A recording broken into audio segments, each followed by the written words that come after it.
Hello everyone and welcome back to Sleep Theories, the channel where we bring you immersive stories designed to wind down your evening. Before we get started, please drop a comment telling us where in the world you're tuning in from, what time it is where you are, and, if you'd like, how your day has been. Also, if you enjoy our deep dives into mysteries and conspiracies, don't forget to subscribe to Sleep Theories. Tonight's tale is titled Shadows Under the Terminal, a conspiracy thriller, investigative mystery drawing on the many rumours surrounding the Denver International Airport, DIA. Our protagonist, Avery Barnes, is an independent journalist who, with the help of DIA insider Miguel Varela and art historian Dr. Valerie Ng, faces the official denial from PR manager Rosalind Carter and the lurking presence of Marcus Knight, who might be orchestrating covert expansions deep beneath the airport. Join us as we unravel what truly lies under those runways and behind those symbolic murals.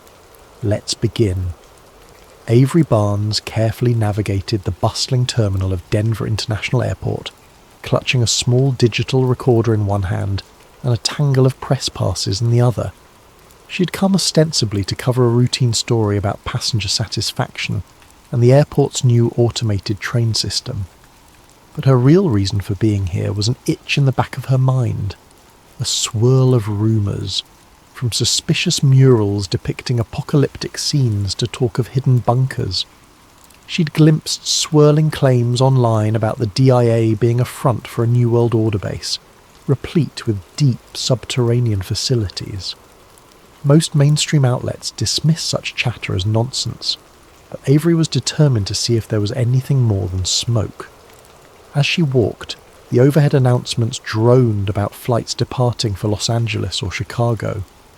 In her line of sight, families lugged suitcases, business travellers strode with purposeful steps, and the background hum of rolling luggage formed a mild soundtrack. Overlooking it all was the airport's distinctive peaked roof, reminiscent of the Rocky Mountains. The modern architecture gave DIA an airy feel, but Avery noticed how even the bright lights and open spaces couldn't quell the sense of something off. Maybe it was the hush of security cameras overhead, or the sheer sprawl of the place, with corridors that seemed to lead nowhere. Her contact, Miguel Varela, had sent her a cryptic message the previous week. "If you want real evidence, come to DIA. I'll show you some locked-up expansions." She hoped he'd appear. She had zero illusions about how risky it might be for him, a long-time maintenance worker going on record about unusual construction sites. While waiting, she meandered toward the iconic murals near the baggage claim. She'd read about them. Online conspiracies pointed to their alleged portrayal of global catastrophe, secret symbols, even cryptic references to Freemasonry. At first glance, they looked vibrant and whimsical, depicting scenes of children, doves, and strangely martial figures in others. Hardly definitive proof of a hidden agenda, but Avery felt a small chill. Something about the art was too surreal for an airport. A tap on her shoulder startled her. A young man in a plain uniform whispered, "Ms. Barnes." She turned, meeting Miguel Varela's anxious gaze. He beckoned her to follow him away from the main corridor. They ducked into a side hallway seldom used by passengers. The overhead fluorescent lights cast a sterile glow on the beige walls, the hum of an HVAC system echoing faintly. Leaning close, Miguel explained in a low voice, "We keep building expansions that go nowhere.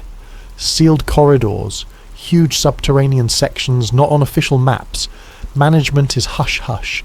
They tell us not to question, but it's bigger than standard baggage systems." Avery's pulse quickened. She asked for specifics.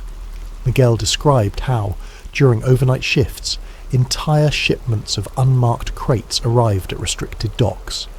He'd also found references to level -4 in some internal documents, yet the official blueprint only listed 2 basement levels. Rumours among staff suggested a labyrinth of bunkers or secure facilities. "Some say it's for a catastrophic event. Others blame a secret organisation," Miguel said with a dry chuckle. But the fear in his eyes was real. As Avery scribbled notes, A sudden hush fell when a security guard rounded the corner. They both fell silent, feigning normal conversation. The guard passed by with only a nod, presumably noticing nothing amiss. After that brief scare, Miguel said he had a break in about an hour.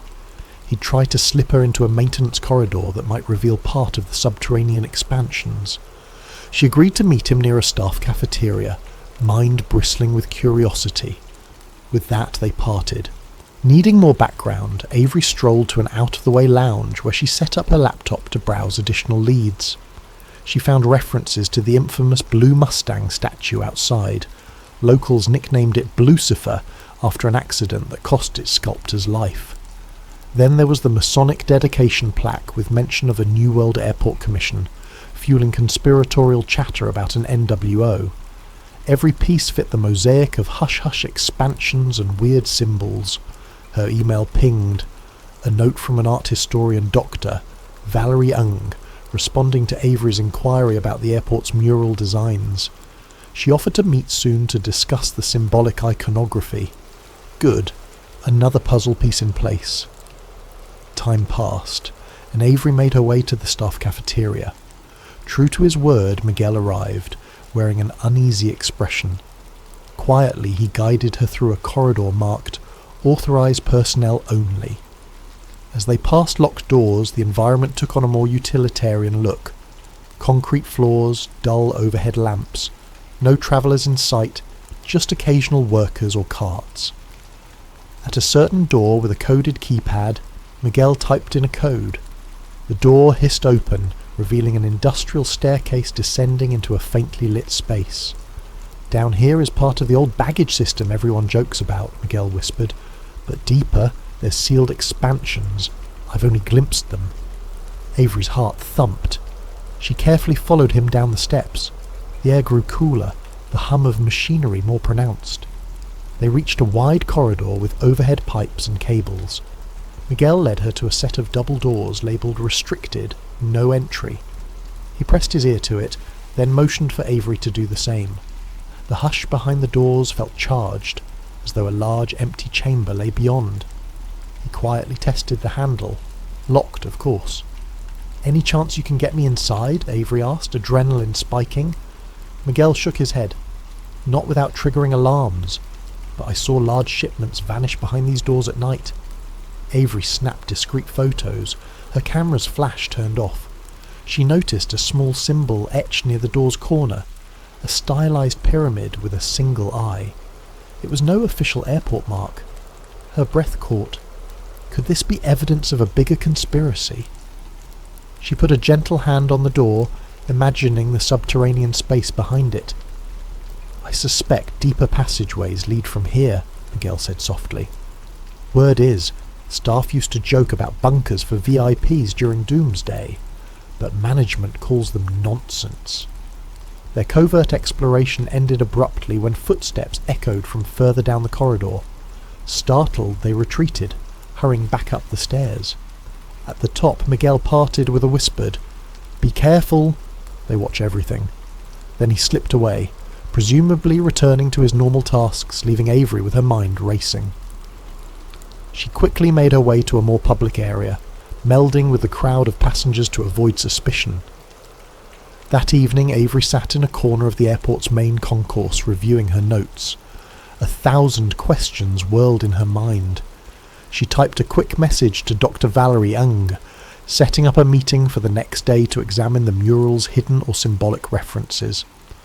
Meanwhile, she planned to request official comment from the airport's PR manager, Rosalind Carter, though she suspected only corporate spin in response. As she gazed at the busy travellers rushing to gates, she felt a swirl of paranoia. Who else might have noticed her wandering? Could there be watchers behind those tinted windows of the security offices? One thing was clear. Denver International Airport's rumoured mysteries weren't mere online jokes. Something truly lay beneath the terminal floors, something so guarded that even staff like Miguel only gleaned glimpses. Avery intended to find out precisely what. She could feel the tension, an unstoppable curiosity colliding with an institutional desire to keep it all under wraps. Folding her laptop, she steeled herself for the next day's challenges, half excited, half uneasy about what further secrets she might unearth in those labyrinthine corridors. Early the next morning, Avery Barnes prepared herself to meet Rosalind Carter, the Denver International Airport's senior public relations manager. She had arranged an official request for comment about new expansions, though her real goal was to see how Carter responded to inquiries about suspicious underground projects. The appointed time was just after 9 a.m. in a glass-walled office overlooking part of the terminal. Avery, sporting her best friendly journalist demeanour, approached the security desk, stating her appointment. A short elevator ride whisked her up to a suite of executive offices. Rosalind Carter greeted Avery with a polished smile, her posture impeccable, eyes keen. She led Avery into a sleek conference room.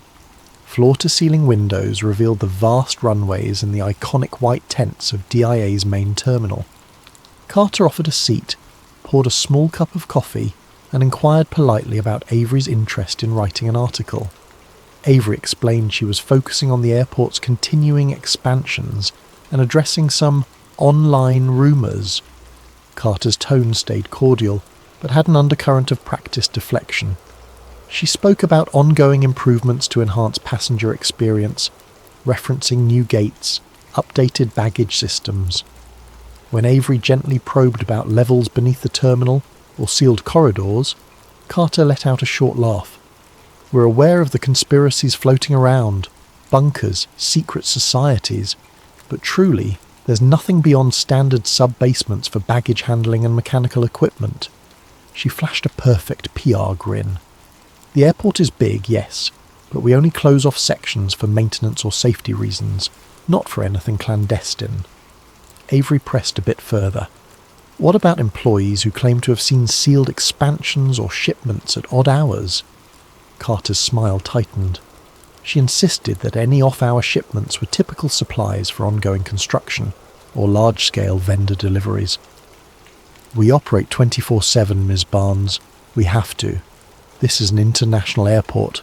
That might look suspicious from the outside, but it's routine.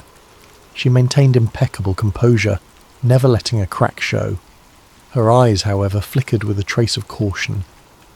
Finally, Avery inquired about the airport's rumoured time capsule or Masonic plaque, referencing a New World Airport Commission.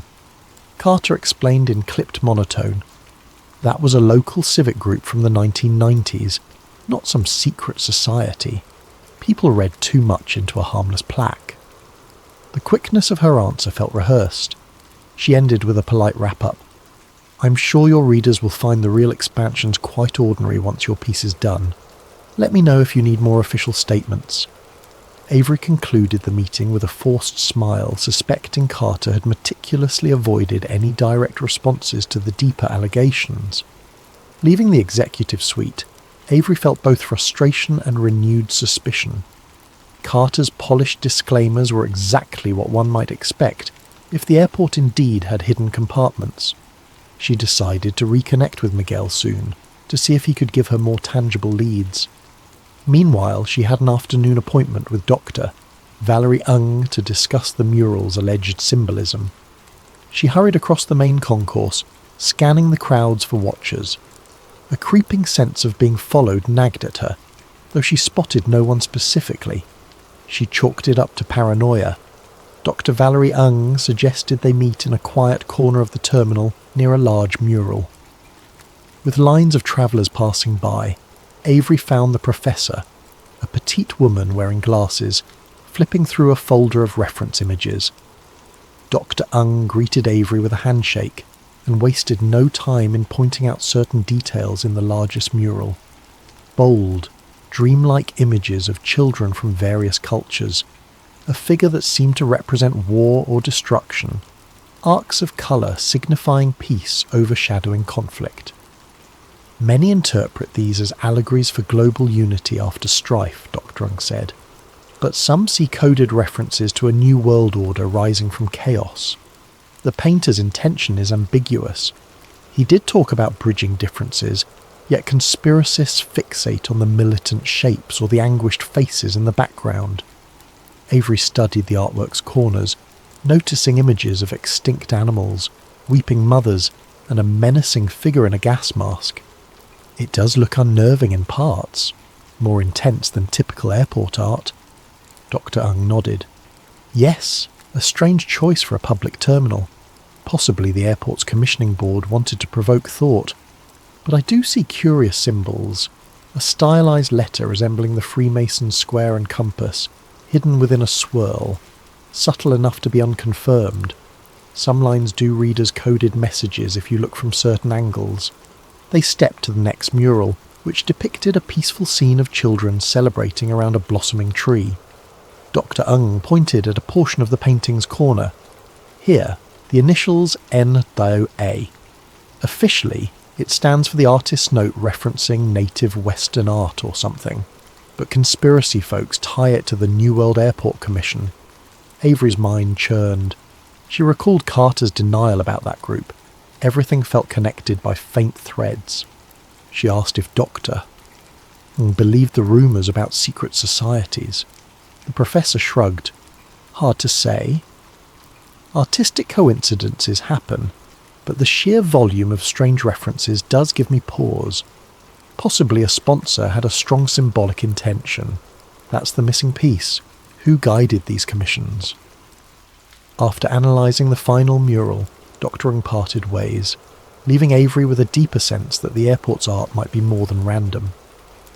Avery typed quick notes, references to NWA, covert Masonic or Illuminati hints, talk of a future global cataclysm. It all dovetailed with the rumour of subterranean bunkers built for an elite group prepping for some meltdown.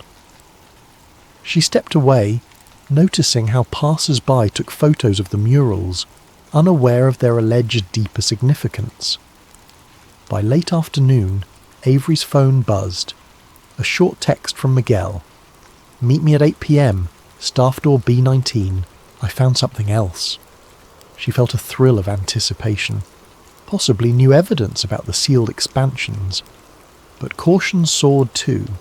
She suspected Carter or some higher power might be vigilant. Already she'd glimpsed a uniformed guard following her for a moment earlier, though it might have been routine.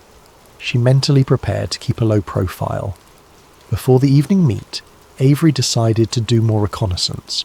She strolled near the iconic giant horse statue. Blue Mustang, infamous for its glowing red eyes.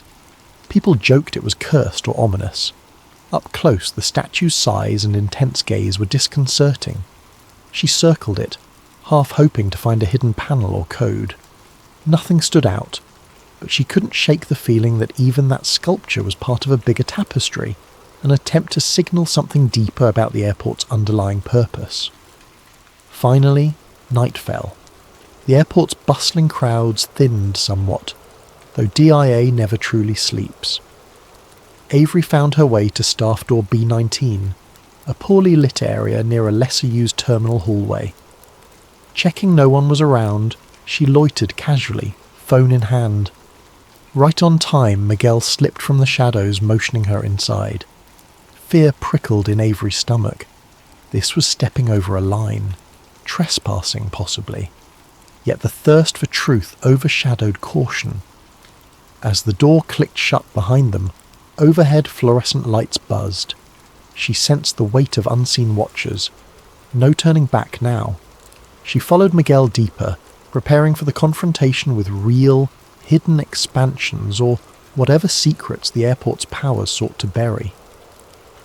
Under the flickering hallway lights, Avery Barnes slipped into the restricted corridor behind Miguel Varela, heart hammering at the risk. They both wore subdued clothing, hoping to pass for routine staff if spotted. The hush in these halls was eerie, far from the bustling main terminal. The echo of their footsteps seemed magnified, every scuff on the polished floor a jarring note in the quiet. Yet they pressed on, guided by Miguel's knowledge of certain door codes and maintenance routes. The corridor twisted downward, the environment gradually losing the crisp corporate facade. Exposed pipes, open wiring. They skirted caged areas holding large mechanical units and stacks of building supplies. The overhead hum from fluorescent tubes became more sporadic, some flickering or half dead. The expansions start below sub-level 2, Miguel whispered. Officially it's just more baggage infrastructure, but I've seen hints of deeper shafts sealed with heavy blast doors. Avery nodded, adrenaline flooding her system. At a nondescript steel door, Miguel halted. A short keypad glowed beside it. He typed a code. To Avery's relief, the light clicked green, and the door slid open with a mechanical hiss.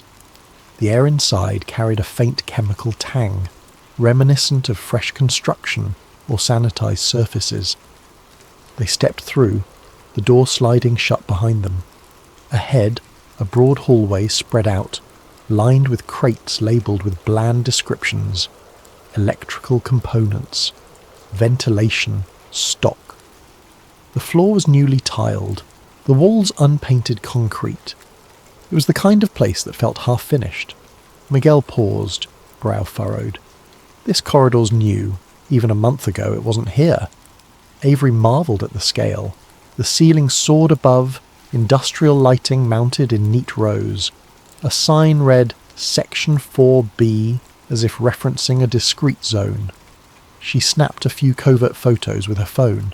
Each step echoed, the hush unnerving. Eventually they reached a large metal door.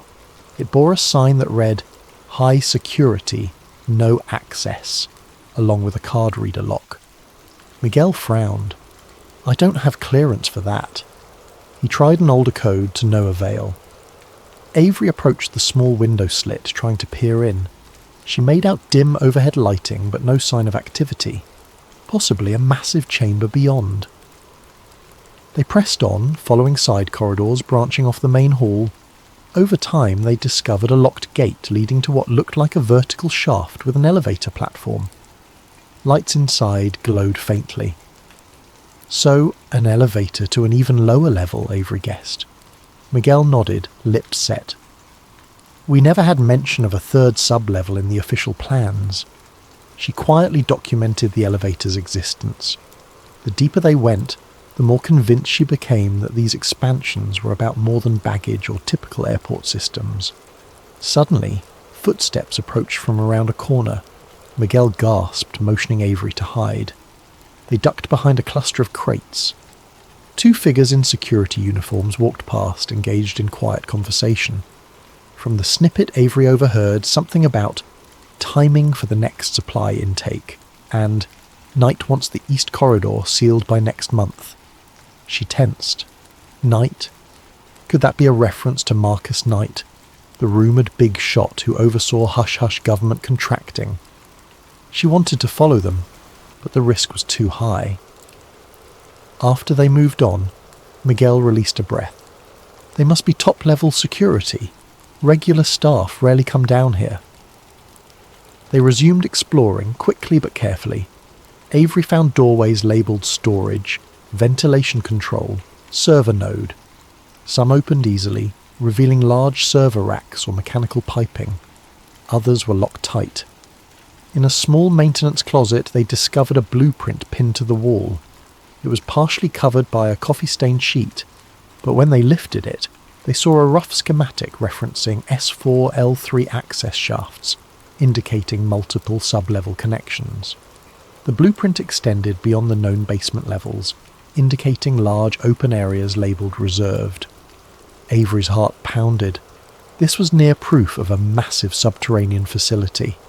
She snapped photos with trembling excitement. Real evidence. A beep from Miguel's phone broke the hush. Startled, he fumbled to silence it. Too late. Footsteps again. Close. They extinguished the small overhead closet light, crouching behind a large shelf. A figure stepped into the closet, shining a flashlight. They froze, hearts in throats. The flashlight beams swept across pipes, nearly grazing Avery's foot. Thankfully, the figure didn't notice them, perhaps assuming the beep was random noise. The beam lingered, then retreated. The door closed. Silence returned, but adrenaline left them shaking. They realised they had to retreat soon or risk capture. Before leaving, they uncovered an old crate with cryptic labelling. Emergency ration, Series G, plus a date years in the future. That spiked Avery's intrigue.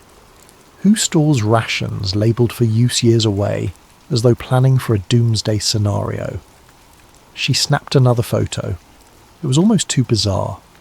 The idea that the airport might be a hub for an elite survival plan was starting to feel less outlandish. They made for the corridor exit, but along the way, a keypad beeped from ahead. They ducked into a side recess, turning off their flashlights. 2 more security guards, each carrying sidearms, strode through. Avery recognised one from a distance. Rosalind Carter, the PR manager in an unmarked security uniform. She wore a stern expression, murmuring in an urgent tone to a colleague, "We can't let them leak any of these expansions." "Knight is already reviewing the next shipments," the colleague responded. "We'll lock down all staff access. They can't wander in." Carter nodded, continuing down the hall. The revelation that Carter herself patrolled these restricted areas, wearing a different persona, hammered home how big this cover-up was. Avery and Miguel huddled, exchanging a silent, wide-eyed look. They had to get out fast. Slipping quietly back to the door they'd used to enter, they typed the code and returned to the more standard basement corridor. No one seemed to notice them emerging. Re-entering the main staff areas, they parted ways quickly. Avery took a moment to gather her wits among the normal swirl of the airport's baggage zone. The difference in atmosphere was jarring. Above ground, travellers scurried, shops displayed souvenirs, a facade of normalcy overshadowing the hush below. That night, Avery holed up in a budget motel near the airport, transferring the photos and notes from her phone onto a secure drive. She typed a summary: extensive sub-level expansions, elevator shafts leading to unlisted floors, crates of emergency rations, presence of armed security beyond normal staff. Meanwhile, Carter's secret involvement, referencing Knight's instructions. The puzzle was forming: an advanced shelter or a command centre for some higher power, possibly linked to the rumoured New World Order conspiracies. The question was how to confirm the final details. Miguel texted her, anxious. "We took big risks. Carter is suspicious. Don't contact me for a while." She replied with thanks, acknowledging the need for caution.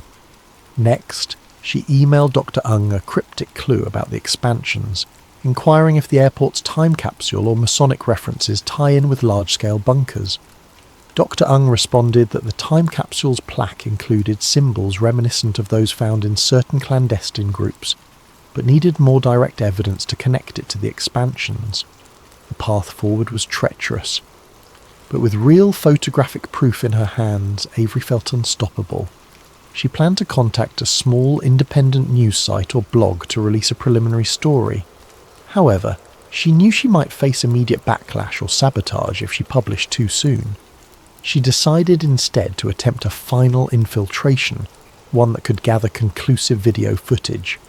She'd also see if, in the meantime, she could track down references to Marcus Knight, the rumoured puppet master.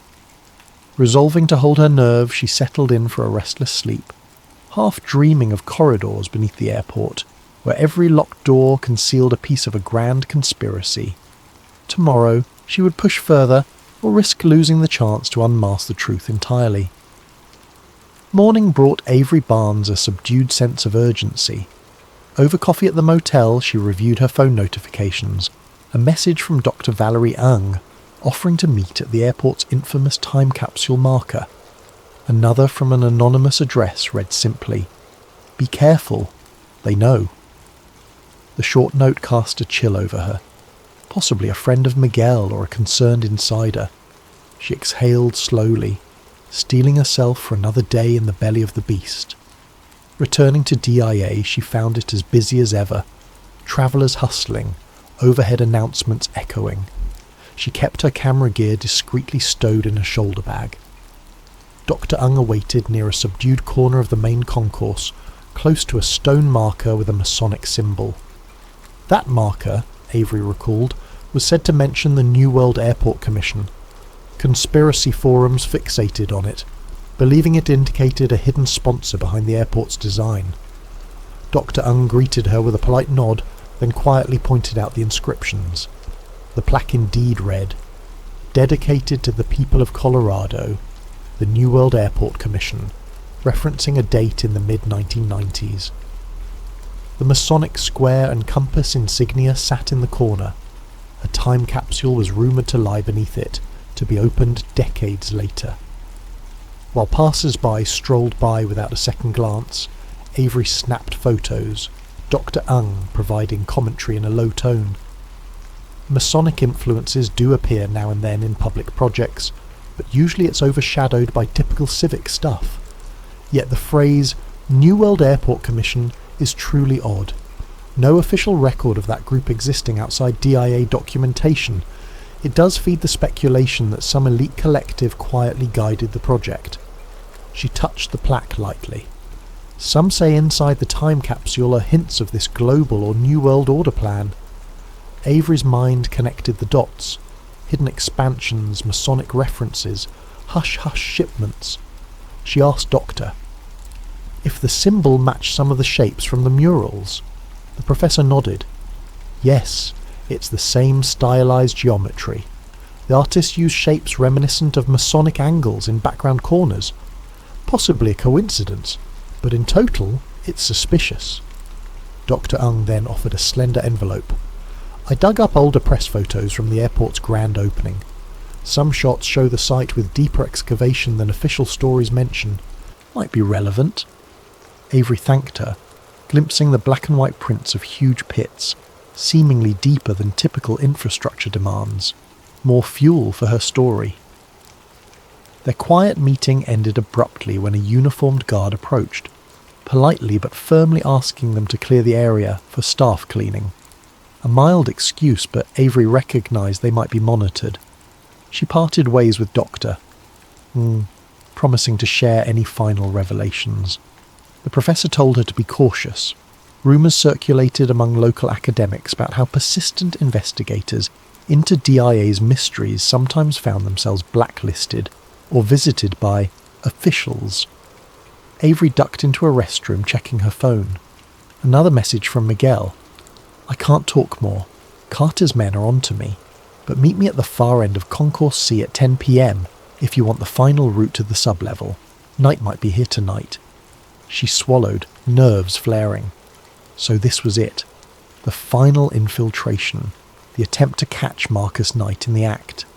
She suspected the conspirators were stepping up security. If she got caught, it could be catastrophic. Her heart pounded, but if she truly wanted to blow the lid off the subterranean expansions, she needed that conclusive footage or direct confrontation. Throughout the afternoon, she prepared quietly, clearing memory space on her camera, backing up her existing photos to a remote cloud, drafting a short article skeleton in case she had to publish quickly. She arranged for a trusted blogger contact to receive her evidence if she went offline. The sense of a final stand weighed on her. Meanwhile, a recurring paranoia dogged her. Any uniformed staff might be an agent of Carter or Knight. She tried not to meet eyes with passing security, maintaining a normal facade by sitting in a coffee shop or strolling the terminal shops. Evening fell, the terminal's hustle gradually thinning. The overhead lights dimmed in certain sections. Avery kept close watch on the time. At 9:45 p.m, she slipped toward Concourse C, aware that late flights still disembarked, but traffic was quieter. She found an out-of-the-way corridor near some service rooms. At 10 sharp, footsteps approached. A tense-faced Miguel glancing over his shoulder. He whispered, "We don't have much time. Knight is rumoured to do an inspection or meeting in the sub-lower expansions. Let's move." He led her through an employees-only corridor. This time they bypassed a standard checkpoint by following a narrow passage behind mechanical piping. Overhead fans whirred in a subdued roar, the temperature dropping a bit. They surfaced at a security door with a numeric keypad. Miguel typed in new codes, presumably gleaned from some updated staff log. The door beeped. They slipped in. Darkness reigned, lit only by an emergency bulb.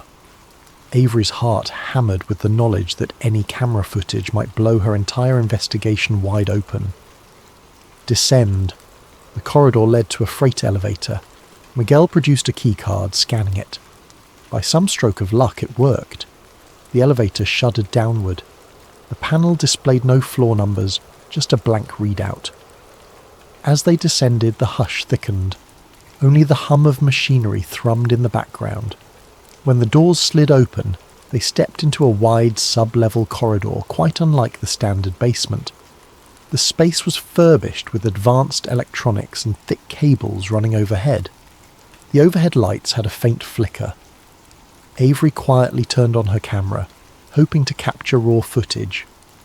Miguel pointed to a far corner with large metallic doors. That's a main security checkpoint deeper in. Knight might be inside. He motioned her to keep quiet. They advanced slowly, each step almost painfully loud. The corridor branched. They glimpsed crates labelled sustainment stock stacked high. Another sign read, "Personnel lockers, restricted." A series of tinted windows faced an interior chamber, dimly lit, where a handful of black uniformed guards conversed. Among them, Avery recognised the silhouette of Rosalind Carter. She was in heated discussion with a tall man in a sharp suit, Marcus Knight. Though she'd never seen him in person, his posture radiated authority. He tapped a folder on a table. The pair looked tense. Miguel and Avery hid behind a partially open door, camera angled to record. Over the quiet hum they caught fragments. "We need to expedite Phase 2. We can't risk further leaks." Knight's voice was low, commanding. Carter responded, "We're sealing all sub-level access soon. That meddling journalist is here, but we'll intercept if necessary." The mention of journalist pinned Avery's heart with dread. They definitely knew about her. She kept filming, controlling her breathing. Then a beep and footsteps. The guard approached from behind, having spotted or sensed movement. Avery and Miguel froze, adrenaline spiking. The guard barked, "Hey!" In the split second of panic, Miguel hissed, "Run!" Avery clutched her camera, pivoting down a side corridor. The guard gave chase. Miguel tried to block him, pushing a rolling cart into his path. The guard stumbled, cursing. More voices shouted. Carter and Knight might have heard the commotion.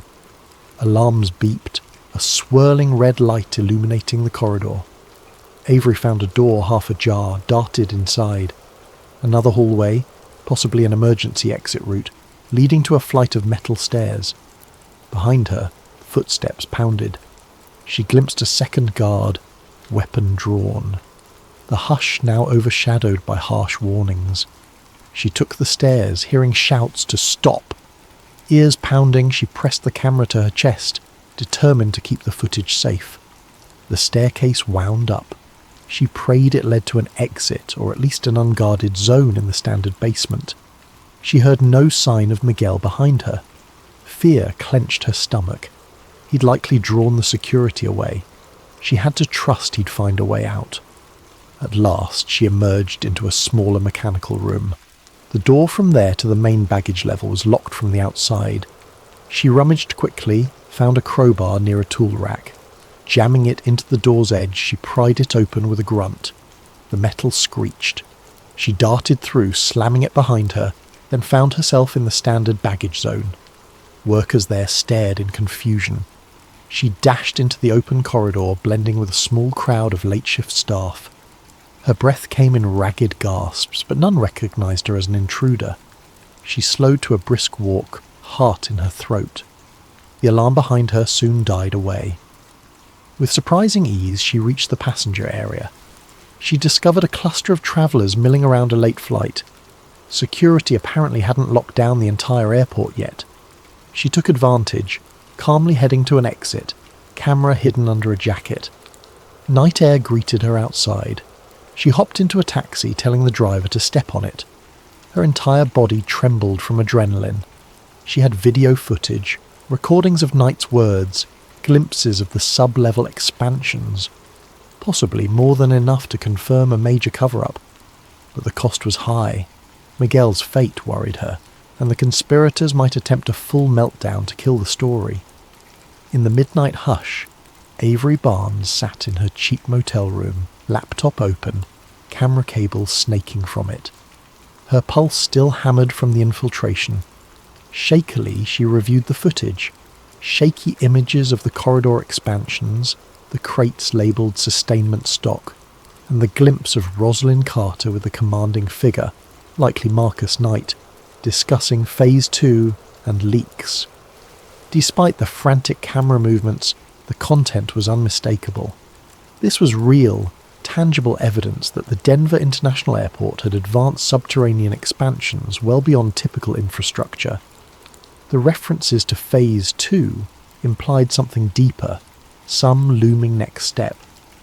She typed up a summary, carefully stringing the data together with pictures from earlier infiltration attempts, plus the blueprint she photographed.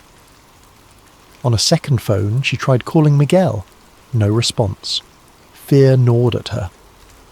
As dawn broke, she reached out to a small but reputable online investigative news site, Watchlight Chronicles, run by a friend, Petra, who specialised in underreported stories. She emailed the preliminary article and attachments. Petra responded swiftly, half incredulous, half excited. "This is huge. We'll run it if you confirm authenticity, but be ready for blowback," the message read. Avery recognised it might put her in crosshairs. She typed back a calm acceptance. The story needed to see daylight. Sure enough, within hours of finalising the piece, Avery's phone lit up with calls from unknown numbers. She ignored them. Then a text from a local mainstream reporter friend asked if she'd truly found secret bunkers. The rumour was out, though not from mainstream outlets yet. Avery decided to do one better. She'd hold an informal press conference or a streaming session the next morning from a location near the airport. This direct approach might force DIA officials to respond publicly. She found a cafe near downtown Denver that offered a private back room. She scheduled an early press gathering, inviting a handful of local bloggers, small radio hosts, and a couple of bigger outlets who might be curious. She kept it low profile, but word travelled in certain circles. That night she barely slept, half expecting a black SUV to appear, whisking her away. But no one came. Perhaps Carter and Knight were unprepared for how fast Avery moved. Early next day, about a dozen folks gathered in that cafe's back room. Tired baristas served coffee to half-awake reporters. Avery pinned up a small selection of printed photos, the sealed expansions, the blueprint referencing sub-level S-4, the crates labelled suspiciously. She played a short video clip on a projector showing the corridor infiltration, though it was dimly lit and shaky. The audio snippet capturing Knight's mention of Phase 2 in hushed tones drew hushed murmurs from the watchers. A local TV cameraman quietly filmed. Some gasped at the mention of potential doomsday bunkers. A radio host asked if she was worried about legal ramifications. Avery admitted yes, but insisted the public had the right to know. Mid-presentation, Rosalind Carter unexpectedly arrived, stepping into the cafe. She wore a cool, composed expression. "Ms. Barnes," she said in a loud, disapproving tone, "what you're doing is reckless." The small crowd parted, tension thickening. Carter launched into damage control. These so-called expansions are standard mechanical sublevels. The cargo you see was typical emergency supply stock. DIA has no hidden bunkers. We regret Ms. Barnes trespassed. We'll be pressing charges for infiltration. But her voice trembled ever so slightly. Avery realised Carter's presence here indicated fear that the story might spiral. Avery calmly presented the official blueprint mismatches, the advanced security. She asked Carter directly, if it's standard, why the locked expansions, armed guards, references to Phase 2? Why are internal staff threatened into silence? Carter's jaw clenched. She repeated the scripted denial. The small group of reporters pressed her, demanding direct answers. Carter eventually retreated, tossing a final threat. "We'll speak more through official channels. DIA's attorneys will handle you." Then she left in a swirl of frustration. The coverage soared across local online outlets that day. While big media initially hesitated, the story gained traction on social media. Many watchers dismissed it as yet another conspiracy. but the photographic proof of new sublevels, the blueprint references, and the cameo audio of a hushed conversation stirred curiosity. Sizable segments of the public demanded official clarifications. Meanwhile, Avery tried again to contact Miguel to no avail. She worried he'd been silenced or fired. But she pressed forward, giving an interview to the Watchlight Chronicles, detailing how she discovered the expansions with help from an anonymous insider. At DIA, the official stance remained. No clandestine bunkers. Some older baggage tunnels might not be in active use. Yet hush-lipped rumours persisted among staff, some quietly confirming they recognised the photos. Anonymous tipsters emerged, claiming the construction they worked on extended far beyond typical needs, with specialised blast doors. The swirl of new claims overshadowed the official narrative. Dr. Ung weighed in publicly about the airport's time capsule and Masonic plaque, fueling the sense that a bigger puzzle lay beneath the iconic terminal. Meanwhile, sightings of Marcus Knight grew sporadic. Some said he was a high-level government contractor who oversaw security infrastructure. Others claimed he was part of a private consortium. No official record pinned him, fueling speculation. A few days later, rumours circulated that Knight had retreated from DIA or was seen boarding a hush flight. Carter refused to comment. A week later, after the dust settled somewhat, Avery found a small note in her motel mailbox. It read, "Thank you. I had to leave." She recognised it must be from Miguel, suggesting he escaped or went underground. Relief tempered by sadness. He'd risked everything. The note reaffirmed that real secrets were at play, not just an overblown rumour. She stashed it away, a reminder of the personal cost behind revelations. In the months to follow, partial investigations opened at city council levels. Some demanded more transparency on DIA's expansions. Official statements revealed minimal new revelations, but public pressure forced them to allow limited tours of certain sub-basements. Conspiracy watchers took to the net, devouring each new crumb. Meanwhile, Avery's story soared in alt-media circles, brandishing headlines like DIA bunkers exposed. Some mainstream outlets covered it neutrally. The general public remained divided between intrigue and skepticism. Avery, for her part, lingered in Denver a bit, writing follow-up pieces that wove the entire narrative. Murals, ominous sculptures, suspicious time capsules, hush expansions, Knight's cameo. She suspected the labyrinth below was far more extensive than official tours showed, but she'd achieved enough to confirm the existence of large restricted levels, advanced security, and a swirl of suspicious references to doomsday or a controlling power. In a final article, she asked readers to keep watchful. Though we forced partial disclosure, deeper shadows may remain under the terminal. Our best defence is open eyes and unrelenting questions. With that, Avery departed Denver. On her last day, she strolled by the terminal's shimmering tents, noticing passengers going about daily life, many oblivious to the drama beneath their feet. She found a quiet corner, gazing out at the runways that rumour said formed a swastika-like shape from above. Maybe just an odd design coincidence, or maybe part of a bigger design orchestrated by hidden powers. She let the question linger without a firm conclusion, accepting that some mysteries only half surfaced, their deeper layers forever locked behind sealed doors. In her final reflection, Avery recognised that conspiracies rarely unravel neatly. Some watchers might brand her revelations half-baked or sensational, yet she had done her due diligence, shining a spotlight on real expansions, forced official disclaimers, and unsettled powerful figures. That alone was a small victory. Leaning against a railing, she took a calming breath of the crisp Colorado air.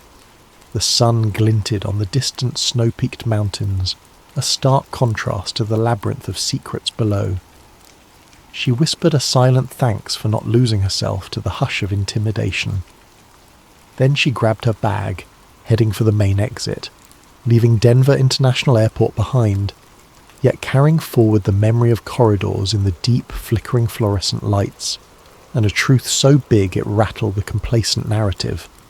The horizon beckoned her next scoop, but this one would linger in her mind for a long while, the day she glimpsed the shadows under the terminal and dared to bring them into the light.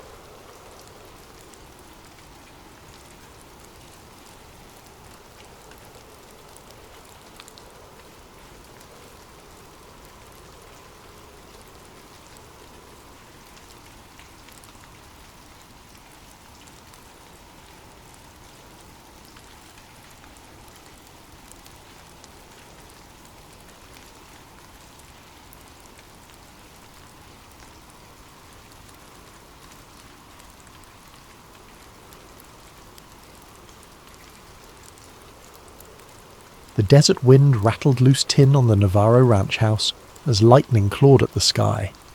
Rain spattered on dusty window panes, an uncommon fury for a New Mexico summer. Betty Navarro, a rancher's daughter of 19, steadied a lantern by the back door. Her father, Miguel Navarro, had hurried out moments ago, muttering about a fierce storm that might spook their livestock. The thunder overhead rumbled, setting Betty's nerves on edge. She paused in the kitchen, about to douse the lantern for a moment's rest, when a flash of brightness cut across the black horizon. Not lightning, but something else. She dashed to the open doorway. A narrow, blazing streak arced overhead, sputtering sparks like metal scraping the atmosphere. It vanished behind a ridge just beyond the ranch fields, followed by a bizarre, echoing boom. The ground trembled. Betty's heart hammered. Could it be a plane crash? She called out for her father, but heard only the storm's roar. Grabbing her slicker, she ran into the rain, scanning the fields for any sign of him. In the distance, an otherworldly glow flickered behind the far fence line. The cattle bellowed in alarm. Something definitely had come down from the sky. Something big. It might be debris or wreckage. Gritting her teeth, she pushed through the mud, praying her father was safe. The next morning, word spread through Roswell about a ranch where strange debris had been discovered. Neighbours whispered about metal that bends and then reforms, rumours of symbols etched on scraps. But hours later, the Army Airfield's official statement shifted the story. First, it was said to be a flying disc, then abruptly relabelled a weather balloon. The confusion only fueled speculation. Some insisted the material was too exotic for a mere balloon. Others shrugged it off as a fancy government project. For local folks, it was a passing curiosity, except for those who'd witnessed the lights in the storm. That same day, Daniel "Danny" Cole, an eager junior reporter at the local newspaper, was on the trail of the weirdest assignment of his budding career. He'd heard that Betty Navarro's father had driven into town early, telling a few folks about the odd metal he found in his grazing fields. By the time the army arrived to hush him up, the rumour mill was already blazing. Danny's editor, an older man with a short temper, tossed him a single line of instruction. Go find out if this is news or nonsense. With a pencil behind his ear and a notepad in hand, Danny steered his battered truck toward the Navarro ranch. En route, he spotted a row of army trucks rumbling back to Roswell, tarps covering what appeared to be crates. Odd tension itched at the back of his mind. Why would the military be so secretive about a balloon crash? Arriving at the dusty driveway, he found Betty Navarro standing by a fence, her clothes still stained with mud from the prior night. She eyed him warily, suspecting he might be another official come to strong-arm her father. He introduced himself gently, explaining he was just a local reporter hunting for the truth. That seemed to ease her suspicion. With a tired sigh, she nodded toward the pasture. We're not supposed to talk about it. The army men told us it's classified, but all we want is to understand what happened on our land. Walking alongside Betty, Danny glimpsed the flattened tall grass where something had skidded. A few scorched patches dotted the ground. She recounted how she'd found her father near dawn, staring at twisted shards. He was convinced it wasn't from any typical plane or balloon, like nothing he'd seen in 40 years of ranching. Then soldiers swarmed in, whisked away the wreckage, told him to keep silent or face dire consequences. He now lay in bed, nerves frayed, spouting paranoid worries that he'd be hauled off if he talked. Betty bristled at the thought. He just stumbled on that debris. We're no criminals. She led Danny to a small shed where her father had stashed a single piece he'd pocketed. an L-shaped sliver of dull silver about the size of a paperback. She handed it over with trembling caution. Danny turned it in his hands, marvelling at how lightweight it was. Aluminum, he guessed, but pressing his thumb left no dent. Even repeated attempts to crease it failed. Suddenly Betty took it back, folded it almost in half with surprising ease, then let go, and it snapped back to its original shape. No signs of bending or stress. Danny swallowed hard. This can't be normal metal. From behind them an engine roared, making them jump. The jeep skidded to a stop near the shed. 2 uniformed men hopped out, guns visible at their hips. One barked, "Step away!" "That's government property." They marched over, demanding the piece. Betty clutched it to her chest, her eyes flashing. Danny, pulse racing, tried to calm the situation. "We're just looking, sirs. She's the owner of this ranch." But the men ignored him, forcibly snatching the debris from Betty. They levelled a cold glare. "Stop meddling, or you'll regret it." With that, they drove off in a cloud of dust, leaving Betty trembling in fury. The feeling that something was deeply amiss sank into Danny's gut. That afternoon, a press release from the Army airfield stated unequivocally that the recovered wreckage was a weather balloon. The local sheriff's office parroted the same line. Meanwhile, half the town whispered about flying discs, UFOs, or secret weapon prototypes. The radio crackled with crackpot call-ins. Danny's editor, spooked by the Army's sudden interest, told him to drop the story. No sense stirring trouble, kid. But Danny's curiosity burned. The conflicting accounts, plus the bizarre behaviour of those soldiers, hinted at something bigger. This was no ordinary crash. Back in his small apartment, Danny typed out notes about Betty's testimonies, the odd metal fragment, the ominous warnings. He had no illusions that printing any of it in next morning's edition would be easy. Yet the sense that Roswell was at the centre of a swirling conspiracy made him determined. He needed more angles, more proof. The next step, find out if anyone else had glimpsed the lights or had scraps of wreckage. But as he mulled over names to contact, a knock hammered on his door.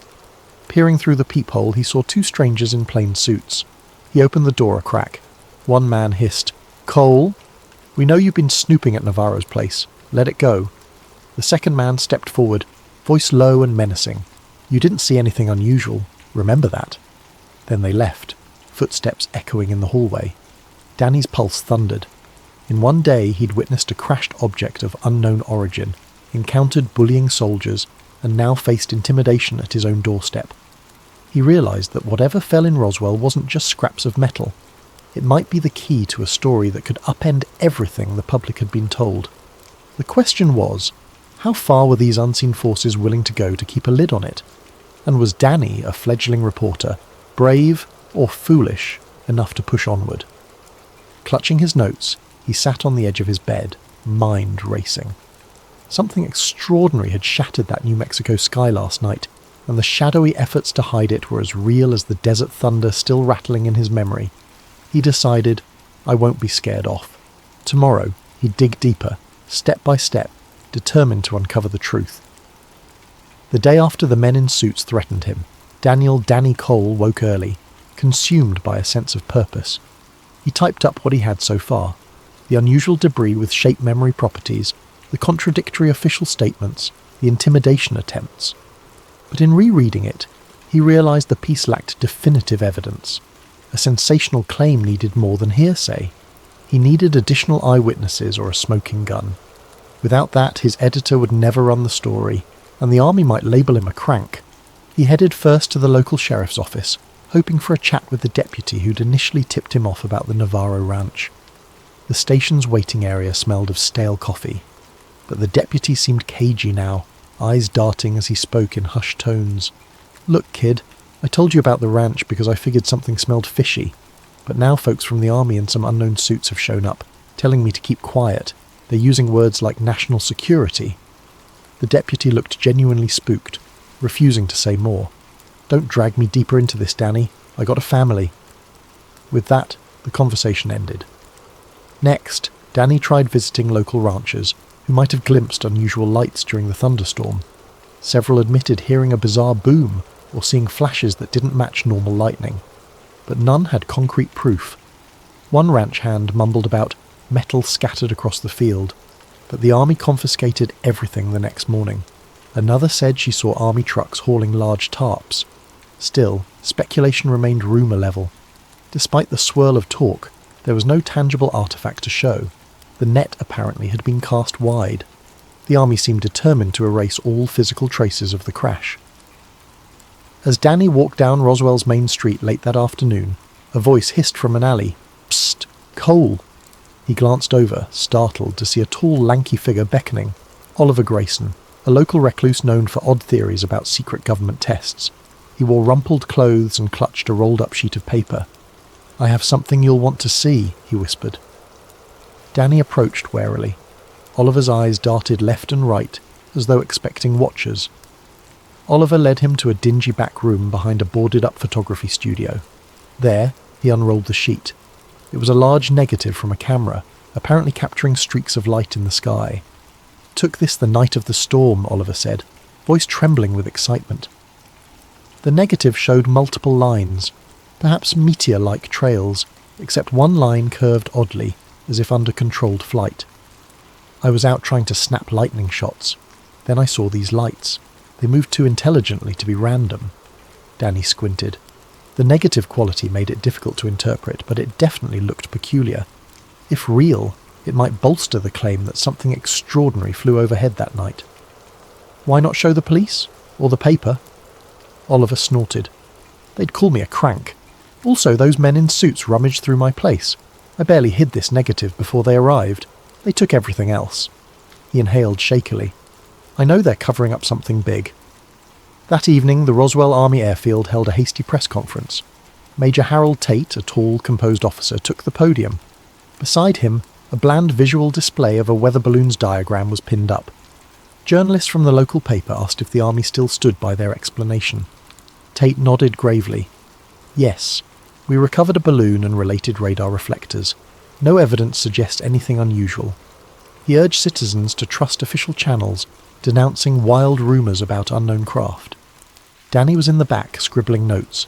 He saw the tightness in Tate's jaw when asked pointedly about the ranch location, or the rumoured strange metal. Tate repeated the same line. Balloon materials, nothing else.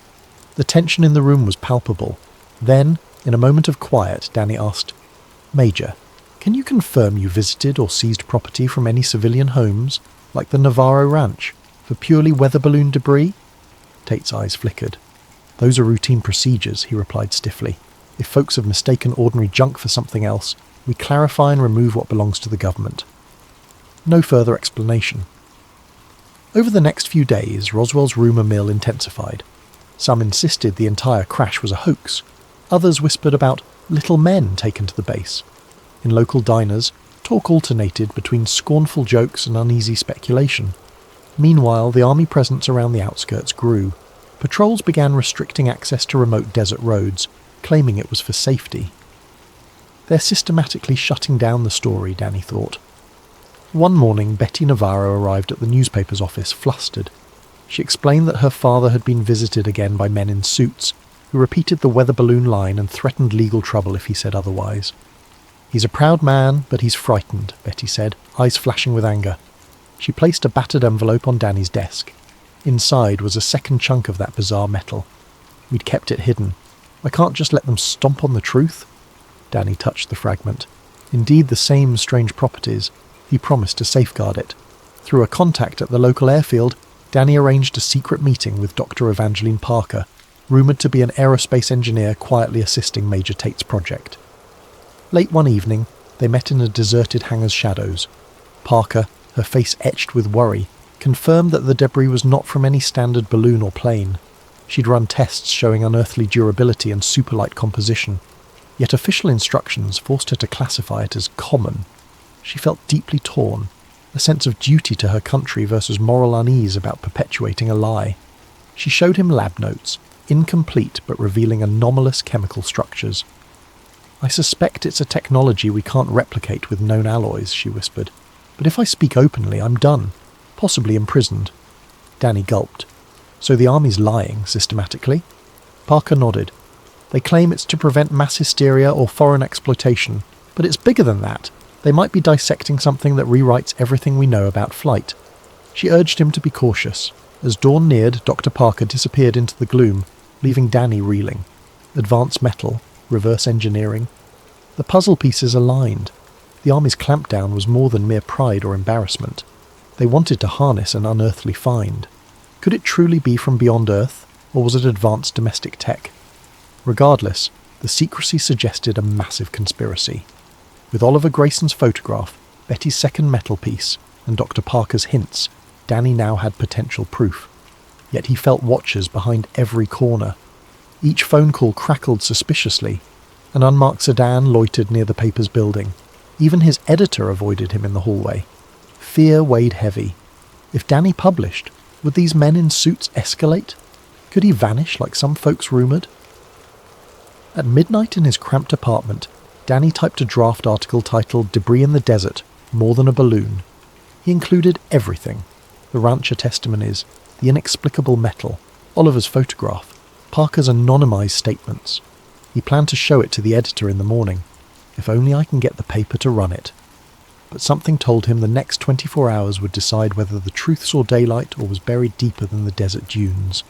He slept fitfully, the hush of late-night Roswell broken only by the soft hum of passing military vehicles, an ominous lullaby that underscored how close he stood to something bigger than he'd ever imagined.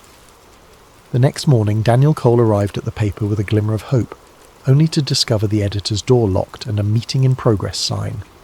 Murmuring voices leaked through. It sounded like the editor was speaking with men who had crisp, authoritative tones. Danny knocked once, hesitated. The door cracked open. A grey-suited man with cold eyes peered out. "We'll be done soon," he said icily. 5 minutes later, both men brushed past Danny without a glance, disappearing down the corridor. Danny entered the office to find his editor, sweaty and shaken, rummaging through some papers. "Kid," the editor began, voice trembling, "I can't run your piece. These, Army reps said it's national security. They threatened legal action if we print speculation." Danny's protest died in his throat, seeing the fear in the older man's eyes. He realised the story was effectively blacklisted from local press. "I'm sorry," the editor added quietly, refusing to meet Danny's gaze. "Write about anything else you want, just not this." With the local newspaper gagged, Danny's frustration peaked. That afternoon he found Oliver Grayson hunched in a corner booth at a dusty cafe. The frantic man shoved an envelope across the table, negatives from the prior night's attempt at photographing new lights. "Look at these," Oliver whispered, eyes darting. "I spotted more strange aerial objects over the ranch region, different from standard planes. I tried to call the radio station, but they brushed me off. The local press is compromised. We got to go bigger national." Danny studied the negatives in the dim cafe light. They were faint, but some lines indeed suggested unusual flight patterns. Could be illusions, but combined with Dr. Parker's statements and the metal shard, it formed a mosaic of evidence. "We might have to contact a bigger outlet," Danny said, nodding, "but the Army's already breathing down my neck." Oliver shrugged, fear glimmering. "They'll destroy me if they find out, but if we do nothing, they'll bury the truth forever." That night, Danny typed a detailed account from home, 8 pages typed single-spaced, hoping to mail it to a national wire service. The phone rang near midnight. He answered groggily. Static hissed. Then a mechanical-sounding voice said, "We see your typewriter blazing. Stop, or the next knock you hear won't be so polite." The line went dead. Adrenaline spiked. He dashed to his window, peering outside. Sure enough, the dark sedan idled across the street. This was an escalation. They were tapping his calls. "I need to vanish if I want to get this out safely," he realised. He stuffed the typed pages, plus Oliver's negative prints, plus Betty's second metal shard into a satchel. Then he wrote a quick note to Betty, telling her to meet him at a deserted gas station near the highway at dawn. After a sleepless night, he quietly slipped out before sunrise. The sedan was still there, but the occupant apparently dozed off, or so Danny hoped. He guided his battered truck onto the dusty roads, heart pounding. At the designated spot, Betty arrived in her father's old pickup.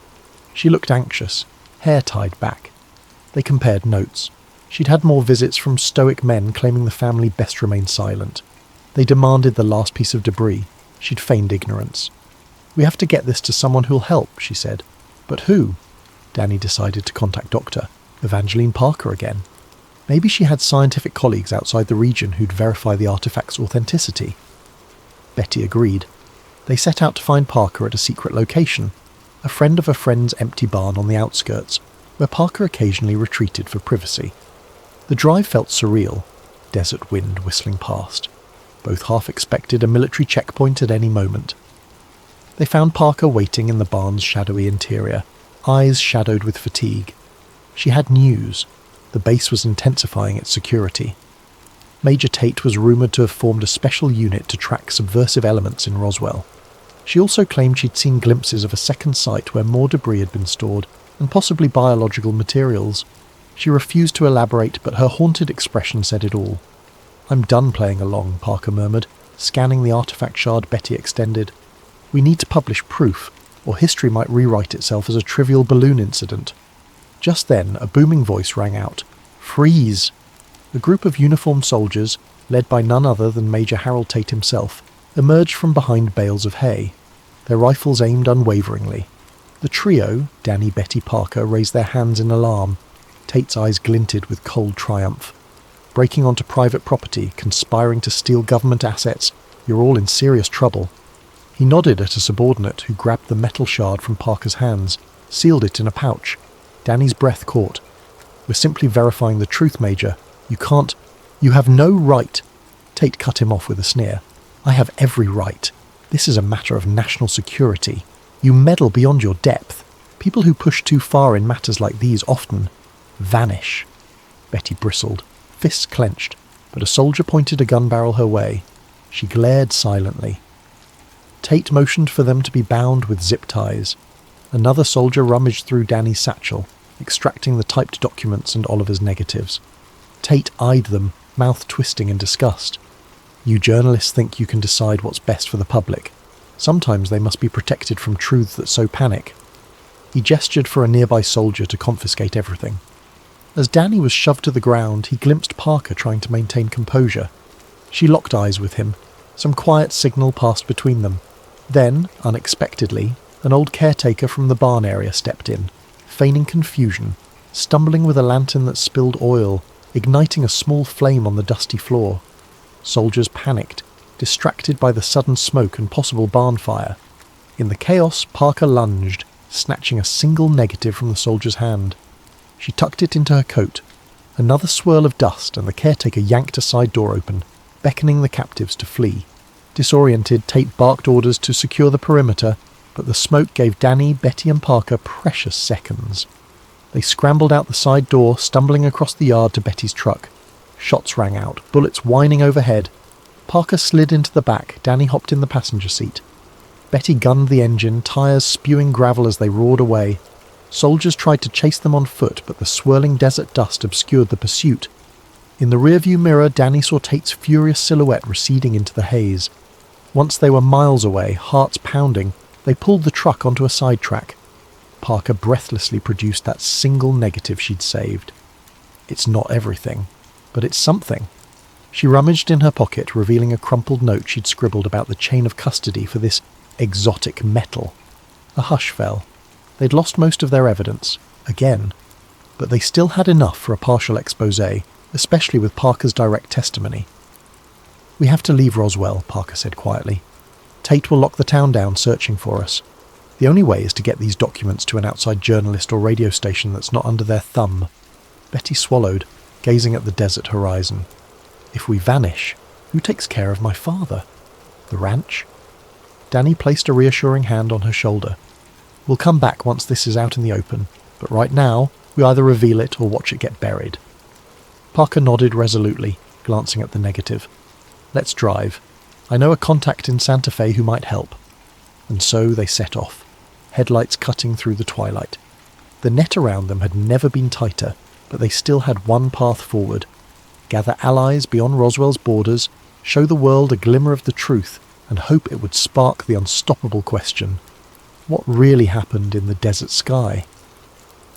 Night fell across the high desert as the battered pickup rumbled northward, carrying Danny Cole, Betty Navarro and Dr. Evangeline Parker.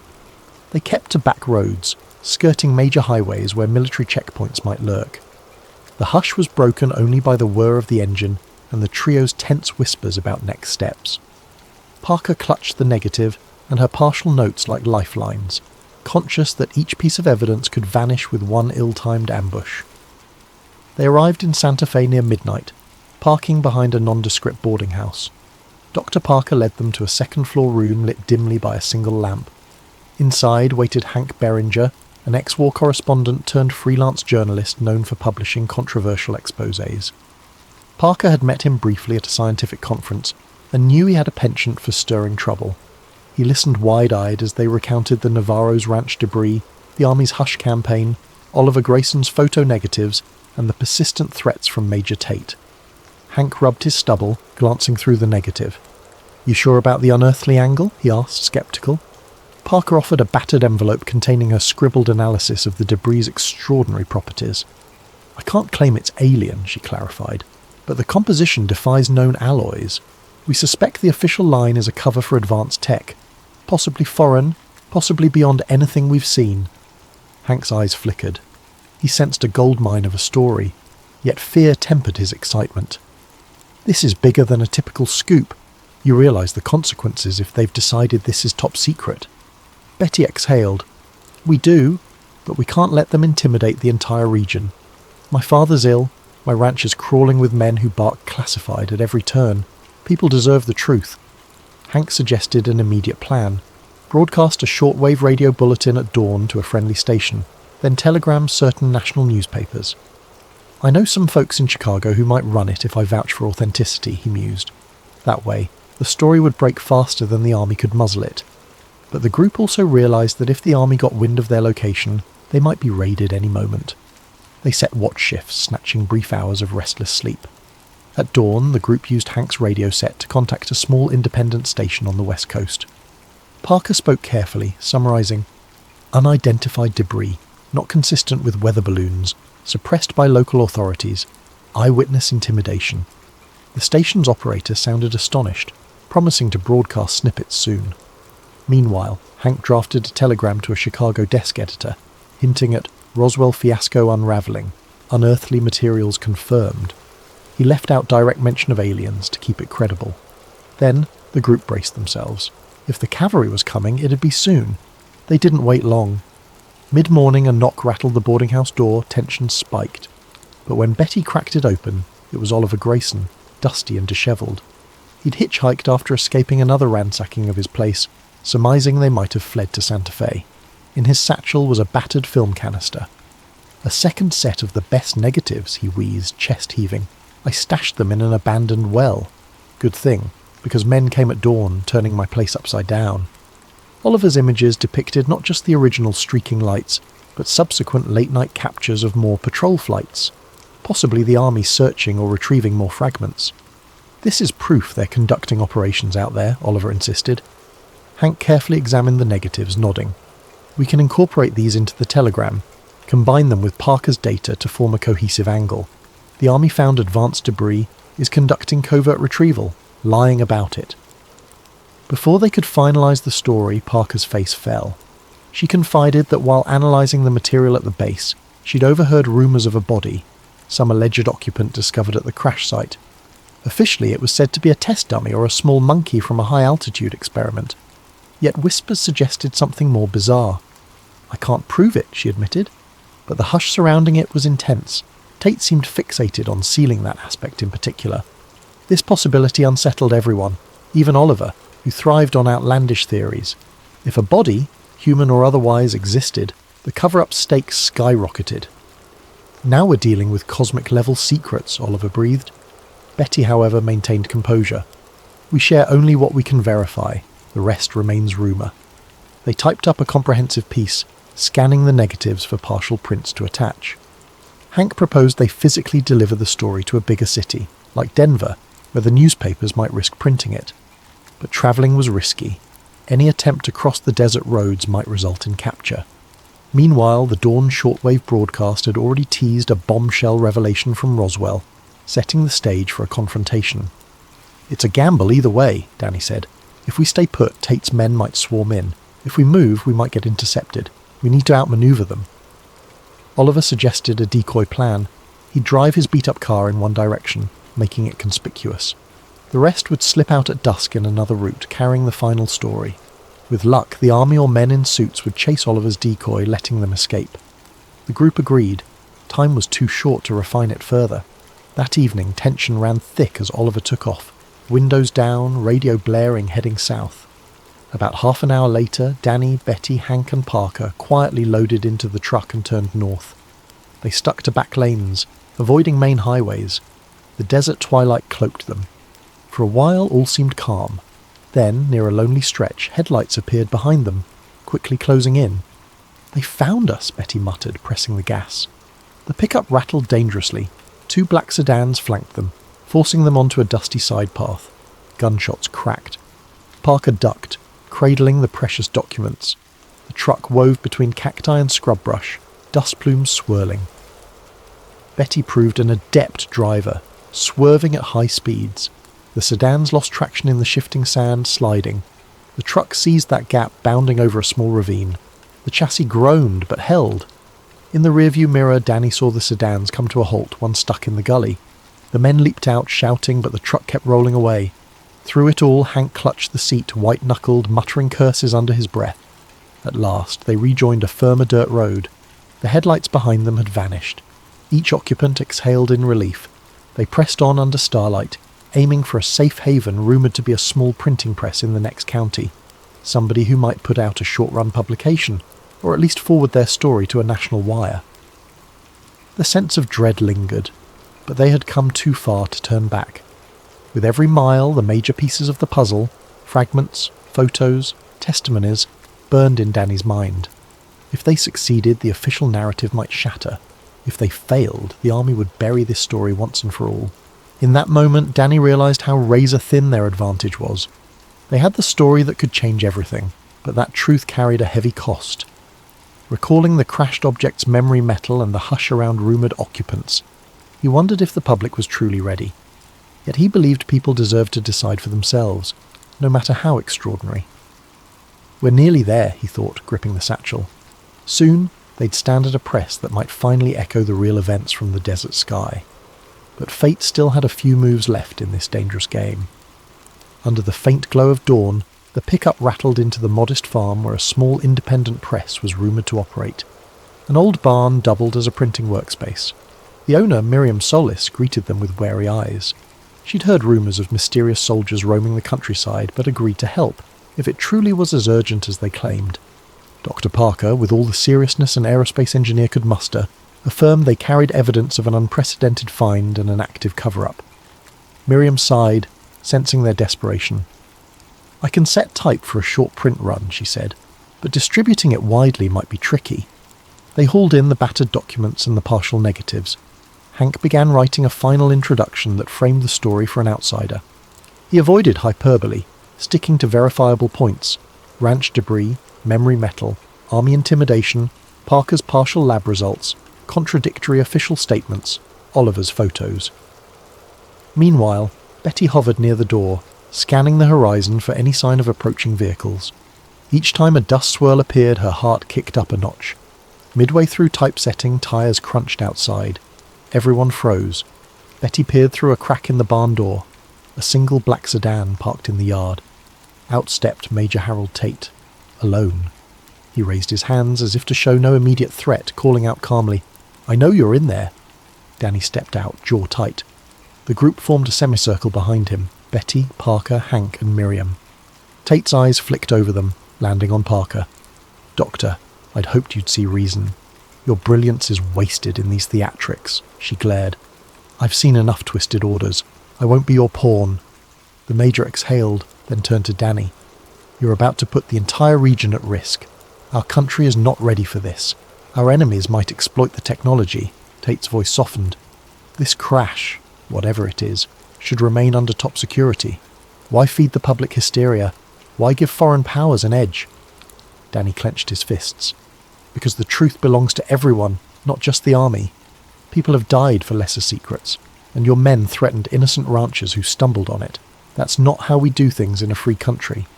Tate's mask of composure cracked slightly. "You think it's that simple? The moment this story goes out, we lose control. We can't control who else might come sniffing around, maybe sabotage or weaponize the find. Sometimes deception is the only shield." Parker stepped forward, eyes fierce. "What if the technology you're shielding has moral or cosmic ramifications? Should a handful of men decide for the entire planet?" A tense silence fell. Tate drew a deep breath. "I can't let you publish this, but I respect your convictions. If you step away, I'll ensure no harm befalls you or your families." He glanced at Betty, offering a glimmer of sympathy. "That includes your father, Ms. Navarro."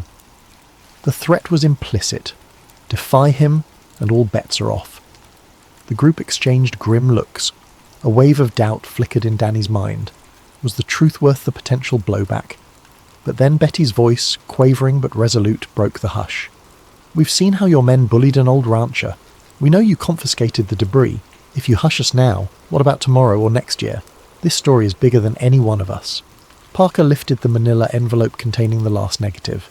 "Major, we're not traitors. We love this country. But burying this secret fosters paranoia and control. People deserve transparency. Maybe it fosters more caution. Perhaps it spurs unity if it's truly otherworldly."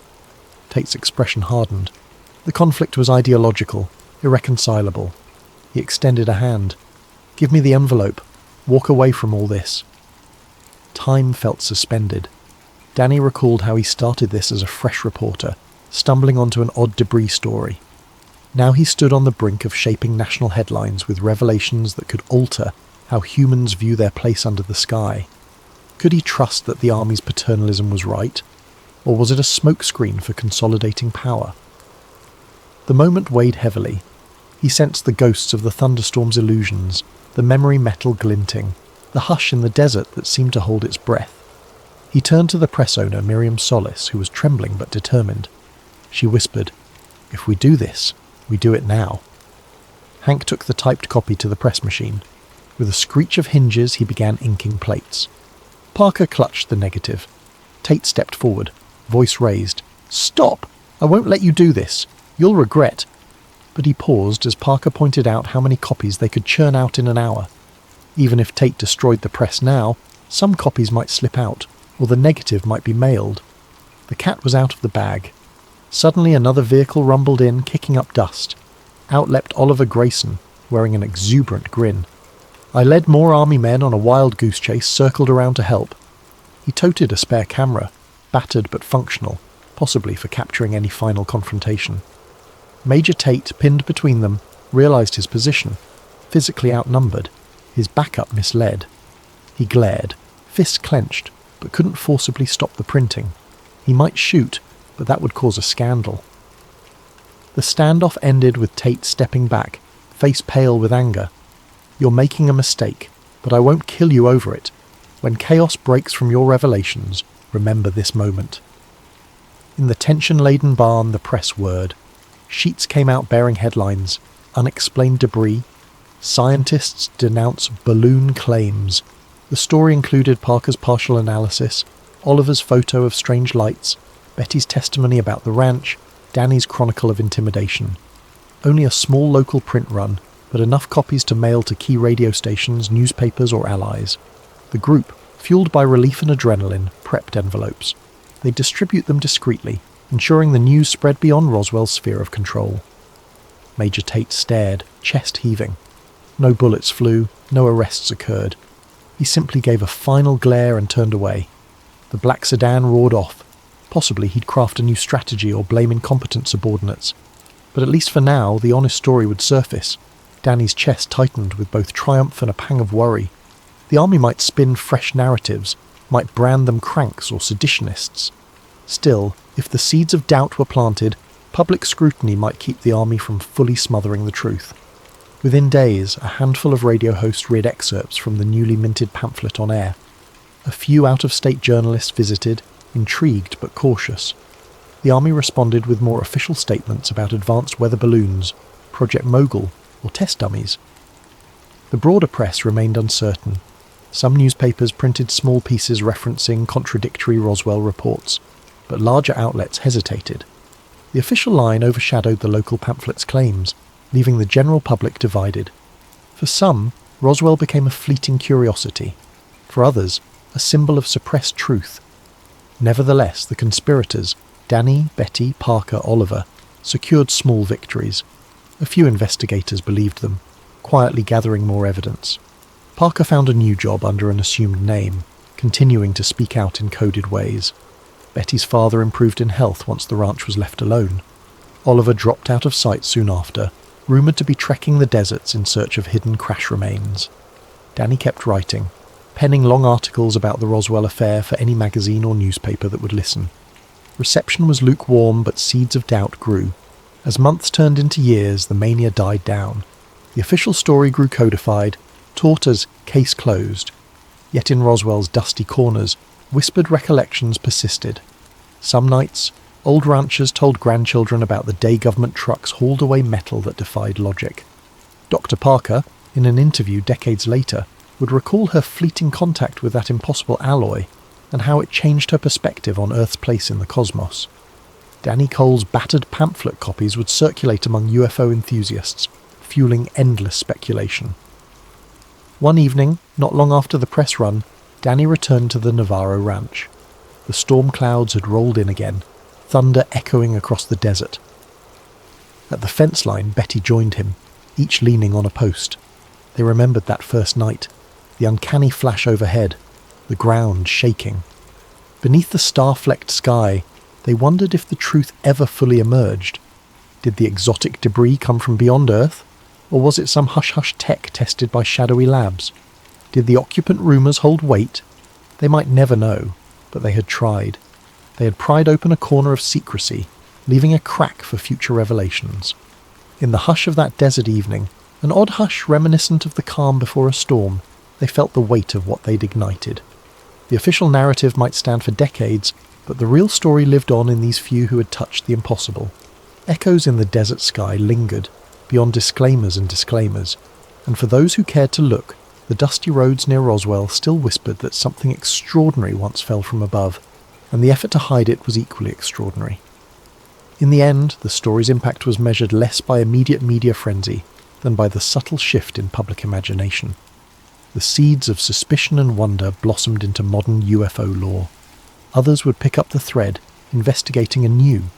Through it all, the desert wind carried the memory of lightning-scorched nights and metals that wouldn't break, a silent testament that sometimes, in the quiet corners of the earth, bigger truths loom than any single cover-up can fully silence.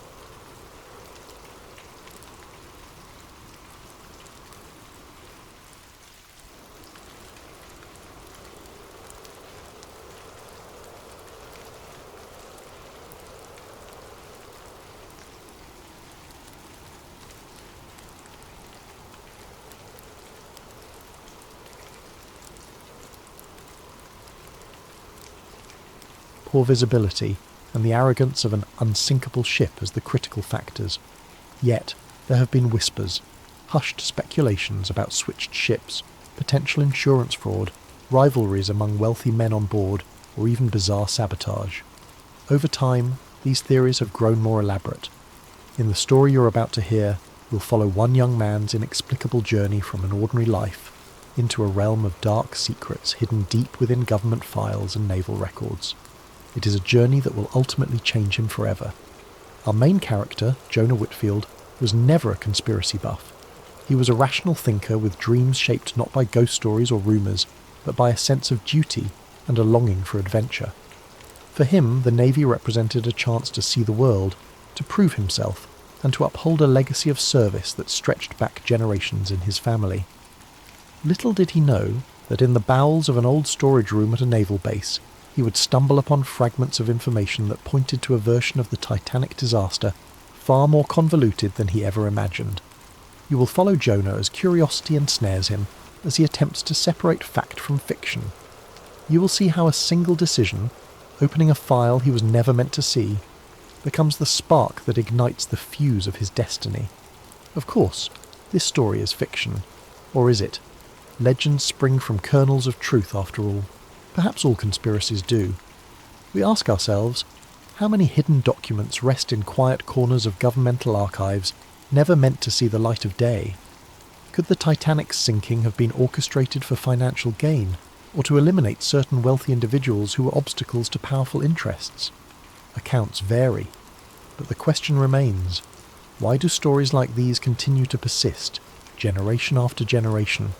Is it because we suspect that official records only tell part of the story? That question, dear listener, is yours to consider tonight. As you relax in bed, commuting to work, or simply unwinding at home, let yourself be drawn into the hidden corridors of Jonah's world. Let your imagination wander through sealed doors and dusty filing cabinets where skeletons of history might still reside. Above all, enjoy this journey into the unknown, one that weaves threads of historical speculation, espionage, and the unwavering human search for truth. Again, if you're new here, remember to comment your location and local time below, and subscribe to Sleep Theories for more stories that challenge the boundaries of what we accept as factual. Let us know your thoughts after you've finished listening or reading, but for now, dim the lights, get comfortable, and allow yourself to drift into the haunting possibilities surrounding the RMS Titanic's untimely demise. Welcome to a tale that merges the fervour of curiosity with the unyielding grip of secrecy, one that may leave you pondering whether some truths are better left buried at the bottom of the sea. Now, let us begin. Jonah Whitfield had grown up listening to his grandfather's stories of the sea, not fairy tales or legends, mind you. His grandfather, a retired naval officer, was far too practical for that. Instead, he spoke of harrowing rescue missions in stormy oceans, the camaraderie of sailors bound by duty, and the quiet moments staring out over endless waves, feeling at once tiny and limitless. Those stories shaped Jonah's boyhood dreams. By the time he turned 18, the stinging smell of salt air and the disciplined life aboard a ship beckoned him more strongly than any college or civilian job could. So it came as no surprise to anyone when Jonah enlisted in the Navy. Boot camp was everything Jonah expected. Physical rigours, mental challenges, and the forging of lifelong bonds. His fascination with maritime history deepened whenever he had spare time. He pored over naval records, read about famous admirals, and studied old ships that had shaped the course of warfare and commerce over centuries. There was a sense of continuity there, a feeling that by joining the Navy, he had become part of a lineage that stretched back through time, connecting him with maritime heroes and tragedies alike. Jonah's thirst for history led him into off-duty research projects whenever he was stationed at a base with a decent library. He'd stay late, flipping through references about everything from Nelson's victory to obscure World War II submarines. That's how, in the quiet recesses of the Stonebridge Naval Base's archives, he first encountered a locked steel cabinet marked simply with stenciled letters, SS Files, Restricted. The red tape was thick. He had no clearance to open it. But there it stood, tempting him with the possibility of secrets just out of reach.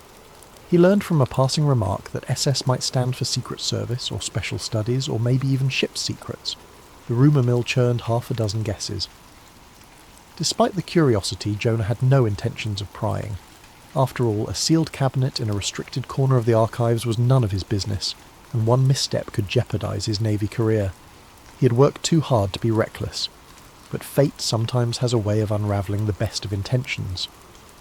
Late one evening, after finishing a logistics inventory assignment, Jonah noticed the base archivist struggling with stacks of documents. Being helpful by nature, he offered to assist in carting the boxes back to storage. The archivist, a weary woman in her 50s named Gladys, gratefully accepted. In the course of shelving them, Jonah realised the boxes were going on the same aisle as that mysterious steel cabinet. That was how he found out the archivist possessed a special key. A minute later, as they were sorting the new materials, the overhead lights flickered, an all-too-common glitch at Stonebridge. Gladys set the key down on a nearby shelf to fiddle with the fuse box, leaving Jonah momentarily alone with that cabinet's looming presence. He wouldn't have considered it, but something about the hush of the corridor, the glint of the key, and the memory of his father's cautionary words, "Sometimes you have to open a door to see if it should remain closed," kindled a spark inside him. Jonah was no thief, yet, against his better judgment, he lifted the key from the shelf and tried it on the cabinet's lock. A loud click startled him. His heart pounded. Time felt suspended as he swung the heavy door open. There were folders, some labelled by ship names he didn't recognise, others by cryptic code names. The label that caught his eye in the second drawer made his breath catch. RMS Titanic, Restricted. He had always held a deep, if casual, interest in Titanic lore. The ship had fascinated the world for over a century. The largest ocean liner of its day, declared unsinkable, only to vanish beneath the Atlantic waves on her maiden voyage. Historians chalked it up to human error, complacency, and a tragic encounter with an iceberg. But here, locked away in a naval archive, was a folder about the Titanic. Why would the Navy, especially a US naval base, have top-secret documents on a British passenger liner that sank in 1912? Before he could rationalise what he was doing, Jonah's hands were on the Titanic folder. He cracked it open. Inside lay aged photographs, typed memos from the early 1900s, and even an internal communication referencing intentional sabotage. The words on the page blurred as he skimmed them. Phrases like Olympic switch, financial impetus, and elimination of key opponents. A wave of confusion and excitement washed over him. He had stumbled onto something far beyond folklore. This was no casual mention of the disaster. It was describing a possible plot. Footsteps echoed behind him, and Jonah hurriedly returned the folder to its place. By the time Gladys reappeared, none the wiser, the cabinet was locked again, the key discreetly returned to the shelf. But Jonah's heart was still racing. He composed himself enough to finish helping Gladys, but his mind swirled with questions he dared not ask. Had he just glimpsed actual proof that the Titanic's sinking was orchestrated? Or had he simply misread century-old documents out of context? Yet the typed memos felt undeniably real. The reference to Olympic switch called to mind a fringe theory he'd once overheard. Some believed that the Titanic's sister ship, the Olympic, had been damaged and was swapped out for Titanic before the voyage, for insurance reasons or darker motives. Jonah always dismissed such claims as fan fiction, or the ravings of conspiracy forums, but seeing official memos in a restricted Navy cabinet was a jolt. Why would the US military keep records about that? Jonah tried to calm himself, reminding his jittery mind that he had no training in analysing historical documents. Maybe these were debunked leads the Navy collected, or even fictional scenarios. Still, the phrase elimination of key opponents echoed in his mind. There had been notably wealthy and influential men on board, financiers, industrialists, some who opposed certain powerful figures of their era. Could it be that someone actually orchestrated the disaster to kill them?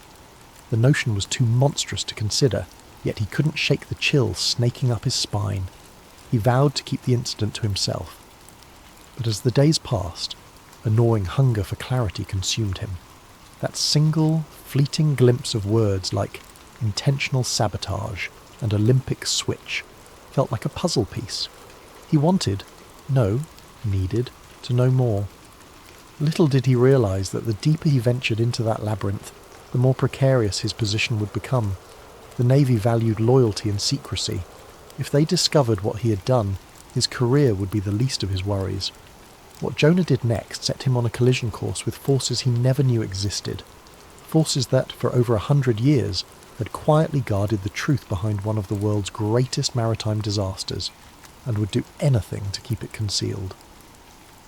In the days after Jonah's clandestine peek into the restricted cabinet, a storm brewed within him. Curiosity and apprehension wrestled non-stop in his mind. He lay awake at night envisioning those cryptic documents.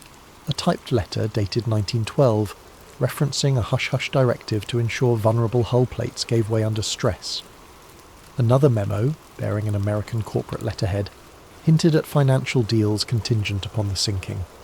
One note even listed names of prominent passengers who opposed certain powerful banking interests, men who, if alive, might have swayed future world events.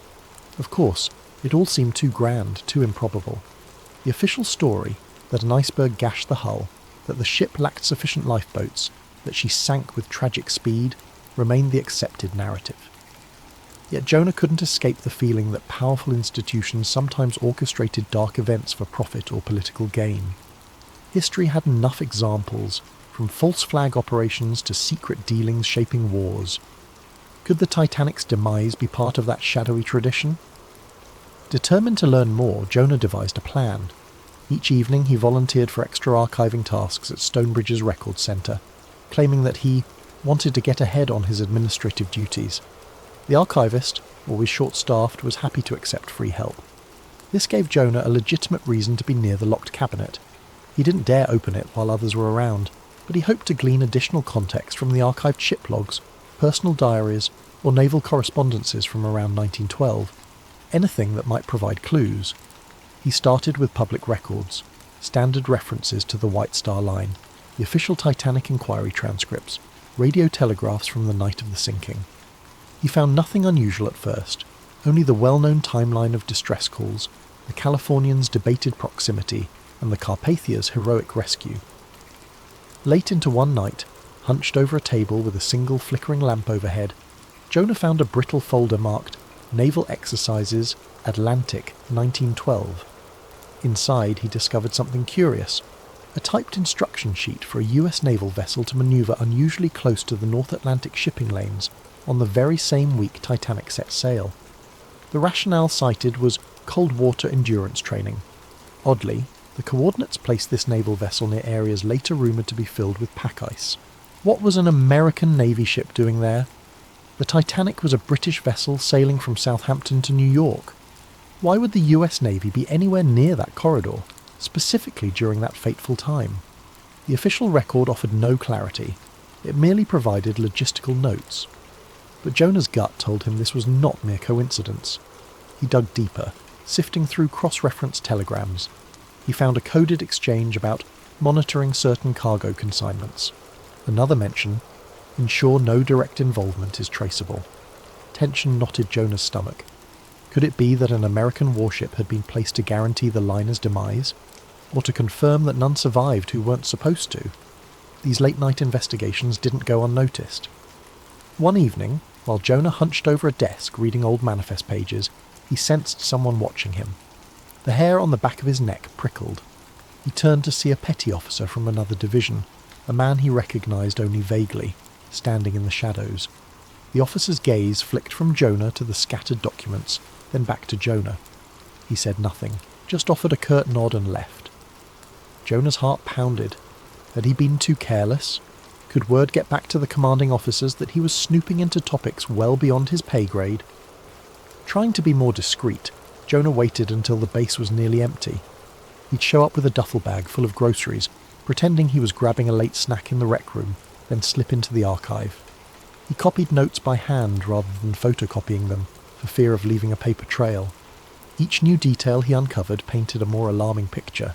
Accounts of suspicious cargo, covert alliances, wealthy financiers who stood to gain from sinking a specific ship. Not to mention the rumoured switch between the nearly identical Olympic and Titanic. Some documents even discussed the possibility that the real Titanic was so badly damaged that the shipping company orchestrated an insurance scam. If these documents were genuine, it implied that high-level powers orchestrated a disaster to eliminate certain individuals, or to reap a staggering insurance windfall, or perhaps both. His mounting paranoia reached a fever pitch when he discovered a later memorandum dated 1980, suggesting modern intelligence agencies had assumed custodianship of the Titanic files. They noted these files remained suppressed to preserve diplomatic ties and financial stability, with instructions to destroy any duplicates. Clearly, people with authority, across multiple generations, were actively covering up potential truths about the Titanic's end. One night, as Jonah prepared to leave the base, he glimpsed the same petty officer waiting near the main gates. The officer's gaze locked onto Jonah's. Taking a detour, Jonah slipped into a side corridor and waited, watching the man from a safe distance. After a few moments, the man spoke quietly into a cell phone, then walked off. Jonah exhaled, dread coiling in his chest. He realised he was under surveillance. Perhaps they suspected he was rummaging in the restricted files. He had to be more cautious or risk permanent consequences. Driven by a mixture of adrenaline and righteous anger at the idea of orchestrated mass murder, Jonah decided to share what he'd found with someone he trusted. He confided in Bryce Fletcher, a longtime friend and fellow sailor who had joined the Navy the same year. Over coffee in a dingy diner off base, Jonah spilled everything: his accidental discovery, the mentions of sabotage, and the old memos that put the US Navy suspiciously close to Titanic's final route. Bryce listened, eyes widening with each sentence. "You realise this is insane, right?" he murmured. "We're talking about the biggest maritime tragedy in modern history. You're saying it was purposeful? That's madness," Jonah sighed. "I know, but the documents I've seen, it's not random speculation, it's official. They talk about ensuring the ship meets a watery end to protect certain financial interests. Even the mention of removing prominent dissenters is there." They spoke in hushed tones, glancing over their shoulders. Bryce was torn between disbelief and the weight of Jonah's earnestness. Finally he whispered, "This could ruin you. Or worse, you should drop it." But Jonah couldn't let it go. He felt an obligation to the 1,500 souls who'd perished, if indeed they had been sacrificed for profit.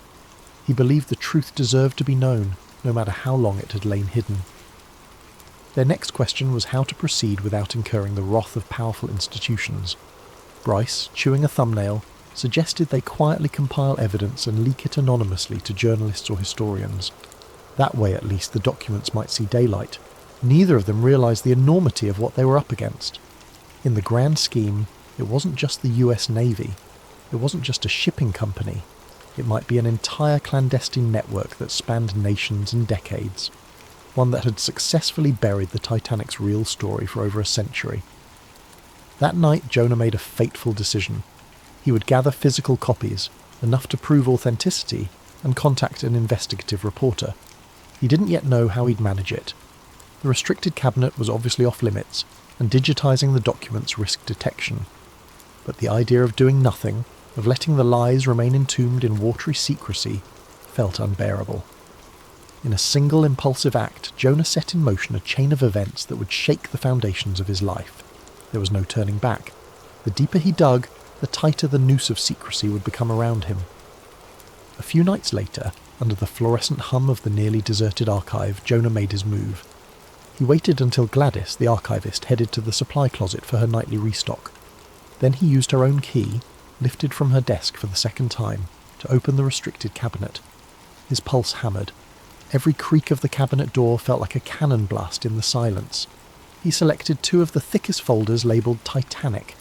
With trembling hands, he slipped them into his duffel bag, burying them under a towel and a spare uniform. It was a crude plan, but he hoped to smuggle them out unseen.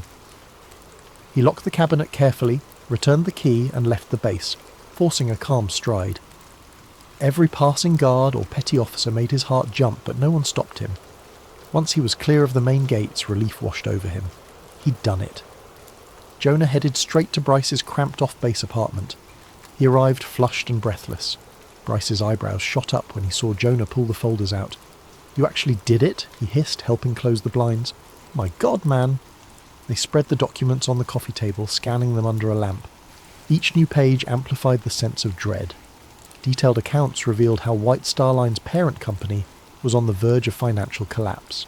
Key investors included some of the era's wealthiest men, who had a lot to gain if the Titanic's insurance payout saved their enterprise, or so the theory went. Another stack of letters referenced specific individuals who boarded Titanic, under the assumption they were sailing on a perfectly safe ship. Among them were powerful figures who supposedly stood in the way of certain bankers' ambitions regarding the Federal Reserve's creation. If the ship sank, those opponents would be gone, clearing the path. One letter in particular chilled Jonah to the core. It detailed instructions sent from a naval intelligence liaison to White Star executives, promising discreet oversight of the mission in exchange for future influence. It mentioned coded conversations about hull modifications, arranged payoffs to silence crew members, and the convenient rebranding of one ship as the other. The letter ended ominously. "Ensure all loose ends are submerged." Bryce looked up, his face pale. "This is bigger than we thought," he said, voice taut. "There are references to government officials, shipping magnates, even British lords. A full century of cover-up. If we leak this, we're essentially blowing open a conspiracy that's been kept under wraps for ages." Jonah nodded, swallowing the lump in his throat. "The question is how. If we go to any big news outlet, the story might be suppressed before it even airs. We need someone fearless, someone who doesn't mind going toe-to-toe with powerful institutions." They considered contacting small, independent investigative journalists, or even releasing scans online, but that ran the risk of the materials being dismissed as forgeries. They needed credibility. Bryce suggested a well-known historian who specialised in maritime disasters, a woman named Dr. Rosalind Fraser, who had garnered respect for challenging mainstream accounts of naval incidents in the past. "She's published in reputable journals," Bryce said. "If she verifies these documents, it's game over for the official narrative." They agreed. Jonah left the folders in Bryce's care temporarily, planning to get them scanned and encrypted. Bryce, though unnerved, insisted on helping. He couldn't let Jonah carry the burden alone. They parted ways, unaware that they were being watched from the street. A figure in a parked sedan across the road flicked away a cigarette butt and noted their comings and goings. Early the next morning, Jonah found a brown envelope slipped under his dormitory door at the base. Inside was a single photograph. Him and Bryce huddled over the stolen documents, captured through the apartment window. Beneath it, a typed note read, "Return what you've taken. Cease all actions. This is your only warning." A chill lanced through him. Someone had followed him, spied on him, documented the theft. He felt the walls closing in. Was it naval intelligence? Some private agency on retainer to old money families? Panicking, he rushed to Bryce's place only to find the door kicked in, furniture overturned. Bryce was gone. So were the documents. Jonah's heart thundered. There were no signs of Bryce or any explanation, just a ransacked apartment. He called Bryce's phone repeatedly, but it went straight to voicemail. Jonah felt numb. Had they taken Bryce? Or had Bryce fled? Searching the wrecked living room, he found Bryce's scanning equipment smashed, the laptop missing. The only clue left behind was a single scrap of paper pinned to the wall with a knife. "You've been warned." His mind raced with horrifying possibilities. He considered going to base security, but what if they were compromised? If this conspiracy extended to the higher-ups, he'd be handing himself over to the enemy. Instead, Jonah decided to call Dr. Rosalind Fraser. Bryce had jotted her phone number down on a notepad earlier. She answered on the third ring, her tone wary. Jonah introduced himself in a rush, explaining that he had crucial documents regarding the Titanic's sinking.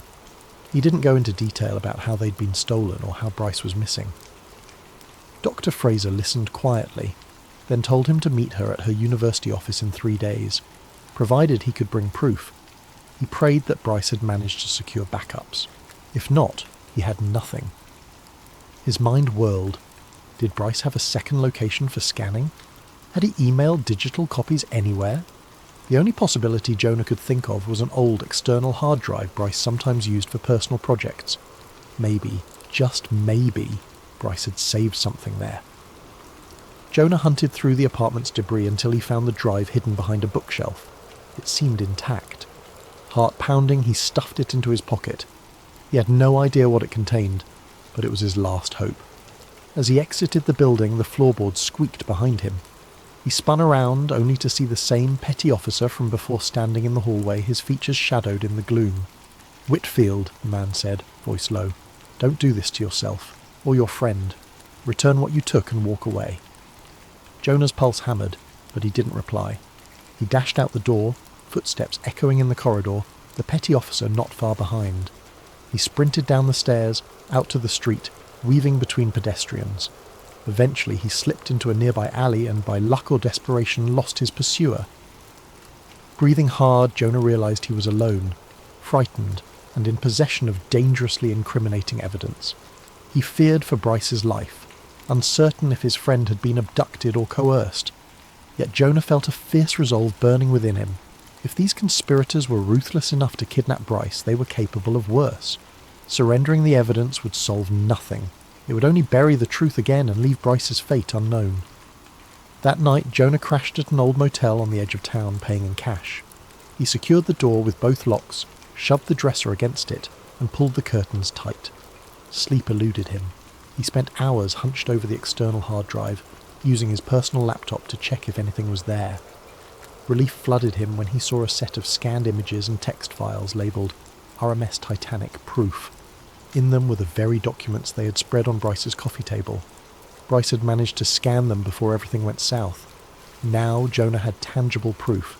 The question was how to get them to Dr. Fraser, and how to ensure he or the evidence wouldn't be intercepted. He changed his phone number, tossed his military-issue smartphone, and purchased a cheap burner phone. He realised he was risking desertion from the Navy by vanishing like this, but he saw no other choice. The conspirators had routes that reached into official channels, which meant Jonah couldn't rely on normal procedures or chain of command. It dawned on him that if they could make Bryce disappear so quickly, they could do the same to him. Yet, a persistent voice inside urged him to keep fighting. The souls lost on the Titanic, if indeed they were sacrificed, deserved the truth. Little did Jonah know that by morning, every resource of a shadowy network spanning corporate boardrooms, intelligence offices and legacy institutions would be mobilized to hunt him down. Time was running out, and with each moment, the oceanic depths of this conspiracy loomed ever larger. threatening to swallow him as mercilessly as the Titanic herself. Jonah set out for Dr. Rosalind Fraser's university office under the cloak of pre-dawn darkness. The campus lay a few hours away by bus. He avoided main roads, changed buses twice, and kept his burner phone turned off until he was within a mile of her office. All the while, he felt eyes on him, phantom watchers behind every corner. He could practically feel the invisible net tightening around him. Upon arriving, he found the campus mostly empty, the long corridors lit by flickering overhead lights. He had called Doctor Fraser from a payphone earlier, confirming their rendezvous time. She met him at a side door, her expression coolly academic but betraying an undercurrent of alarm. Jonah must have looked ragged, with shadows under his eyes and adrenaline thrumming through his veins. They spoke in hushed tones inside her modest office crammed with books and maritime artefacts. Jonah booted his laptop, showed her the scanned documents.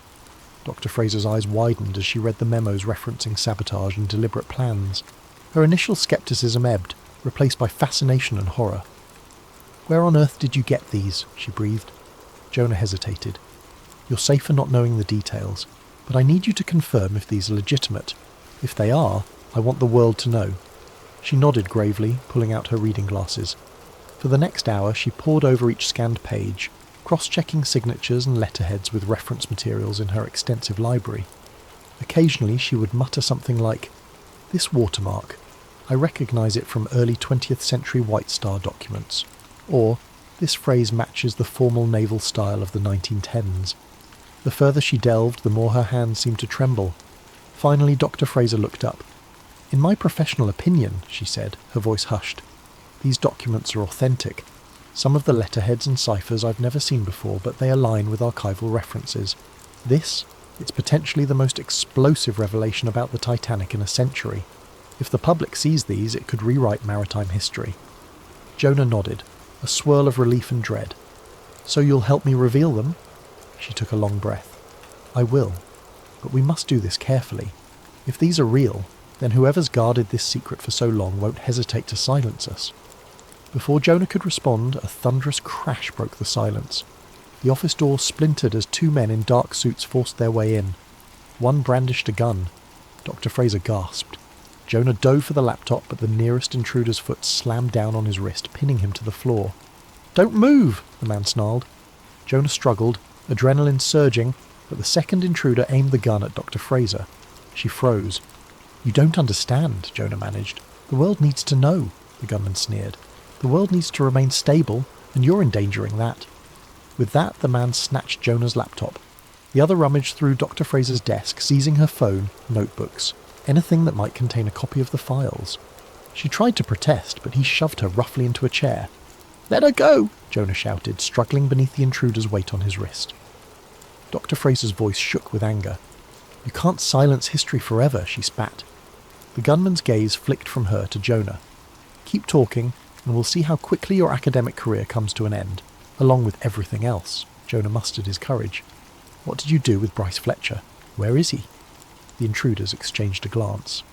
"Not your concern anymore," the man pinning him growled. Then, as swiftly as they came, they backed out of the office, carrying Jonah's laptop and Dr. Fraser's materials. One man kept the weapon trained on them while the other slammed the battered door behind them. For a moment, Jonah and Dr. Fraser sat in stunned silence. Then Jonah yanked open the desk drawer where he'd put the external drive. It was gone. They'd taken it. All the physical evidence Jonah had left was now in the hands of those determined to bury it. Dr. Fraser's eyes glistened with unshed tears. "They can't unsee what I've read," she said softly, as though trying to reassure both Jonah and herself. "I'll write it all down from memory. I'll go on the record." But Jonah's heart sank. No official channel would believe her without the documents, especially when wealthy, powerful forces denied the story. He could feel the precarious nature of their position. "They'll discredit you," he said, voice shaking. "They'll claim you're a fraud or you fabricated evidence, and they'll come after you again." Dr. Fraser gripped the arms of her chair, knuckles white. "So be it. The truth matters." Yet Jonah wasn't sure how far they could take it before meeting an even grimmer fate. He thought of Bryce, kidnapped, killed, or coerced, perhaps locked away in some black site. The hopelessness gnawed at him. From the hallway came a fresh commotion, raised voices, footsteps pounding. Another set of men in uniform burst into the office, led by the petty officer who'd tailed Jonah before. Without a word, they seized Jonah by the arms. One man produced a pair of handcuffs, snapping them around Jonah's wrists. "Jonah Whitfield, you're under arrest for theft of classified materials and desertion," declared the petty officer in a wooden tone. "You will come with us." Dr. Fraser stood, outraged. "He's no criminal. He's—" The petty officer's eyes narrowed. "Stay out of this, man, unless you want to be charged with conspiracy to commit espionage."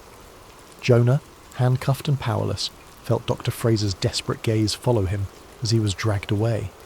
He wished he could offer words of comfort or defiance, but the weight of the situation pressed on him like a 1,000-ton hull. If these men were following direct orders from the very conspirators he sought to expose, then Jonah was about to vanish into the labyrinth of clandestine detention, just like Bryce. They hustled him out of the building into a waiting black SUV. As it peeled away, Jonah caught one last glimpse of Dr. Fraser standing in the doorway, dishevelled and frightened, but resolute. He prayed she would keep fighting, though he feared for her safety. The ride felt surreal. Jonah's mind raced, recalling every detail of the stolen documents, every mention of sabotage or financial motive that had led to the Titanic's sinking. He swore he would never forget. But memory alone wasn't enough. He needed the evidence to prove it, and now that evidence belonged to people who would bury it deeper than the ocean floor. Eventually the SUV drove into a naval yard, past multiple security checkpoints. Jonah's attempts to question his captors met with silence. They led him into a stark concrete building, down 2 flights of stairs into windowless corridors. With each step, dread coiled tighter in his gut. By the time they shoved him into a bare interrogation room, the overhead fluorescent light stung his eyes, and the walls felt suffocating. Hours blurred. They left him handcuffed to a metal table, a single camera lens glaring down at him from the ceiling corner. No one came in at first, leaving Jonah alone with his fears. Eventually a man in a crisp uniform, no visible name or rank, entered. His face was like granite. "You've made some powerful enemies, Whitfield," he said, voice low. "But you're still young with a promising future. This can end cleanly if you cooperate." Jonah's mouth felt dry as sand. "What do you want?" The man flipped open a slim file. "All the documents you took from the restricted cabinet, any copies you might have, and the names of anyone else you shared them with. That includes Dr. Fraser." Jonah's thoughts flicked to Bryce, to Dr. Fraser, to the battered remains of all his attempts to reveal the truth. He realised that if he cooperated, he'd condemn them as well. But if he stayed silent, these people could do anything they wanted to him. His future, his freedom, even his life hung by a thread. He mustered a shred of defiance. "I don't have anything left," Jonah said, voice steady, though tears threatened to well in his eyes. "You took it all." The interrogator's lips thinned. Wrong answer. What happened next blurred in Jonah's memory. The door slammed shut. He was left alone again. Hours or days passed in a haze of harsh lights, unanswered questions and a creeping sense of doom. Each time the door opened, a new wave of demands and threats followed. They wanted assurances that the scandal would never see the light of day. Jonah refused to speak of Dr. Fraser or Bryce. At some point he realised he might never leave this place. He recalled the faces of his family, the pride in his grandfather's eyes when he enlisted, the swirl of joy and dread he felt stepping onto his first ship. Now here he was, a prisoner of the very system he had sworn to serve, all because he'd stumbled upon secrets about a century-old shipwreck. News of Jonah's arrest never made it to the public record. Stonebridge Naval Base quietly filed him under unauthorised absence, and then disciplinary discharge. His name disappeared from the official roster. Even within the Navy, rumours about his fate were hushed up. A few who had known him asked questions, but no answers were forthcoming. He had become another phantom casualty in the endless labyrinth of classified operations.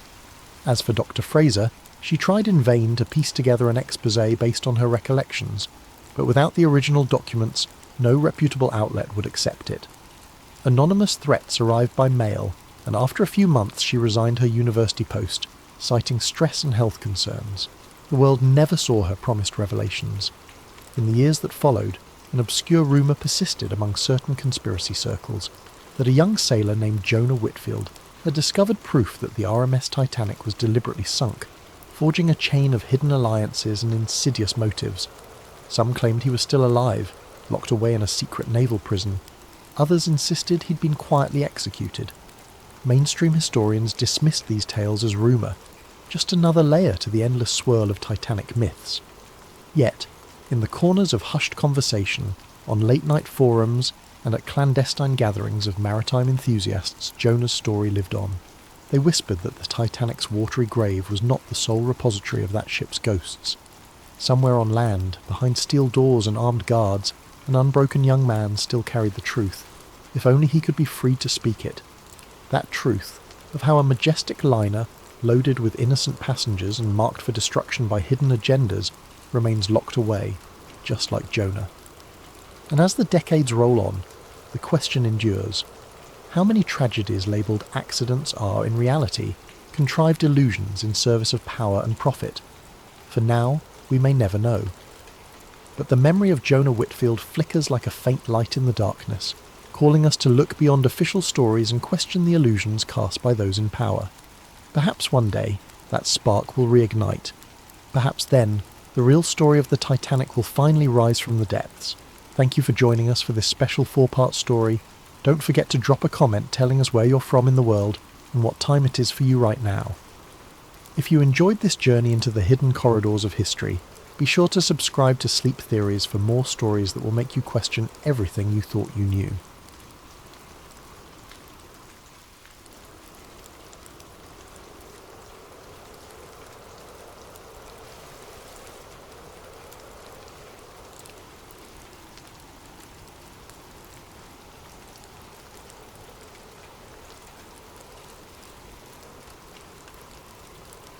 The hum of the tiny office's fluorescent lights droning in the background. She was the last one left in the newsroom tonight, as usual. A faint headache pressed at her temples, not from exhaustion alone, but from the nagging sense that she was on the verge of a story bigger than anything she'd tackled before. The rest of her colleagues had gone home, unconvinced by the cryptic messages referencing long-dead CIA programs that she'd been obsessively researching. Now, illuminated only by the cold glow of the computer screen, Eva reread the tip that had landed in her inbox hours earlier. MK Ultra is just the beginning. Look deeper.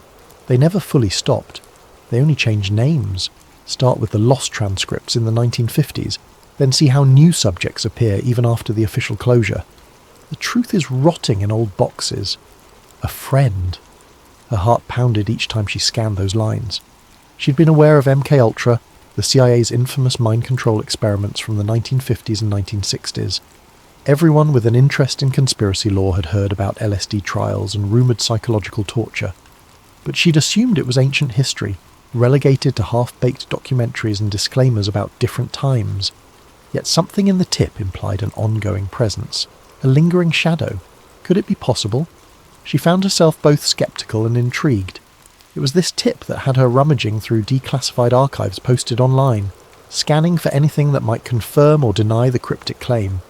So far, she'd found only blacked-out paragraphs, heavily redacted references to code names, talk of safe houses and volunteers, involuntary sedation. Enough to suggest widespread wrongdoing, enough to keep her up at night. But not enough for a solid lead. She needed more, something tangible. A faint squeak in the hallway startled her. She shut her laptop, half expecting a co-worker, but nobody appeared. Probably the old building settling. Eva exhaled, then reopened her laptop.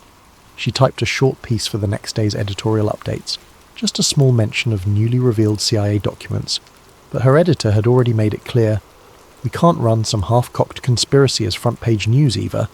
She clenched her jaw, saving her notes in a hidden folder titled MK. At exactly 10:52 p.m, her phone buzzed. An unknown number. She hesitated before picking up. "Hello?" No immediate reply, but she caught breathing. Then a man's voice, low and wavering. "I read your piece about mind control archives. You're onto something. I can't talk freely. Meet me tomorrow, noon, at Crescent Park. I have patient files you need to see." The line clicked dead before she could respond. Her heart hammered. Patient files? Something ongoing? She packed up, a swirl of thoughts fueling a mild adrenaline surge. The tipster sounded spooked. She typed a quick text to her friend Manny from the crime desk. "If I vanish, ask about Crescent Park." Manny had teased her about paranoia, but she'd learned never to take a stranger's call in such matters lightly. Once outside, the cool night air offered a mild relief from her pounding heart. She double-checked the darkened street for suspicious cars, half laughing at her own caution. The only sign of life was a stray cat rummaging near the dumpster. Driving home, she reflected on her last big break, a child trafficking ring case that nearly cost her a lawsuit. Her editor had stuck his neck out for her, but now the paper's budget was shaky. Another fiasco might sink them both. Still, something about potential ongoing mind control experiments, or at least a cover-up, felt too big to ignore. If the CIA or whichever branch was still burying these secrets, it wasn't just old news. Real people might be suffering, or had suffered, without recognition. By the time dawnlight crept through her apartment blinds, Eva had hardly slept. She dragged herself to the tiny kitchen, slurping coffee that tasted burnt.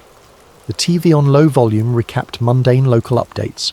No mention of secret experiments or covert operations, just typical morning chatter. She turned it off, unsettled. Maybe she was chasing a ghost, but what if there's substance to it? She recalled Watergate once started as a seemingly small burglary story. Maybe this was her chance to unearth a revelation. At her desk by mid-morning, she tried to focus on routine tasks, but anxiety gnawed. The hush in the office told her the place was half empty. Manny teased her from across the aisle. "You look like you saw a ghost, kiddo." She gave him a half smile, reminded him about the text. He teased back, "Better not vanish, or I'll have to run your story." She muttered a thanks, feeling only slightly reassured. Noon arrived. She parked near the park's entrance, scanning for watchers. People strolled with dogs, kids played around the swings, an old man fed pigeons. A normal midday scene. She wandered the walking path, nerves on high alert. Then she spotted a man leaning against a large oak tree, looking distinctly uneasy. 30s, short hair, dark-rimmed glasses, clutching a manila folder. He locked eyes with her and gave a small nod. "Ms. Moreno?" he asked. She nodded.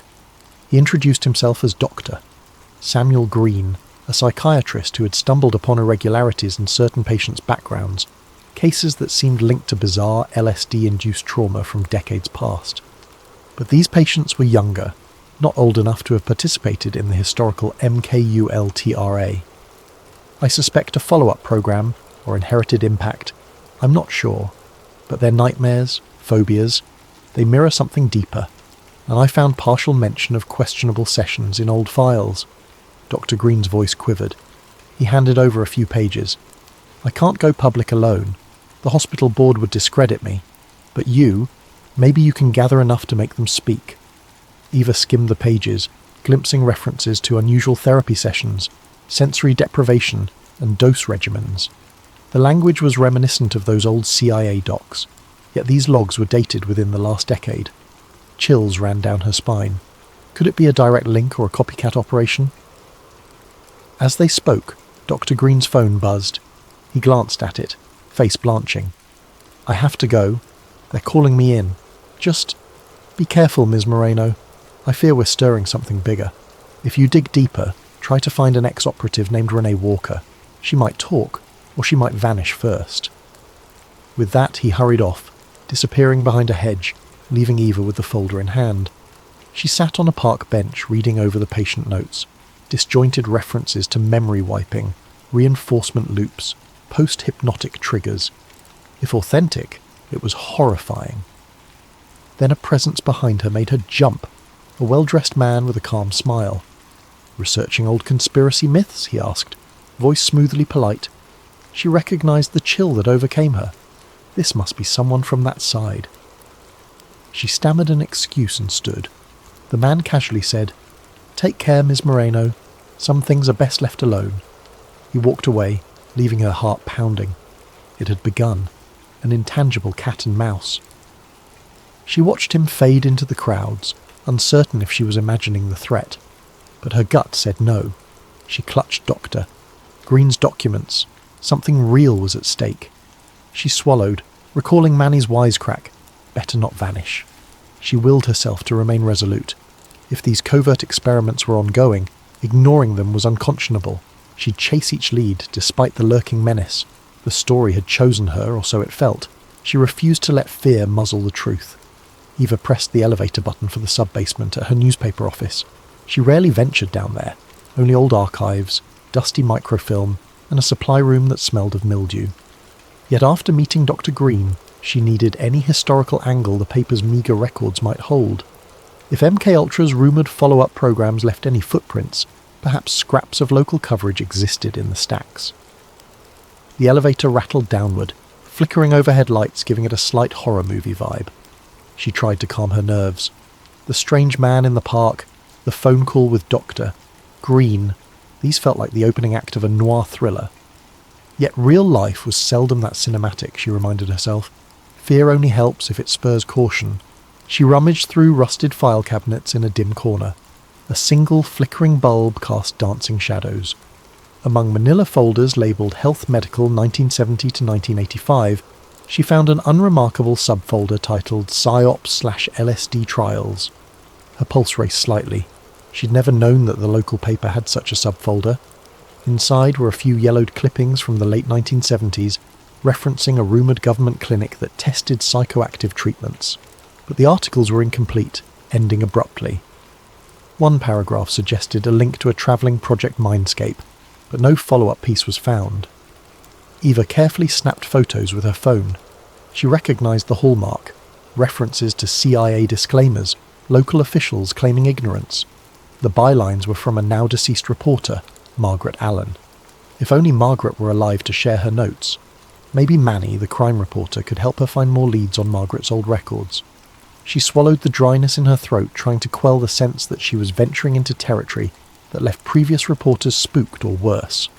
Late that afternoon, Eva followed up on the phone numbers listed in Dr. Green's partial patient notes.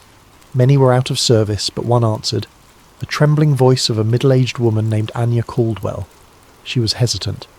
"I'm not sure I can trust you," she said, stammering. Eva explained that, Doctor. Green pointed her toward Anya, promising confidentiality. After a long pause, Anya invited Eva to come by her apartment at dusk. "I just want the nightmares to stop," she murmured. Nervous but determined, Eva arrived at a modest, slightly run-down building on the city's outskirts. Anya greeted her with wary eyes, ushering her into a living room cluttered with half-finished puzzles and stacks of self-help books. She looked exhausted, with dark circles beneath her eyes. Over a shared cup of lukewarm tea, she recounted bizarre fragments. "I remember, being a teenager, told I was going to therapy for depression, but it felt more like tests. They'd show me swirling lights, ask questions while I was half-dazed. Sometimes I'd wake up not knowing how I got there." Her voice shook. "They kept calling it a clinical trial for advanced therapy. My mother said it was recommended by a government-sponsored mental health initiative. That was decades ago, but even as an adult I have these triggers, flashes of a cold lab, men in suits, strange tones piped into headphones." She pressed her hands together, trembling. "If your Dr. Green is right, I was part of something bigger. The idea that it's connected to MKUltra terrifies me." Eva fought an impulse to comfort Anya physically. She settled for a gentle, reassuring tone. "We'll find the truth," she promised softly. She felt a deep ache in her chest. This woman's trauma wasn't a sensational story. It was heartbreak. The impetus to expose the conspiracy became more personal. She took careful notes, then offered Anya a contact for a free legal advisor if needed. In that moment, Eva realised she was crossing from mere observer to advocate, whether she liked it or not. That evening, Manny called unexpectedly. "Eva, I was rummaging in the old broadcast tapes from the 1980s, found something labelled Mindscape Test in a dusty corner. Want to see?" She drove over to Manny's place. They watched the battered VHS on his ancient player. Grainy black and white footage flickered. A panel discussion, presumably from a local TV show, featuring a stern older man who claimed to be a psychological consultant, discussing LSD therapy and hush-hush government cooperation. Another figure's face was blurred. Manny tapped the screen. "Look at that silhouette. Doesn't it remind you of Dr. Green's mention of an operative named... Oh, was it R. Walker or something?" The name Renee Walker flared in Eva's mind. In Dr. Green's notes, he'd suggested a Renee W. might be an ex-operative. The blurred figure indeed had a female voice, talking about the moral conflict of messing with minds in a monotone heavily disguised. Manny's eyebrows rose. Could this be her? If so, she's been trying to blow the whistle for decades. The final frames froze on the older man referencing national security as reason for secrecy. The show ended abruptly with a sign-off date of 1983. They made a copy of the VHS on Manny's digital converter. This might be precious evidence if it linked a real face to a hidden operation. Manny agreed to keep quiet while Eva pursued the lead further. She left with an uneasy sense that each new clue was simultaneously clarifying and tangling the bigger picture. Secret therapy trials, an ex-operative with regrets, hush-hush LSD expansions decades after MKUltra was shut down. Driving home in the dark, Eva checked her rearview mirror repeatedly. The distinct sense of being followed brushed over her nerves. Once she glimpsed headlights behind her that matched each turn, but eventually they veered off. Paranoia or reality? She recalled the man from the park, that grin laced with implied threat. She half laughed at her jumpiness, yet a gnawing tension remained. This story was stirring powerful forces. She could almost feel the intangible watchers creeping in. Her phone buzzed near midnight. Dr. Green again, voice taut with worry. I got pulled aside by hospital administration. They want me to stop referencing these LSD trauma theories. Something about protecting patient privacy, avoiding baseless accusations. I sense official pressure. We must move quickly, Ms. Moreno, or we lose momentum. She responded that she'd discovered a possible lead. Someone named Renee Walker might have crucial knowledge. Green said he'd heard that name whispered in old psychosurgeon circles. I'll see if I can find a contact for her, he offered. They agreed to meet discreetly soon. Before hanging up, he added, Be careful. I suspect we're hitting a nerve with the agency folks. That night, Eva double-locked her apartment door. She rummaged through her laptop, printing out the newly found documents. She didn't want them only in digital form. Too easy to alter or delete if her system was hacked. She stashed the physical copies in a taped-up binder under her bed. A flicker in her computer screen made her heart jolt, as if someone might be remotely accessing it. She quickly turned off Wi-Fi. Possibly a glitch. Possibly not. She laid in bed, thoughts whirling. So far, she had a meltdown tapestry of half-truths. Old LSD projects, traumatized patients, clandestine 1980s interviews, a possible ex-operative named Walker. The pattern suggested that the original MKUltra's dark legacy had mutated or never fully ended. If she published now, she'd face immediate pushback. If she delayed, she risked losing Dr. Green or Anya's cooperation under intimidation. Balancing these risks felt like treading a razor's edge. In the stillness, she recalled how Anya's eyes brimmed with fear, how Manny bravely rummaged archives for her. She wanted to protect them, to do justice by their stories. Sleep crept in slowly. Outside, city lights glowed, oblivious to the hidden war for truth happening in shadowy corners. As she drifted off, the last thought crossing her mind was the question, if I push deeper, how far will they go to silence me? And am I truly ready for that fight? Eva's editor glowered at her from behind a cluttered desk the next morning. I'm not shutting down your story, he clarified, but you'd better bring me something solid. No cloak and dagger rumours. I can't risk a defamation lawsuit or a government clampdown. This paper's fragile enough, kid. She nodded, biting back a retort. She understood the precarious finances. She also knew she had more leads to chase, so any immediate confrontation here was pointless. Around lunchtime, a call came in from a blocked number. She picked up, half expecting Doctor, Green or Manny. Instead, a woman's voice, husky with a slight rasp, spoke. I read your piece on historical LSD trials in the local aggregator. You're more correct than you realise. If you want real answers, meet me at the old bridge, 9 p.m. tomorrow. Park discreetly. Come alone. Click. The line died. Eva's pulse spiked. Another tipster? She guessed this might be Renee Walker, the ex-operative.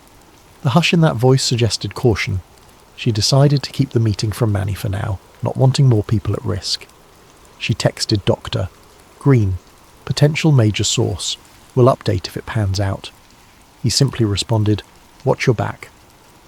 That evening, as Eva locked up her desk, she nearly collided with a tall man stepping into the hallway. He wore a tailored suit, eyes cool with confidence. Ms. Moreno, he said softly, I'm Marcus Tate, Government Relations. We appreciate your interest in historical CIA documents, but caution you to verify authenticity. Many fabricated stories circulate. The tone was polite, but the underlying message bristled. She recognised that name, Marcus Tate, someone rumoured to hold a senior intelligence position, known for smoothing over controversies. She forced a tight smile. "Thanks for the tip. I always verify sources." He nodded, letting a silence hang. Then he said, "We wouldn't want your publication to inadvertently publish disinformation. It could harm reputations. Be sure you have facts, not fantasies." With a parting nod, he vanished into the corridor. She stood there, adrenaline surging. He'd found her. The friendly facade was a classic intimidation tactic. She breathed deeply, reaffirming her resolve. That night she dreamt of interviews with masked figures, swirling records, half-lost diaries. She awoke in a cold sweat. Checking the time, 4 a.m., she realised she wouldn't sleep further. She rummaged through her notes.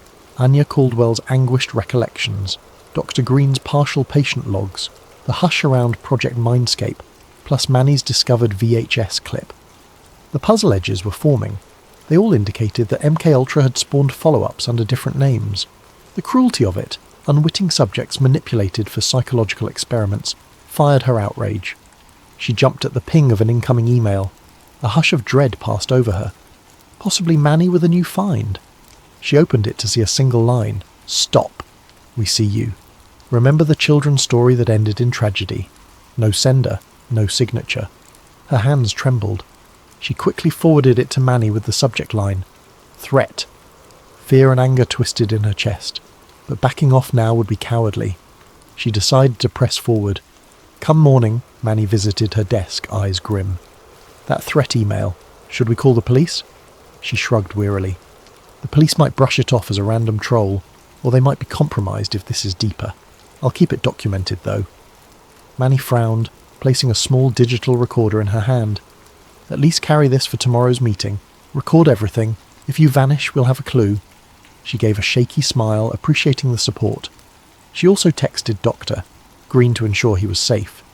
He answered that nothing new had happened, though he felt uneasy at the hospital, noticing a suspicious stranger loitering outside his office. The sense of watchers multiplied, as if a net tightened around them. That afternoon, Eva visited Anya Caldwell's apartment again, bringing groceries as a small gesture of kindness. Anya looked more frazzled than before, eyes red, hands trembling. She said she'd had another flashback. "I woke at 2 a.m., hearing the voice of a man telling me to recite phrases. My heart pounded. Then I realised it was a dream, or a memory." She rubbed her temples. "It feels like they planted triggers in me, half-lost commands. I can't separate reality from induced illusions." Eva consoled her gently, promising progress was being made. She didn't mention the upcoming clandestine meeting. The last thing Anya needed was further agitation. Instead, Eva recorded a short statement from her about the therapy sessions as a child. Tears welled in Anya's eyes as she recalled a windowless room, swirling colours, the smell of antiseptic. "They'd strap me to a seat, talk about unlocking hidden recesses of the mind. I was just a kid," her voice cracked. Then it all went black. Leaving Anya's place, Eva felt both anger and heartbreak. This woman was living in a psychological labyrinth shaped by monstrous experiments. She clenched her fists. No matter the risk, the truth must surface. As dusk approached, Eva found her mind swarming with scenarios of the next day's meeting. She packed a small messenger bag with essential items: phone, digital recorder Manny gave her, spare battery, some printed docs for reference. She wore comfortable dark clothing, wanting to blend in at night. She half expected a spy novel twist, pursuit by unmarked cars. But the actual day remained quiet, as if the forces arrayed against her were letting her approach the meeting unimpeded. Her phone chimed. Manny again, urging caution. "If anything goes sideways, call me, or text a single letter to indicate trouble." She typed an appreciative reply, fighting a swirl of both gratitude and guilt. She was dragging Manny into dangerous waters, but she needed an ally. That evening, the city lights flickered against a starless sky. Eva rummaged for the steel in her spine that had propelled her through tough stories before. Yet tonight felt different. Lurking government watchers, threatened whistleblowers, traumatized survivors. She double-checked her apartment's locks, set an alarm for early morning. She'd meet the mysterious caller at 9 p.m. tomorrow. The hush in her apartment felt oppressive, as though shadows on the walls were more than mere illusions. Her last act before bed was to rewrite her notes into a more coherent timeline. 1950s to 1970s, MK Ultra official timeline. 1983, local TV interview with an ex-operative, likely R. Walker, discussing a spin-off project. 90s to 2010s, Dr. Green's patients show LSD-induced psychological trauma, some referencing secret therapy. Present, threats from a man named Marcus Tate, presumably an agency official. She underlined tomorrow night, Old Bridge, Renee Walker. She imagined the conversation that might unfold, the revelations that might come. A swirl of dread and excitement coalesced in her gut. If this was indeed Renee, the puzzle's missing piece might fall into place, giving the story unstoppable momentum. At midnight, lying in bed, phone on her nightstand, she stared at the ceiling. She pictured the silent watchers, the cunning Tate, the heartbreak in Anya's voice, Dr. Green's caution. Sleep eluded her again. She whispered to herself, "We're all just threads in a bigger tapestry. But maybe, if we weave them together, the truth can't be cut." The beep of the clock turning 12:01 a.m. sounded eerily loud, marking the transition to the day that could change her life. She closed her eyes, mustering the nerve for what was to come. The next day breezed by in a haze of tension, each hour feeling like a coil tightening. Eva barely focused at work, her mind fixed on the upcoming meeting at the old bridge. By late afternoon, Manny sidled over to her desk, concern etched on his face. "You sure about going alone?" She nodded, feigning confidence. "If I show up with a crowd, this source might vanish," Manny exhaled. "Then keep me posted. We can't lose you to some dark fiasco." She promised she'd text him the moment she left the meeting. The unspoken fear hung between them, that these conspirators played dirty. Just before 9 p.m, Eva parked a few blocks away and walked the rest. The old bridge, a disused iron span over a shallow river, sat in a dimly lit portion of the city seldom patrolled by normal evening crowds. Broken street lamps gave it a half-forgotten gloom. She clutched her phone and Manny's digital recorder, scanning the area for watchers. A solitary lamp at the bridge's midpoint cast a sickly glow on corroded metal beams. The hush here felt oppressive. Near the lamppost, a cloaked figure stood with hunched shoulders. Eva approached cautiously, heart thudding. As she drew near, the figure lifted a hood, revealing an older woman's face lined with weariness. She spoke first, voice rough but subdued. "You're Eva. I'm Renee Walker.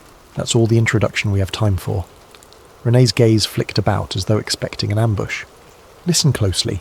I used to work for the agency. Not full field ops, more like logistical tasks. But I saw enough.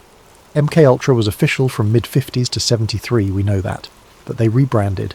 They carried on select sub-projects under new code names, tested mind manipulation on unsuspecting people. LSD was just one tool. They tried hypnosis, synthetic compounds, memory erasure. It goes deeper than official records show." Eva's pulse quickened. She pressed record discreetly. "And does it continue to the present day?" she asked. Renee inhaled shakily. "In fragments, yes. Various labs quietly funded. Some doctors recruited. I parted ways decades ago, overwhelmed by guilt. I tried hinting at the truth in that old 1983 broadcast, but I was discredited, threatened." Renee handed Eva a small flash drive. On here are partial logs from the 1990s. They mention a Project Halcyon, a newer iteration focusing on advanced mind conditioning. I can't confirm if it's fully active now, but I suspect it never ended. She paused, scanning the darkness. They never fully let go of the dream of controlling thoughts, altering behaviours, and the worst part, many subjects have no idea they were used. Eva pressed for specifics about LSD experiments. "From what I gather, Anya Caldwell might be a victim." Renee frowned. "Yes, that name surfaces in old rosters. She was one of the teenage participants identified as emotional vulnerability prospects. They used sedation, subliminal triggers, aiming to shape behaviour patterns. It was monstrous. Some attempts at total reprogramming, they said. A tremor passed across her lips. "I can't undo the past, but I can help you expose it." The hush of the night weighed on them. The dull roar of the distant city traffic underscored how separate they were from normal life. Eva felt sick imagining countless lives like Anya's. She asked, "Who's directing it now? Is it the CIA, a private contractor?" Renee shook her head. "Could be a black-budget wing. Marcus Tate is a top figure in suppressing all public references. If he's after you, be extremely careful. He's cunning, well-connected. Suddenly footsteps echoed on the far side of the bridge. A flashlight beam swept across rusted railings. Eva's heart lurched. 2 silhouettes approached. "We need to go," Renee hissed, pulling Eva aside. The footsteps quickened. Eva glimpsed suits and glints of drawn handguns, possibly Tate's men. "Split up," Renee whispered, "and hide the flash drive." Eva stuffed the drive into her jacket pocket. They parted ways at the middle of the bridge, each slipping into darkness behind opposite support beams. The footsteps reached the lamppost, a hushed voice speaking. They were just here. Another answered, "Spread out. Check the perimeter." A chill of adrenaline shot through Eva. She crouched low, quietly texting Manny. "Bridge. Surrounded. May need help." Peering from behind the beam, Eva watched one agent pass mere feet away. She held her breath. He scanned the shadows with a small flashlight. Luckily, a shrill siren from a distant street corner spooked them. Perhaps a random police cruiser. The men, evidently not wanting a confrontation, retreated. Eva seized the moment, creeping in the opposite direction along a narrow catwalk under the bridge. Heart pounding, she emerged onto a deserted side street, then sprinted to her car blocks away. No sign of Renee. She hoped the ex-operative also escaped. She hopped in her car, hands trembling, and sped off, only allowing herself to exhale when the headlights behind her revealed no pursuers. Her phone beeped, a text from Manny. "Hang tight, on my way." She replied that she was safe for now, heading to an all-night diner. Manny insisted on meeting. The swirl of fear and relief left her half nauseous. Manny slid into the diner booth, breath ragged. Eva recounted the confrontation. Manny looked alarmed, but also intrigued. "So now you've got a flash drive from a presumably high-level operative. That's gold, or a hornet's nest," she nodded. "Both, likely." She'd scrolled quickly on her phone, discovering the flash drive was encrypted. She'd need a friend skilled in decryption, someone not easily traced. Manny offered a contact, a freelance hacker named Jules who owed him a favour. They ordered coffee and greasy fries, neither having eaten. In a subdued tone, Manny murmured, "We should confirm, Doctor. Green's safe. If Tate's men are stepping up, Green might be a target too."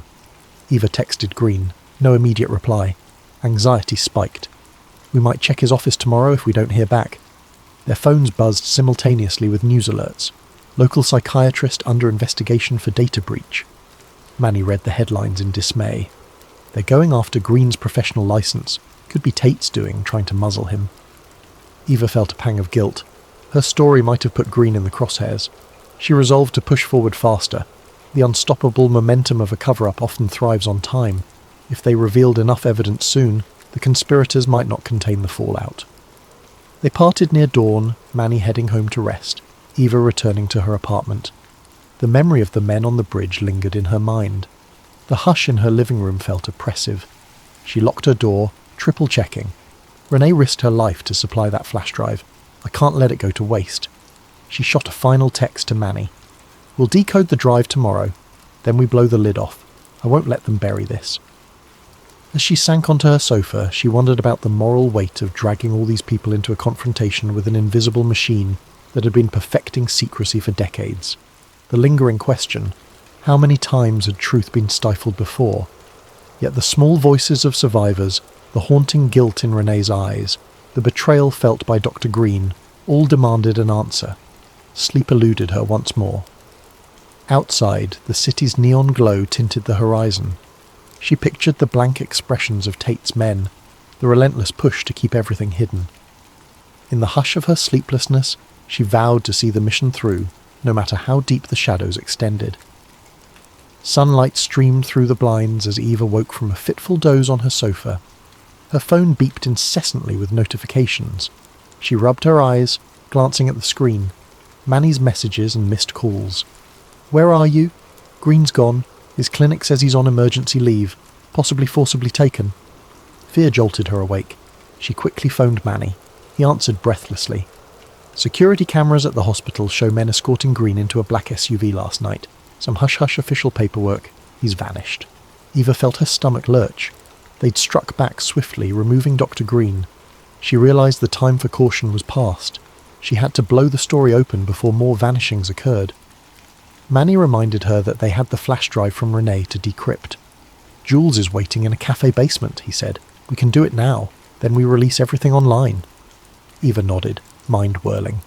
She grabbed her laptop, the flash drive, and an external battery. They met at a dingy cafe's back room. Manny's contact, Jules, was a small woman with spiky hair, hunched over a battered MacBook. The basement smelled of coffee grounds and dust. Without preamble, Jules accepted the flash drive, then typed feverishly. "High-level encryption, but let's see. Must be older code." A swirl of lines scrolled on the screen. Manny and Eva hovered, tension mounting. Minutes became an hour. Jules cursed softly, then grinned. "Got it. Directory of PDFs, some video files, a few text logs. Let's open the text logs first." She double-clicked. A hush fell as they read references to Project Halcyon, Advanced Psychosomatic Reconditioning, Subject Group Number 47, Supplementary LSD Regimens, dates up to 2014. Manny exhaled. They continued these mind control experiments well into the 21st century. Good God. Scrolling further, they saw mention of key personnel, M. Tate, in an oversight role. Manny's eyes flared. Marcus Tate. So he's not just covering old secrets. He's actively overseeing a new iteration. This is the smoking gun. Additional lines detailed sedation protocols, session durations, and modifications to memory imprint techniques. The moral horror was tangible. One PDF attached, titled Survivor Case Anya C. 1979, revealed Anya Caldwell's role in an adolescent program. Another named Doctor. Green recognized him as a potential risk if discovered. Manny and Eva exchanged grim looks. They'd found clear proof that Green was in danger for a reason. Manny hissed, "We must publish. Now." As they prepared to upload the files to their paper's server, Eva's phone rang. Marcus Tate's number displayed, a twist in her gut. She answered with trembling calm. Tate's voice was clipped. "I assume you have something from Ms. Walker. We have Doctor. Green in custody for national security reasons. We can talk terms." Her anger flared. "You kidnapped a psychiatrist? You're insane." Tate responded calmly. "He's alive, Ms. Moreno, but release that data and events may escalate unpredictably. The government will deny everything, brand you a hoaxer, maybe a traitor." Eva's gaze flicked to Manny. She put the call on speaker. Tate continued, "We can handle Ms. Caldwell's claims as mental illness. The ex-operative Walker's testimony is hearsay. We only fear if you tie it all with falsified documents. Step away, and Dr. Green's life returns to normal. He might even reappear, cross us, and we can't guarantee anything."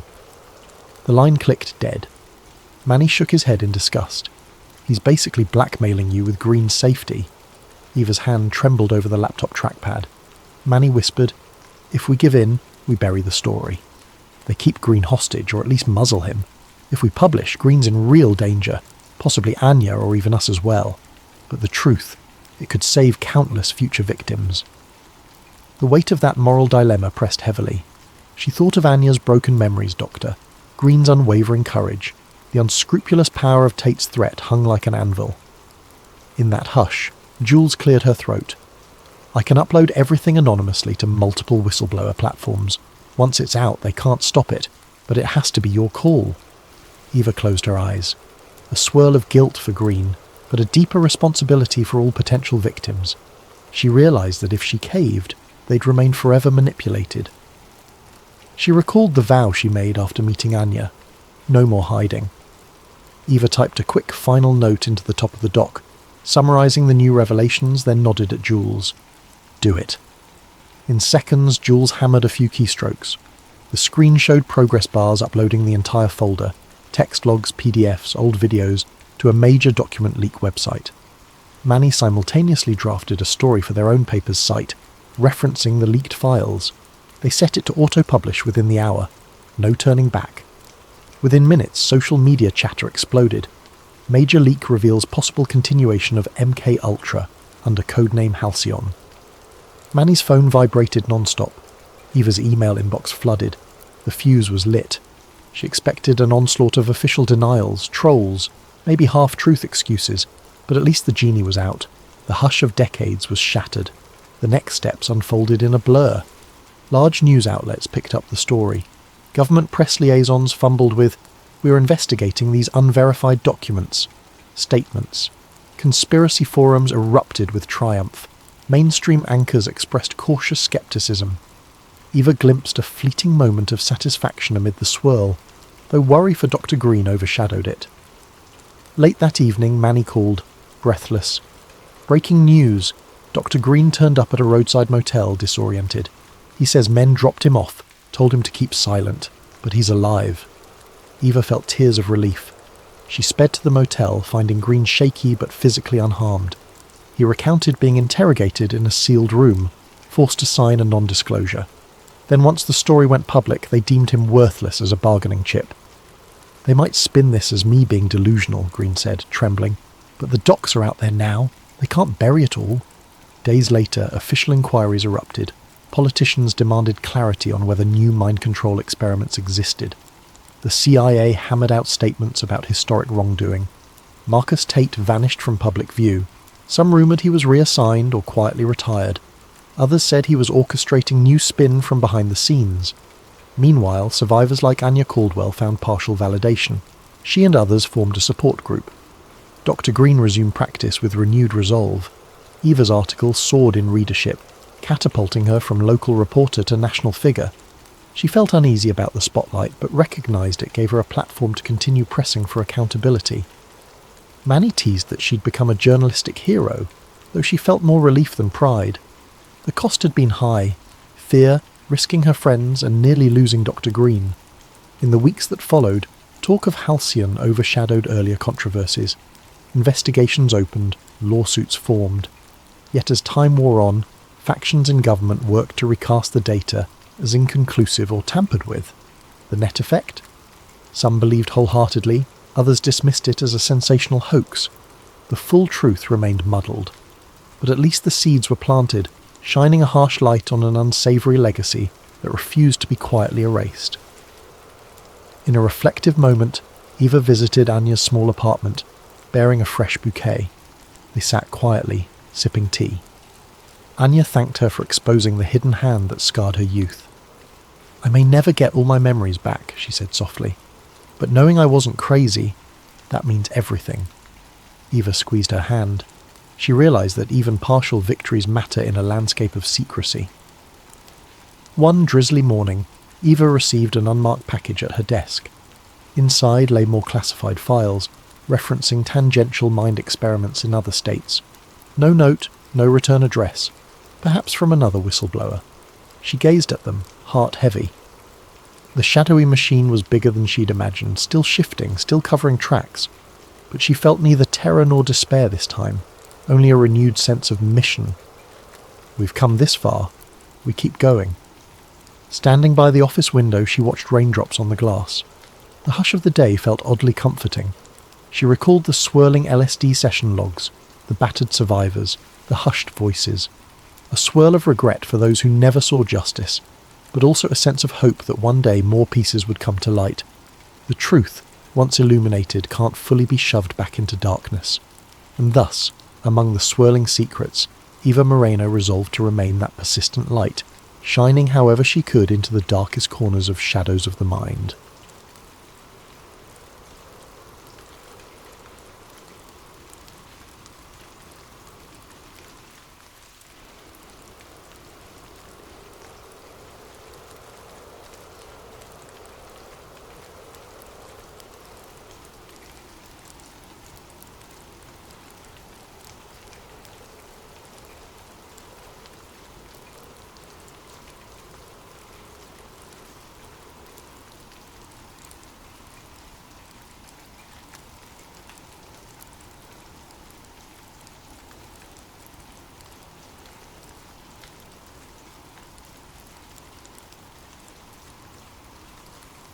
James Hart stood there, his breath hanging in the cool morning air as he stared at the sign. The words, US Government Property, Restricted Area. No trespassing glared back at him, each letter bold and unyielding against the worn metal.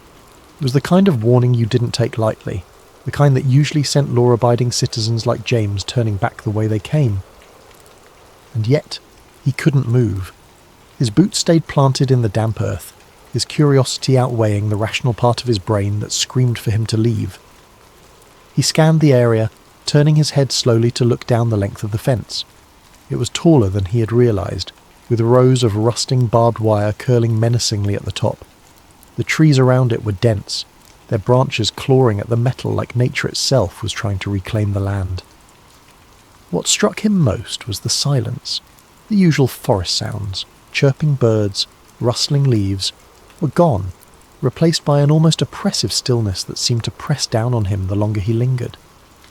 James felt a pang of guilt for even thinking about crossing the fence. He was a man who followed the rules, who had lived his life avoiding unnecessary risks. But something about the place gnawed at him. It wasn't just the fence or the sign.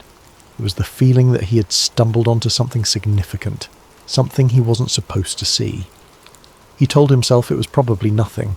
Maybe an old military outpost long abandoned. Maybe a weather station. Maybe... But his gut told him otherwise. That's when he noticed the gap. It was small, almost hidden by a cluster of shrubs growing at the base of the fence. James wouldn't have seen it if the sunlight hadn't caught the glint of metal where the barbed wire had been cut. The gap was jagged, as though whoever had made it hadn't cared much for precision.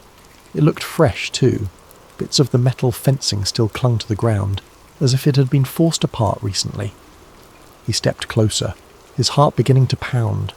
The gap didn't look like an official entrance. It looked unauthorized, like someone else had been here, someone who wasn't supposed to be. The thought made James hesitate, a chill running down his spine. If someone had cut their way in, they'd done so for a reason, and if they'd gone to that much trouble, whatever lay beyond the fence was likely worth hiding, or discovering.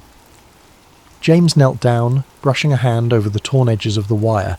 His fingers trembled slightly as he touched the cold, sharp metal. He glanced around, half expecting to see a patrol or hear the bark of a guard dog. But the forest remained silent. He couldn't shake the feeling that he was being watched, though he knew it was probably just his nerves. The rational side of his brain begged him to turn back. "This isn't your business," it whispered. "You don't need to know what's in there. Just go home." But something deeper, something instinctual urged him forward. It wasn't just curiosity, it was a sense of unease, a need to understand what was hidden behind the fence. It was as though the gap had been placed there for him, daring him to cross the line. Before he could talk himself out of it, James took a deep breath and stepped through. The world seemed to change the moment he crossed the threshold. The air felt heavier, cooler, as though he had entered a different realm. The trees on this side of the fence were darker, their branches tangled like skeletal fingers reaching for the sky. The ground was soft and uneven, the moss beneath his boots muffling his steps. James moved cautiously, keeping low as he navigated the unfamiliar terrain. Every sound felt magnified. The crunch of leaves underfoot, the faint rustle of his jacket. His pulse thundered in his ears, but he kept moving, drawn forward by an invisible force. He didn't know what he was looking for, but he felt certain he would know it when he found it. The forest seemed to close in around him as he pressed deeper. The light filtering through the canopy grew dimmer, casting long shadows that danced with every movement of the trees. James felt a growing sense of unease, like he was being funneled towards something he couldn't yet see. He paused to catch his breath, leaning against a tree and glancing back the way he had come. The fence was no longer in sight, obscured by the dense undergrowth. For a moment he considered turning back, but the thought of leaving without answers felt unbearable. He pressed on, his senses on high alert. Then, through the thick curtain of trees, he saw it. A clearing. The sight made him stop in his tracks, his breath catching in his throat. It was unlike anything he had expected. He crouched low, creeping toward the edge of the clearing to get a better look.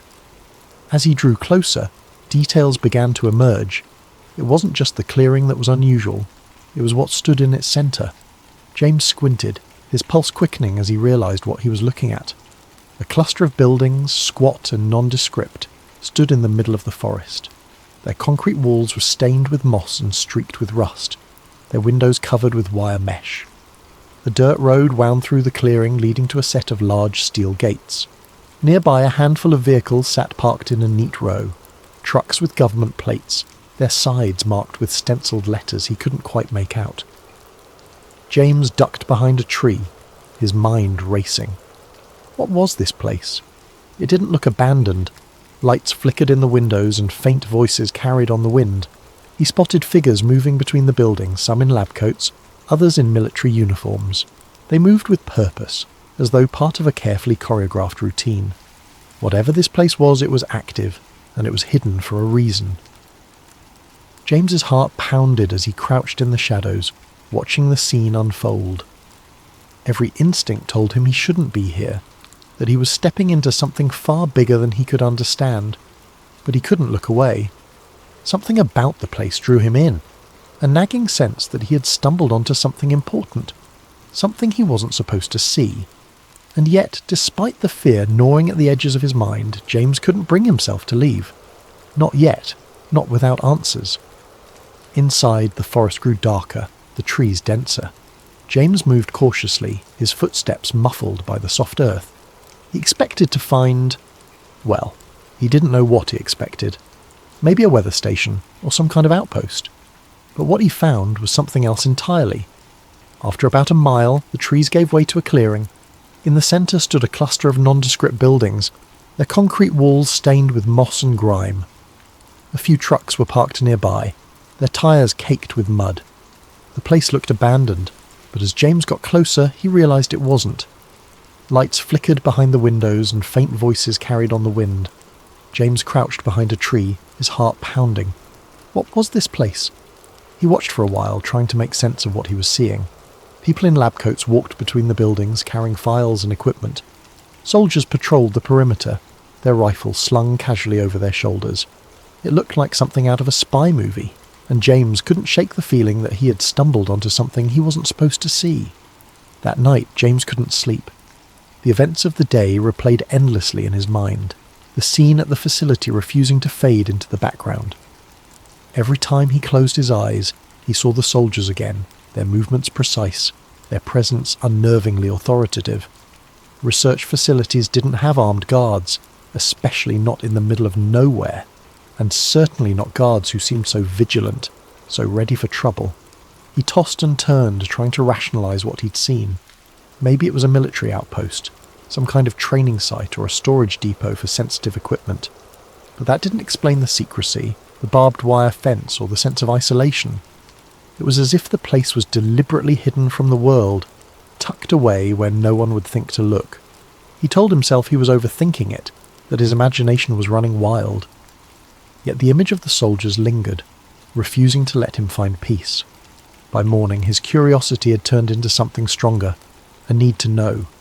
He couldn't just leave it alone, not after what he'd seen.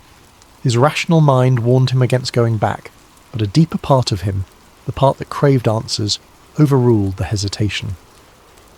He decided to return, this time more prepared. James gathered his old pair of binoculars and a camera he hadn't used in years, stuffing them into a worn backpack. He threw on his hiking boots and jacket, telling himself it was just another day exploring the woods.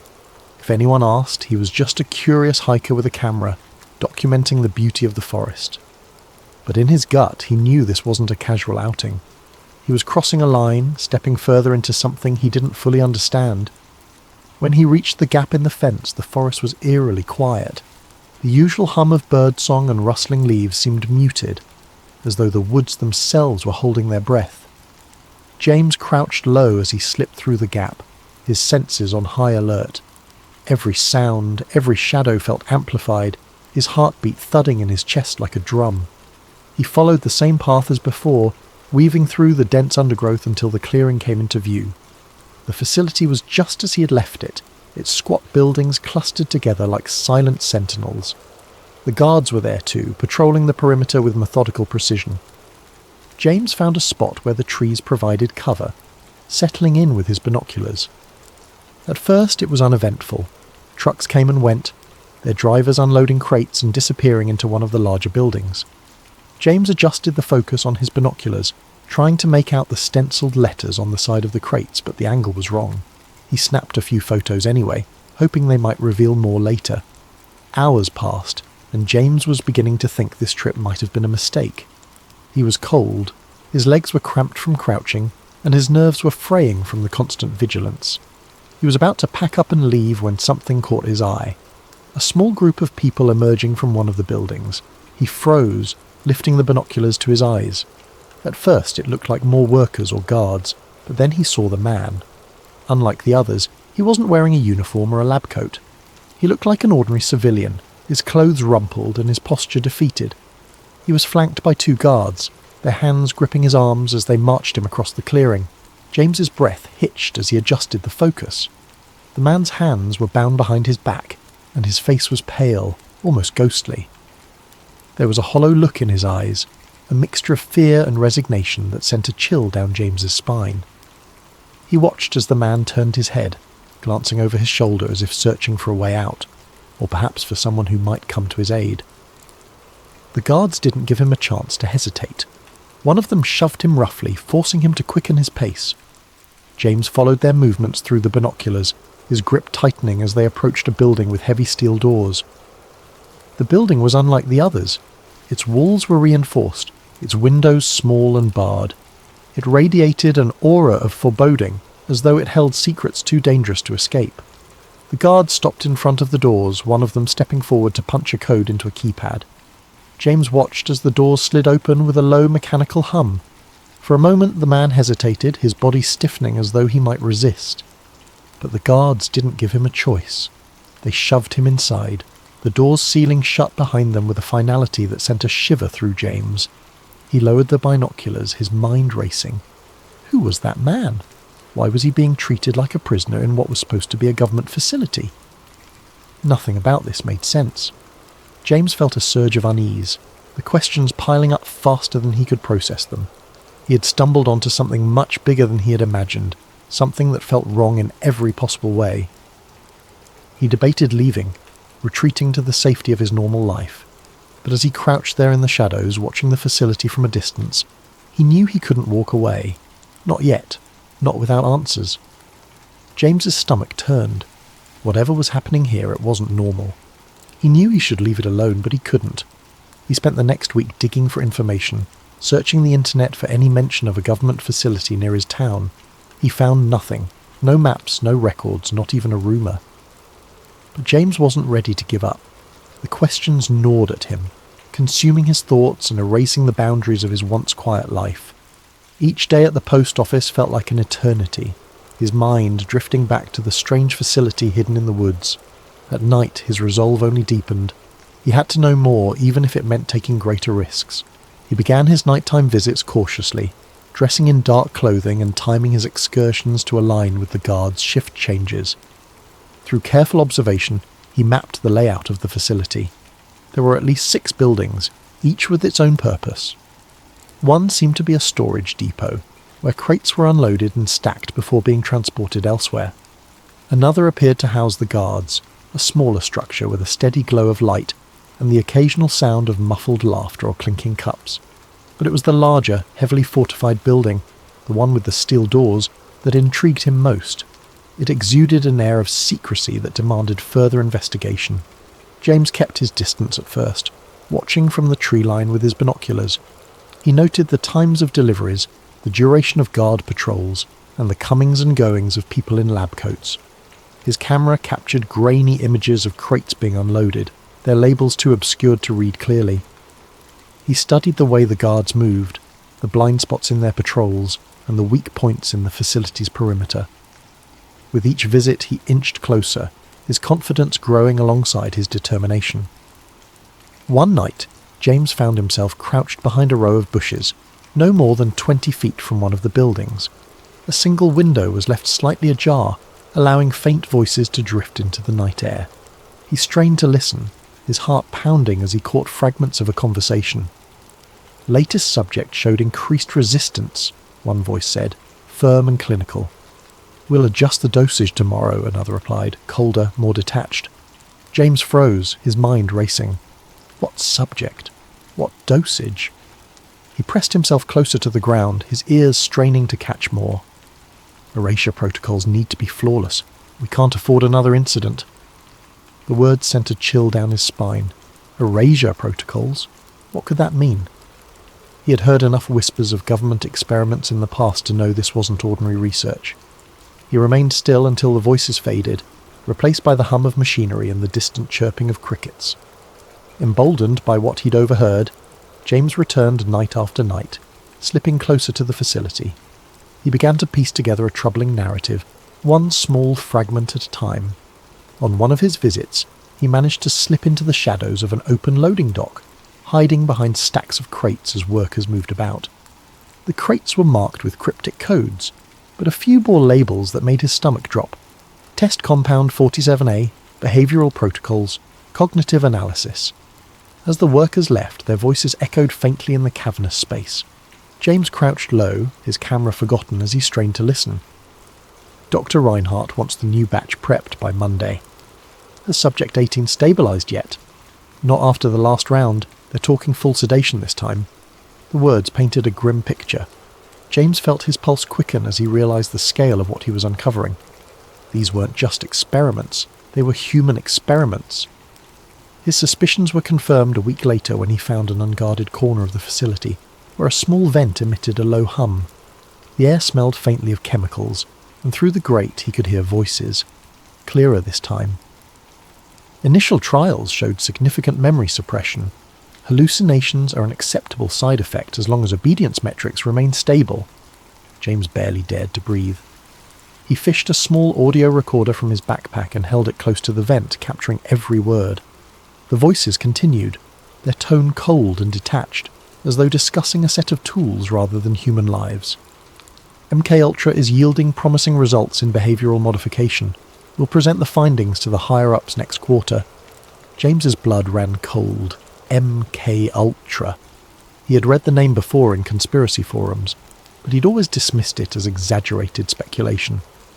Yet here it was, spoken aloud in the dead of night, in a hidden facility guarded like a fortress. The pieces began to fall into place. The mind control experiments, the forced drug trials, the psychological manipulation. It wasn't just a theory. It was real. And it was happening right here, in the woods he had hiked so many times before. Driven by a mix of horror and determination, James began to push his limits. He found an unlocked utility shed near the facility, a cluttered space filled with tools and discarded paperwork. In the dim light of his flashlight he discovered a stack of files that appeared hastily stashed. He flipped through them, his heart pounding as he read terms like hypnotic induction, psychoactive administration, and neurological reprogramming.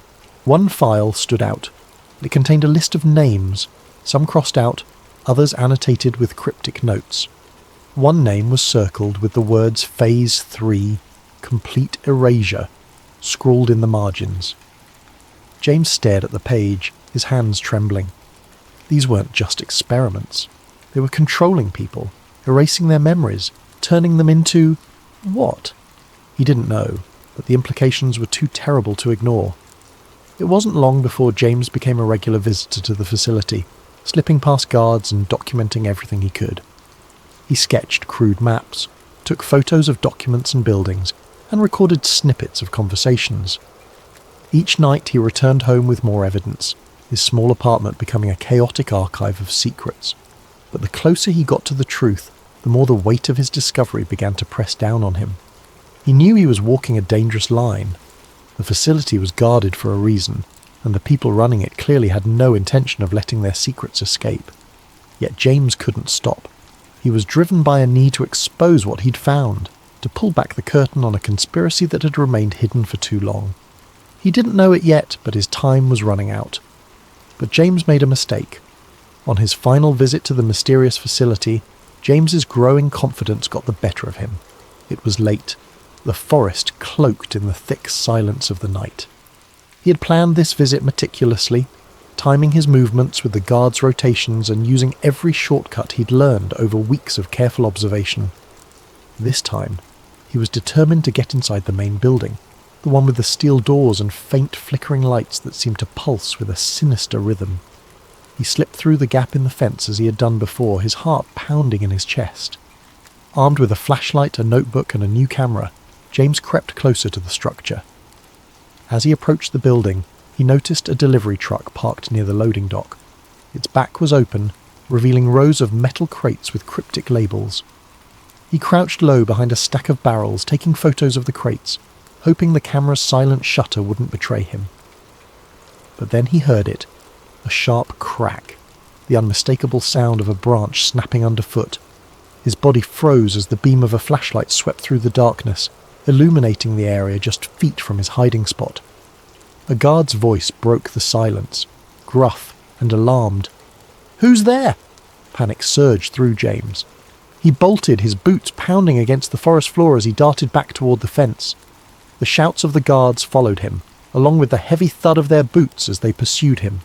His breath came in ragged gasps, his chest burning as he pushed himself harder, faster. But the guards were trained, and they were gaining on him. He felt the impact before he saw it, a crushing weight against his side as one of the guards tackled him to the ground. His camera skittered across the dirt, landing out of reach. A second guard grabbed his arms, pinning him as he struggled. "Don't move!" one of them barked, his voice cold and commanding. James's mind raced, scrambling for an explanation, an excuse, anything that might save him. But no words came. He was yanked to his feet, his wrists bound tightly with a rough rope, and dragged toward the facility. The camera, his notebook, and any shred of evidence he'd gathered were confiscated, leaving him defenseless. Inside the compound, James was shoved into a small, dimly lit room. The walls were concrete, the air stale and suffocating. A single overhead light buzzed faintly, casting harsh shadows that seemed to dance menacingly on the walls. He sat in a metal chair, his wrists still bound, as a man in a dark suit entered the room. The man's face was expressionless, his eyes cold and calculating. "Who are you?" the man demanded, his voice sharp and clipped. James swallowed hard, his mouth dry. I'm no one. I was just hiking. I got lost." "Don't lie to me," the man interrupted, slamming a file onto the table. Papers spilled out, some of them familiar to James. Copies of photos he'd taken, sketches of the facility's layout, and notes he'd written about what he'd overheard. The sight of them made his stomach drop. "How did you find this place?" the man continued. "Who else knows about it?" James stammered, trying to come up with a plausible explanation, but his mind was blank. He could feel the intensity of the man's gaze, like a spotlight boring into his very soul. "I swear I didn't tell anyone," James said, his voice trembling. "I don't even know what this place is." The man leaned in closer, his face mere inches from James's. "And you never will." Before James could respond, a guard entered the room carrying a syringe. James's eyes widened, his pulse spiking as he realized what was about to happen. "No, wait," he shouted, struggling against the restraints, but it was no use. The needle pierced his arm, and within moments the world around him began to blur and fade. The last thing he saw was the man in the suit, his expression unreadable as darkness consumed him. When James woke up, he was lying in his own bed. At first, he thought it had all been a dream. The sunlight streaming through the window, the familiar hum of his apartment, all of it felt so ordinary, so normal. But as he sat up, his head spinning, a wave of unease washed over him. His camera was gone. So were his notes, his photos, his sketches, every piece of evidence he had painstakingly collected. Even his phone, which he had kept locked and secure, had been wiped clean. There were no messages, no photos, no browser history. It was as if the last few weeks had been erased entirely. James stumbled to the bathroom, splashing cold water on his face. But when he looked at himself in the mirror, he noticed something strange. A faint bruise on his arm, right where the needle had gone in. The sight of it sent a chill down his spine, confirming that what had happened wasn't just a bad dream. Over the following days, James tried to piece together what had happened, but his memories felt fragmented, like a puzzle with missing pieces. He could recall the facility, the guards, the files marked MK Ultra, but there was a strange emptiness in his mind, as though something had been taken from him. Every time he tried to focus on the details, his thoughts slipped away, replaced by a dull, throbbing headache. He tried to tell his story, to his friends, to anyone who would listen, but no one believed him. His friends chalked it up to stress, suggesting he take a break and get some rest. Even James began to doubt himself, wondering if the memories were real or if they had been planted there, part of some twisted experiment. When he returned to the trail where it had all begun, the facility was gone. The clearing was empty, the chain-link fence and buildings erased as if they had never existed. The only sign that anything had been there was a patch of disturbed earth, overgrown with weeds. James searched desperately for any trace, but there was nothing. As he stood in the clearing, staring at the emptiness, A sense of futility washed over him. Whatever had happened, whoever had taken him, they had erased their tracks and part of him with surgical precision. James knew what he had seen, what he had heard, but without evidence, without proof, the truth was as elusive as a shadow. James returned to his life, but it was no longer the same. The quiet predictability he had once cherished was gone, replaced by a gnawing paranoia. Every shadow, every flicker of movement in the corner of his eye felt like a threat. He avoided the woods, avoided conversations about conspiracy theories, and avoided questioning what had happened. But deep down, he knew the truth. Some secrets were never meant to be uncovered, and some questions once asked could never be unasked. Thank you for joining us tonight on Sleep Theories. May this story of secrets and shadows inspire you to reflect, to wonder, and to dream. Sleep well, and let your imagination carry you to places where the mysteries of the world unfold. Sweet dreams.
Raina Bennett had been working as Deputy City Archivist of Millbridge for only 6 months when she made the discovery that would change her life, and possibly the way an entire city understood history.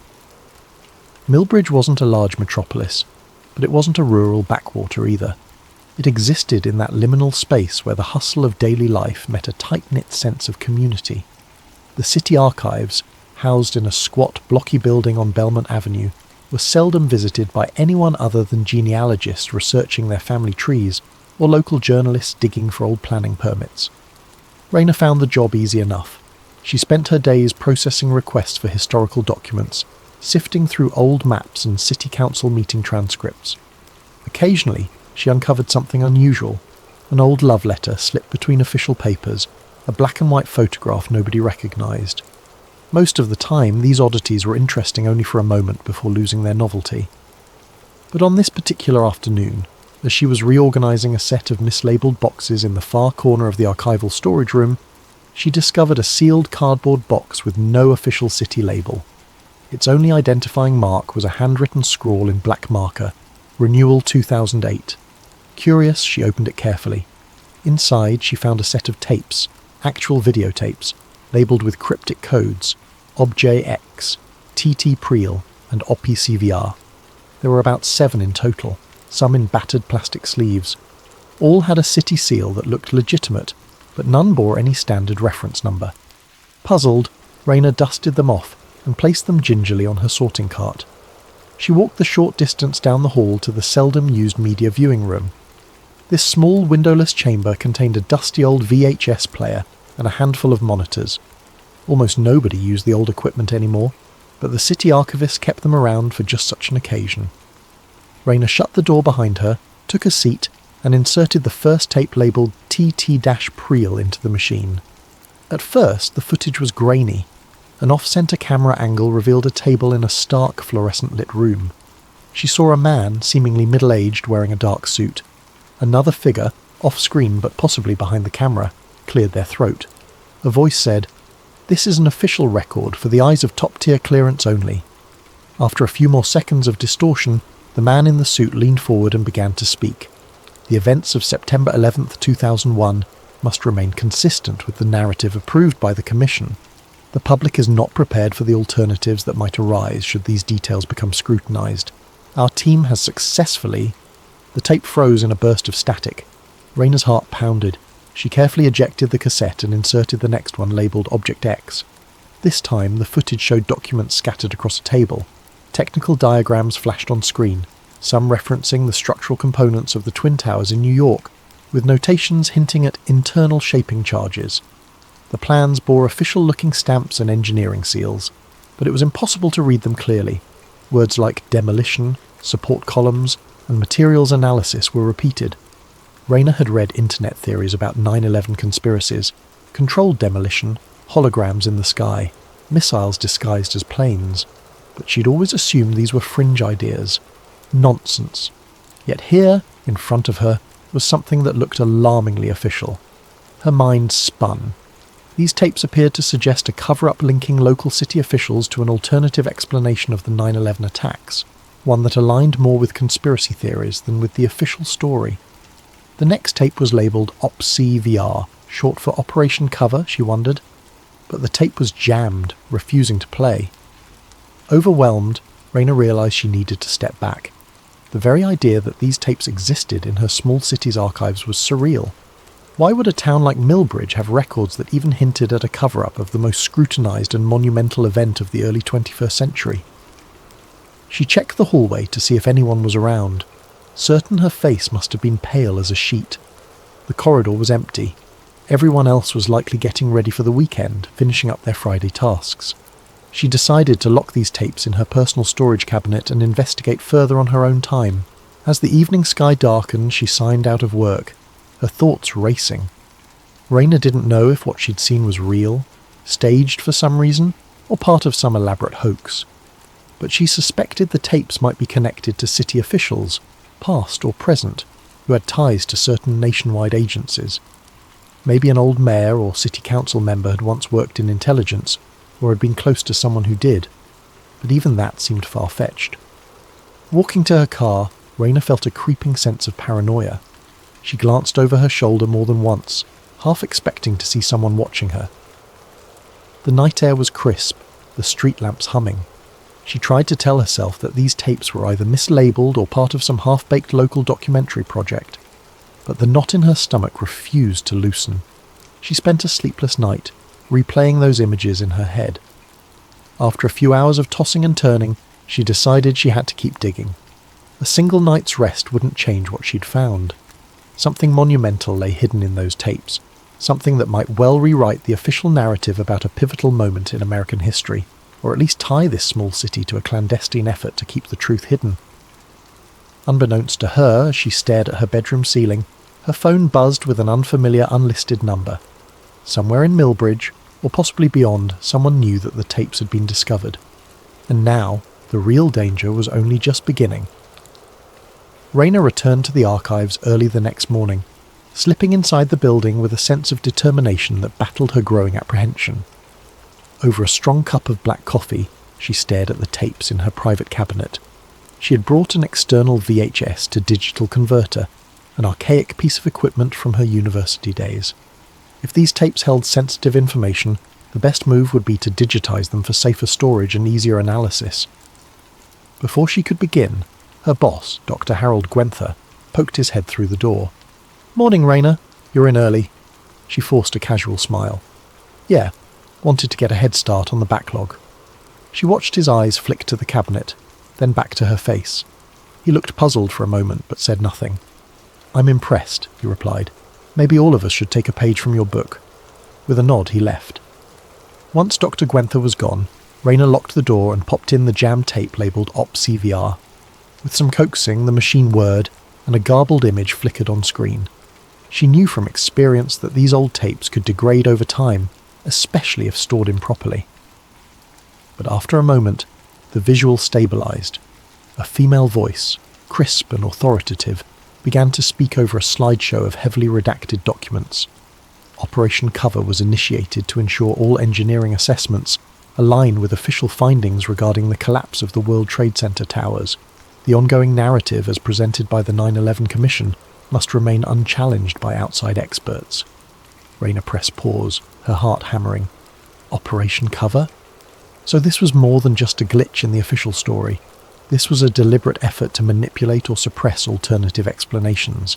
The voice continued, any references to missile or holographic technology used to create illusions of aircraft or to control demolition must be swiftly discredited. Our cooperation with local officials in strategic locations ensures that any accidental revelations or documentation are intercepted. A jolt of realization coursed through her.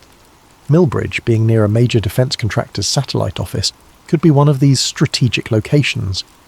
In the tape, a bullet point list flashed on screen, each line too brief to read in full. But Raina caught glimpses. Engineering profession stance, official line only, 9/11 Commission, partial truths, controlled demolitions, tested scenario. Her mind reeled. If even a fraction of this was genuine, it meant the city archives were storing top-secret materials that contradicted the entire official stance on 9/11. She didn't consider herself a conspiratorial person. She believed facts and evidence.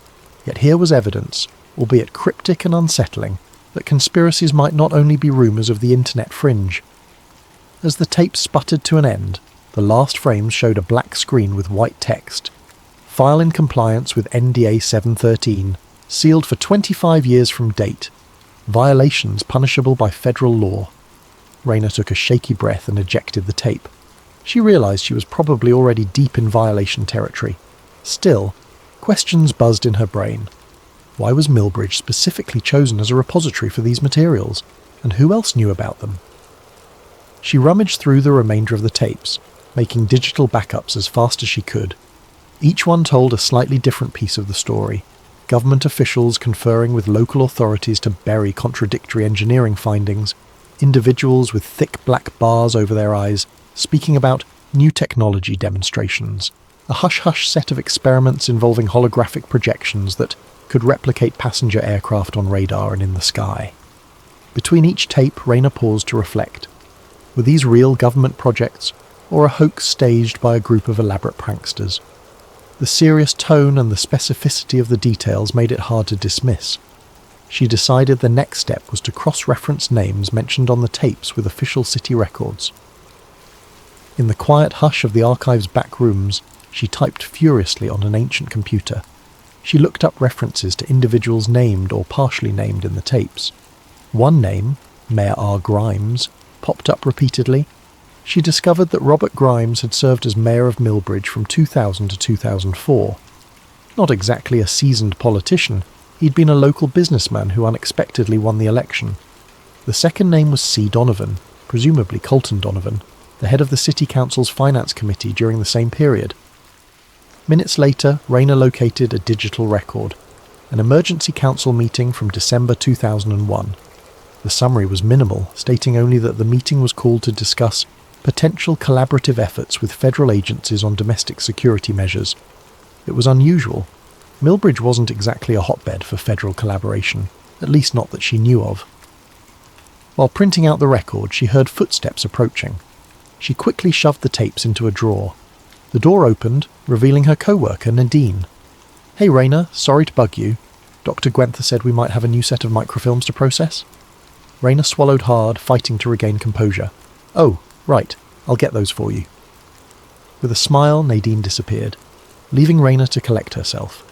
She carefully concealed her growing trove of evidence, locking the tapes in a secure container. She knew she couldn't keep them in the city archives indefinitely. Someone might come looking for them. But for now, it was safer for them to be locked away, at least until she could devise her next move. That evening, as she walked through the near-empty parking lot, Raina noticed a black SUV parked at the far corner. She paused. Perhaps it was just a visitor. Yet she couldn't ignore the prickle of unease that crept up her spine. She got into her car, started the engine, and drove off. The SUV didn't follow, but the feeling of being watched was undeniable. In her small apartment, she locked the door and drew the curtains, every noise in the hallway setting her on edge.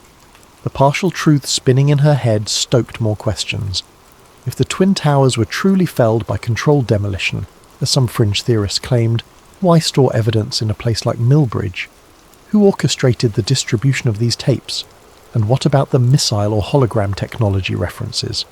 Still awake at midnight, Raina decided to search deeper online. She found forums, half-abandoned corners of the internet dedicated to 9/11 conspiracies. She saw the same theories repeated. The buildings collapsed too neatly, official investigations were incomplete, eyewitnesses saw flashes. She had always dismissed these claims as far-fetched, but seeing them now, coupled with the tapes, made her chest tighten. The reoccurring suspicion was that 9/11 involved illusions, perhaps a mixture of real planes and advanced technology to ensure total devastation. Clicking through old newspaper clippings, she discovered a small note. September 15th, 2001. Mayor Robert Grimes of Millbridge expresses condolences and pledges local resources for national security efforts. It was a brief statement, overshadowed by the much larger coverage of the day's tragic events. Could the tapes be connected to whatever resources he'd pledged? She jotted the question in her notebook. Raina knew that if someone had gone to the trouble of hiding these tapes in the archives, it meant they didn't expect them to be found. She also sensed that time was running out. If they realised she'd uncovered them, they might already be moving to silence her, or, at the very least, reclaim those tapes by force. She turned off her computer and sat in silence, grappling with the explosive weight of her discovery. Something big lay beneath Millbridge's modest facade, a hidden tendril of conspiracy reaching back decades, perhaps all the way to the darkest day in modern American history. She just didn't know yet how deep the roots went. A restless weekend turned into a frenetic Monday. Raina arrived at City Hall with a plan, albeit a desperate one. Speak discreetly to someone who might know about the Grimes administration. She decided to approach an old friend from her college days, David Browning, who now worked as an investigative journalist for the local newspaper, the Millbridge Herald. Although the paper was small, David had always prided himself on unearthing the truth behind local stories. They met at a small diner off Main Street, an old-fashioned place with red vinyl booths and a waitress who knew everyone by name. Raina toyed with a straw in her iced tea, eyes darting to the door every so often. David arrived, looking both intrigued and concerned. "You sounded spooked on the phone. Everything okay?" "Not exactly," Raina said, leaning in. "I've stumbled onto some files. Tapes, actually, that reference September 11th. There's talk of controlled demolitions, holograms, wild stuff. But it's on official city stationery, official seals." David's eyebrows shot up. "Wait, from Millbridge? You're telling me our little city was involved in a cover-up about 9/11? "I know how it sounds," Raina said, lowering her voice. She pulled out a few still images she'd printed from the digitized tapes, discreetly sliding them across the table. David studied them, face growing paler by the second. "These markings. They look legitimate," he muttered. "But for them to be in Millbridge, are you sure they're not fakes?" That's what I kept telling myself. But the more I dig, the more I find references to an operation codenamed Cover, where local officials collaborated with federal agencies to ensure the official narrative remains uncontested. Former Mayor Robert Grimes is mentioned by name. David whistled softly, glancing around to make sure no one was listening. Grimes was always a bit shady. Rumours said he had connections in Washington, though nothing was ever proven. People thought he'd use those connections to secure federal grants for local projects. But to be involved in something like this? Raina nodded. "I need your help verifying some of this. My boss at the archives knows nothing, or so he claims, but I don't trust anyone there. There's also this guy, Donovan, who was on the finance committee. I can't find a trace of him after 2005. It's like he vanished." David scribbled notes in a small pad. "I'll dig, but you have to promise me something. Be careful. If this is real, people won't hesitate to shut you up." They agreed to keep their conversation secret and parted ways. Back in her office, Raina discovered a sealed envelope slipped under her locked door. Inside was a single note. "Stop what you're doing. It's bigger than you. This is your only warning." Her stomach turned. She had no idea who sent it, but the message was crystal clear. Part of her wanted to run, leave the tapes alone and pretend she never found them. Another part, fueled by indignation, urged her to stand firm. She recalled the intangible weight of those tapes, their potential to rewrite history, or at least expose a hidden piece of it. Could she really walk away? That night, David called. "I found something," he said, voice trembling with excitement. "A payment record from 2002, authorised by Mayor Grimes for a contract to a Pinnacle research group. The weird part is that this group specialised in advanced imaging technology. It doesn't make sense for a small city to hire them. There's no public record of any imaging project here." Advanced imaging technology. The word hologram from those tapes echoed in Rayna's mind. So the city might have funded part of a hush-hush technology test? "It's possible," David responded. "But there's more. Grimes personally accompanied federal agents to some demonstration, according to an old newspaper mention, though the article is vague on what it was about. I'm still digging, but it aligns with the theory that they were showing off or testing some high-level technology." Rayna thanked him, her pulse racing. She spent the next hour pacing her apartment, phone in hand, before deciding she needed fresh air. The moment she stepped outside, she noticed that same black SUV creeping along the curb. Its tinted windows were rolled up, the license plate partially obscured by dirt. When she made eye contact, it sped away. The next morning, she arrived at the archives to find Dr. Gwenther waiting by her office. "Ms. Bennett, I need to speak with you," he said. His usually affable demeanour was replaced by something cold and formal. "We've received a complaint. Someone reported you'd been accessing restricted materials without authorization." Rayna's throat went dry. "Restricted? These were just mislabeled boxes. I'm the archivist. It's my job to catalogue and review them." He sighed. "I understand, but the complaint specifically mentioned tapes that require federal classification clearance. Are you aware of such materials?" She forced her expression into one of wide-eyed confusion. "I've never heard of that. Are you sure it's not a mix-up? The box I found was unlabelled or mislabelled." Dr. Gwenther looked uncertain, but there was caution in his eyes. "Let's proceed carefully. I've been told we have to surrender any suspicious or unidentified items to an external review team by the end of the week." An external review team. That would mean the tapes would be whisked away to some black hole, never to be seen again. For a moment, Rayna considered revealing everything to Gwenther, but the note's warning played back in her mind. She decided to pretend ignorance. "Of course, I'll gather everything I found," she said. "If I come across anything questionable, I'll let you know." She spent the rest of the day discreetly transferring the digitized files onto multiple flash drives. If the original tapes disappeared, she wanted backups. By early evening, her nerves were frayed.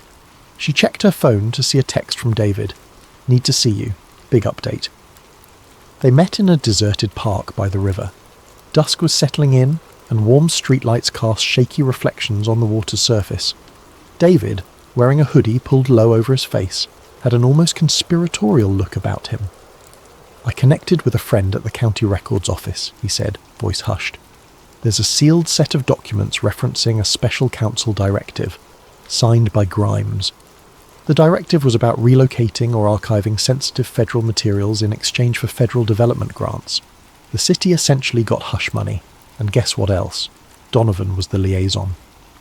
After leaving city council, he somehow joined a consulting firm in Washington. No trace of him after 2005 is a cover. He's not vanished. He's just operating under a different identity. Rayna's eyes widened. So the city knowingly stored these tapes, the ones referencing September 11th conspiracies, in exchange for funding. Why? David shrugged. Maybe to keep them off the radar in a nondescript place, overshadowed by bigger cities' archives. Or maybe they were planning to destroy them but never did. A sense of vindication mixed with dread. So far, everything lined up. The hush-hush contract, the hidden tapes, the reference to advanced imaging or holograms that might have been tested. It still felt surreal, but piece by piece the puzzle was forming a coherent, if horrifying, picture. "You have to go public," David urged. "This is bigger than Millbridge, but we need more than tapes. We need someone who was part of the operation, an eyewitness, a whistleblower, or else it's just speculation." Rayna knew he was right, but who could she approach? The only living link seemed to be Grimes and Donovan. She had no idea where to find either. "I'll try to find contact info for Grimes," she said. "If I get him to talk." "Then we both better watch our backs," David finished grimly. They parted ways, each consumed by the weight of what they now carried. Rayna returned to her car, once again noticing the black SUV parked nearby. This time its headlights flared to life as she approached. Terrified, she hurried into the driver's seat and sped away, the SUV following at a distance for several blocks. Eventually it turned off onto a side street, leaving her shaken but unharmed. In the quiet of her living room, Raina laid out every clue. Grimes, Donovan, the sealed directive, the tapes referencing controlled demolitions and illusions, the hush money from federal sources. Something dark was brewing, a conspiracy that had lain dormant for years, never meant to be exposed. In that moment, she understood the gravity of her choices. If she pushed forward, she risked her reputation, possibly her safety. But if she didn't, the tapes might vanish forever, and a piece of the truth, whatever it might be, would remain buried. She clenched her fists, determination warming her veins. One way or another she would see this through. 3 days later, Raina managed to track down a lead on Robert Grimes. He was rumoured to be living quietly on the outskirts of a neighbouring county. Under the pretense of researching an article for the Millbridge Herald, she convinced him to give her a brief interview. She didn't mention the tapes, not yet. On a grey Saturday afternoon, she drove out to meet him. His home was a modest ranch-style house surrounded by a chain-link fence. No glimmer of the ambitious mayor remained in the chipped paint or overgrown lawn. Raina knocked on the door, half expecting no answer. But a moment later the door cracked open to reveal an older man with stooped shoulders and weary eyes. "You must be from the newspaper," he said. "Come in." The interior was dim, smelling faintly of old coffee and dusty carpets. She followed him into a small living room, where he motioned for her to sit on a worn sofa. "Mr. Grimes, thank you for agreeing to speak with me," she began. "I'm working on a piece about notable past mayors of Millbridge and their contributions, especially around the early 2000s. He coughed, a raspy sound. "Contributions. That's a charitable word. I did what I had to for Millbridge, but people never understood." Raina leaned forward, deciding to take a calculated risk. "Mr. Grimes, were you aware of any special agreements between the city and certain federal entities around 2001 or 2002? He fell silent. His expression turned grim. "I don't know who you've been talking to," he said slowly, "but that's classified information. Has been for years." Taking a breath, Raina pressed on. "Does it have anything to do with the official narratives around the events of September 11th? His eyes flared with a mixture of anger and fear. "You have no idea what you're getting into," he stood abruptly. "Interview's over. I'm sorry." She stood too, rummaging in her bag. "What if I told you I've seen tapes? Documents referencing something called Operation Cover, tying Millbridge officials to the concealment of contradictory evidence, technical diagrams, references to hologram technology." Grimes's entire posture stiffened. His shoulders locked, and he stared at her with a mixture of shock and resignation. "You found them," he whispered. "They told me everything was destroyed. That was part of the deal." Raina's heart pounded. "So it's true? The city was used as a repository for the real details of September 11th? He sank into his armchair, head in his hands. "Not just 9/11. That's the big one. But there were other hush-hush projects. Federal agencies needed small, out-of-the-way places to store certain records. In exchange, we got federal investment, new roads, expansions to our industrial park. Everybody was happy, or so I thought. Then, one day, they said they'd destroyed all the sensitive materials." Raina showed him a still image from the tapes. His face drained of colour. "I thought I'd buried this part of my life," he murmured. "Those tapes detail preliminary engineering reports that suggested the towers didn't fall the way the 9/11 Commission stated. Some reports even mentioned projected illusions, the possibility that the second impact was partially orchestrated with advanced imaging to ensure maximum psychological impact. It was madness, but they wanted it suppressed." His voice shook as he continued. "I never believed it entirely. But the men who came around, they were serious. Federal badges, some from agencies I'd never heard of. They said if we went along, we'd be doing our patriotic duty." Raina's skin prickled. "And Donovan?" Grimes nodded. "He handled most of the finances. He dealt with them directly. After I left office, he vanished into the system, I suspect with a new identity, courtesy of the same agencies." She felt a pang of both triumph and dread. Here it was, living confirmation that her discovery was no hoax. "I'm going public with this," she said. "I have digital backups. I can't—" Before she could finish, the door burst open. 2 men in dark suits rushed into the living room, guns drawn. "Federal agents," one barked. "Stop what you're doing, hands where we can see them." Time seemed to slow. Grimes trembled, arms raised. Rayna dropped her phone in terror. "What do you want?" she managed to choke out. The taller agent stepped forward. "We're seizing all classified materials. That includes anything related to the tapes you have. Hand them over." Rayna's mind raced. She had left the tape secured in her home safe, but she did have a flash drive in her purse. If these agents confiscated it, they might erase her only leverage. Her eyes darted to Grimes, who stared at her silent, guilt-ridden. A spark of courage ignited within her. "These tapes prove a massive cover-up. You can't just—" The second agent interrupted with a snarl. "We can and we will. Your naive attempts to expose national security secrets end here." Just then, another figure appeared at the doorway. David. He had followed Rayna out of caution. Holding up his phone, he said, "Smile, gentlemen. You're on a live stream." The agents hesitated, glancing at each other. David had the camera rolling, broadcasting to an online platform. "If you do anything rash, it's all on record," he said, his voice wavering but resolute. For a tense moment, nobody moved. Rayna's eyes locked on the men's firearms. Finally, the taller agent lowered his gun. "We'll be back," he growled, turning to leave.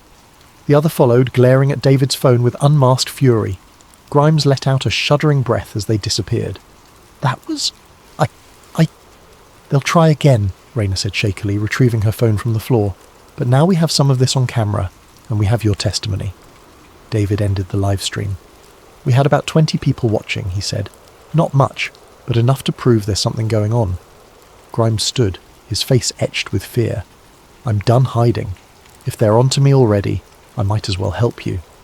Over the next hour, Grimes recounted more details. He explained how, shortly after September 11th, federal representatives approached small to mid-sized cities with an offer: store or assist in handling classified documents to keep them off the beaten path. In exchange, these cities would receive federal grants, infrastructure upgrades, or other perks.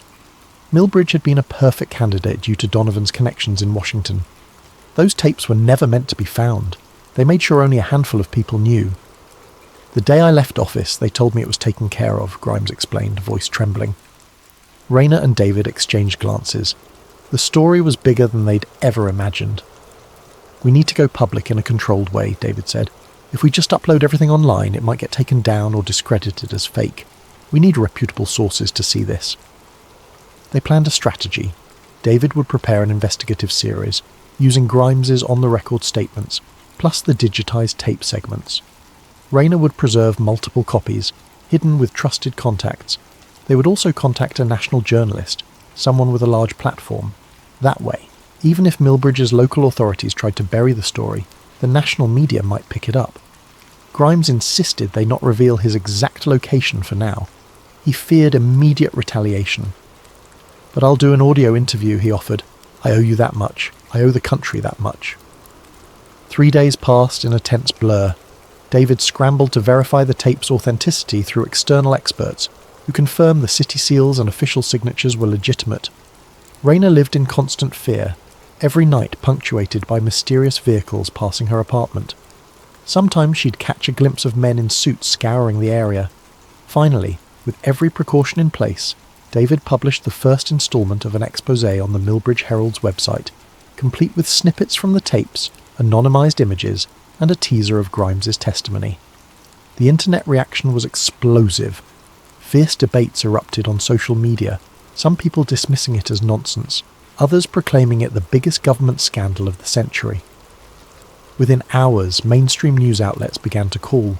The city archives were put on lockdown. Agents likely swarmed the building searching for the physical tapes. But Rayna's digital backups were safely distributed. Even if the original materials vanished, the evidence still lived on. In the final weeks that followed, official statements poured out from Washington, dismissing the tapes as unverified and claiming that any local official believing in them was misguided. A new wave of conspiracy theories sprang up, questioning every detail. As time went on, the event might have become just another footnote in the endless swirl of controversies. But for those who listened closely, those open to the possibility that the official narrative might be incomplete, the story of the tapes never quite faded. Rayna left her position at the archives, having sacrificed her peace of mind. Yet she felt a strange sense of purpose. She, David, and Grimes had torn a rift in the carefully woven tapestry that concealed the truth, or at least a piece of it. The secret had breathed air, and no matter how many official statements tried to suffocate it, someone, somewhere would always remember what was revealed. Grainy VHS footage of a conspiracy that upended everything the world thought it knew about that tragic day. And maybe that was enough. Sometimes the mere hint of an alternative story is enough to keep the embers of inquiry burning. In the end, as Raina packed up her apartment and prepared to start anew in another city, she reminded herself of one crucial fact. Truth, once uncovered, can be attacked, ridiculed, and buried in an avalanche of denial, but it can never truly be destroyed. And so long as she remembered that, there was hope that one day the whole story might finally truly come to light. Thank you for tuning in to this 4-part story. Let us know in the comments where you're watching from in the current time, and don't forget to subscribe to Sleep Theories if you enjoyed this tale. Stay curious, and remember, sometimes the biggest truths are hidden in the smallest places.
As a child, she'd spent her Saturdays devouring biographies of legendary newsmen, scribbling her own headlines on scraps of paper.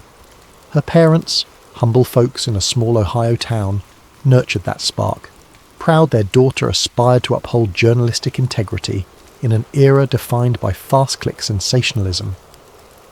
As an adult, Natalie landed a job at Veritas Web News, an up-and-coming independent media site. It wasn't a mainstream newspaper, but it had a loyal readership that appreciated long-form investigations rather than clickbait. She poured her heart into each story, determined to tell narratives that mattered. But the reality of modern journalism soon tempered some of her starry-eyed dreams. Budget constraints, editorial pressures, and the constant deluge of superficial trending topics pulled attention away from deeper digs. Still, she persisted. Her big break, or so she thought, arrived one brisk fall morning when she was assigned to cover a press conference at the Capitol. A political scandal had erupted around a senator suspected of funneling federal grants to a dubious private contractor. The briefing was standard fare. A gaggle of reporters swarmed a podium, each trying to capture the day's soundbite. But Natalie noticed something peculiar. The questions, posed by journalists from major outlets, were strangely uniform, as if reading from the same script. It struck her as off. After the third nearly identical query, a chill trickled down her spine. Later that evening, as she typed up her piece, an email popped into her inbox. The subject line read, "Mockingbird resurrected." It came from a burner account with a string of random letters and numbers. At first she assumed it was spam, but curiosity piqued. She opened it. The message was brief. "If you care about real journalism, look into the history. Operation Mockingbird never died, only changed its feathers. Don't trust the silence." Operation Mockingbird?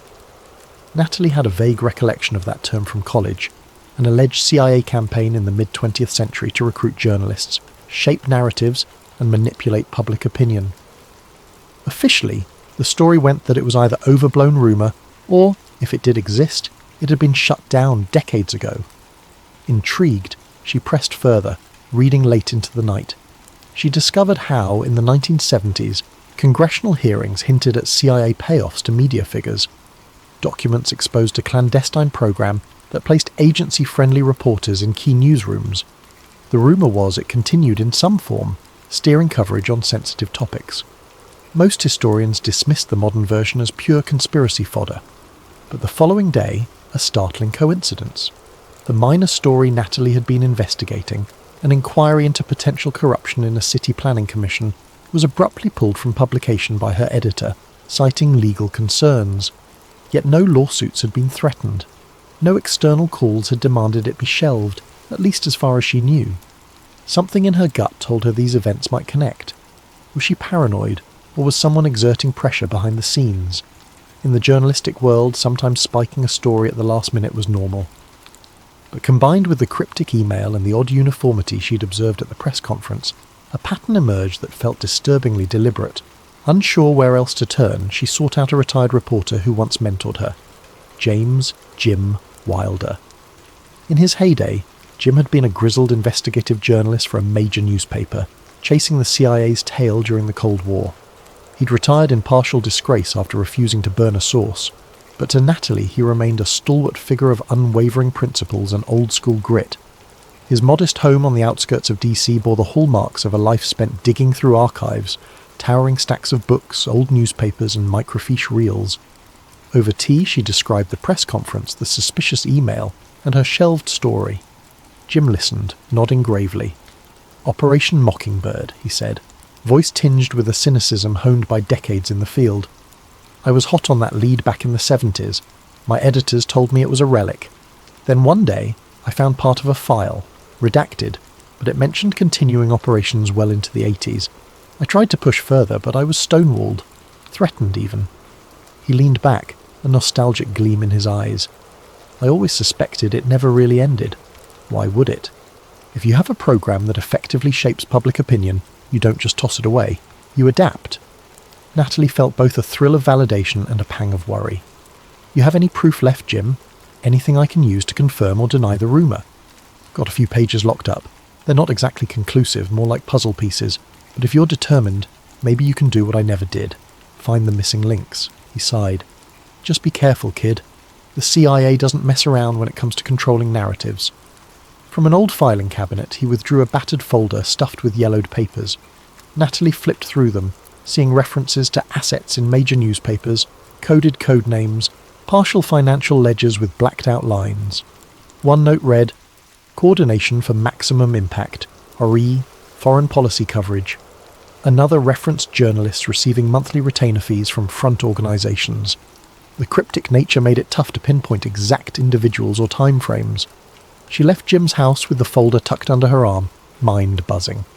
If Operation Mockingbird had indeed gone underground, who was running it now, and how widespread was it? The next day she approached her editor, a pragmatic, overworked woman named Rosalind. Cautiously, Natalie broached the topic of her cancelled story, asking why it was shot down so abruptly. Rosalind offered a vague explanation about concerns from higher-ups, which was odd because their publication was independently funded. Higher-ups? Who exactly? As Natalie pressed, Rosalind snapped, "We can't fight every battle, Natalie. We've got a lawsuit on our hands if we're not careful." And that was that. The conversation ended with a finality that unsettled Natalie. She could practically smell the unspoken fear. That evening, unable to let it go, she typed out a summary of her Operation Mockingbird suspicions, intending to pitch it as her next investigation. She laid out the facts, historical background, the bizarre press conference uniformity, Jim's half-buried leads, her own cancelled story. But she hesitated before sending it. The risk of being branded a conspiracy theorist was high. She decided first to poke around quietly, test the waters.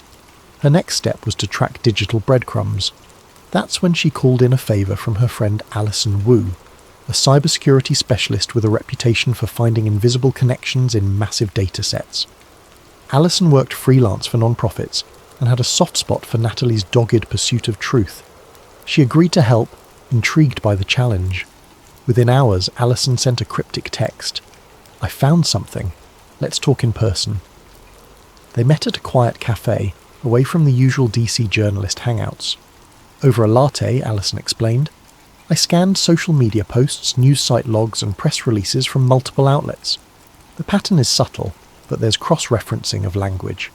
Key phrases appear simultaneously on major networks within hours, not days, and it's too consistent to be coincidence. It's like someone's feeding the same script to multiple anchors and columnists." Natalie's skin prickled. She recalled the press conference's identical questions. Could be PR agencies, right? Politicians sometimes push talking points. Alison leaned forward. Sure, but typically each channel still has a unique spin. Here, the exact wording is repeated. I also found that certain journalists who used to have varied viewpoints on foreign policy issues started echoing the same hawkish lines around the same time, about 6 months ago. Very abrupt shift. 6 months ago, a national security flare-up involving a rival nation had dominated headlines.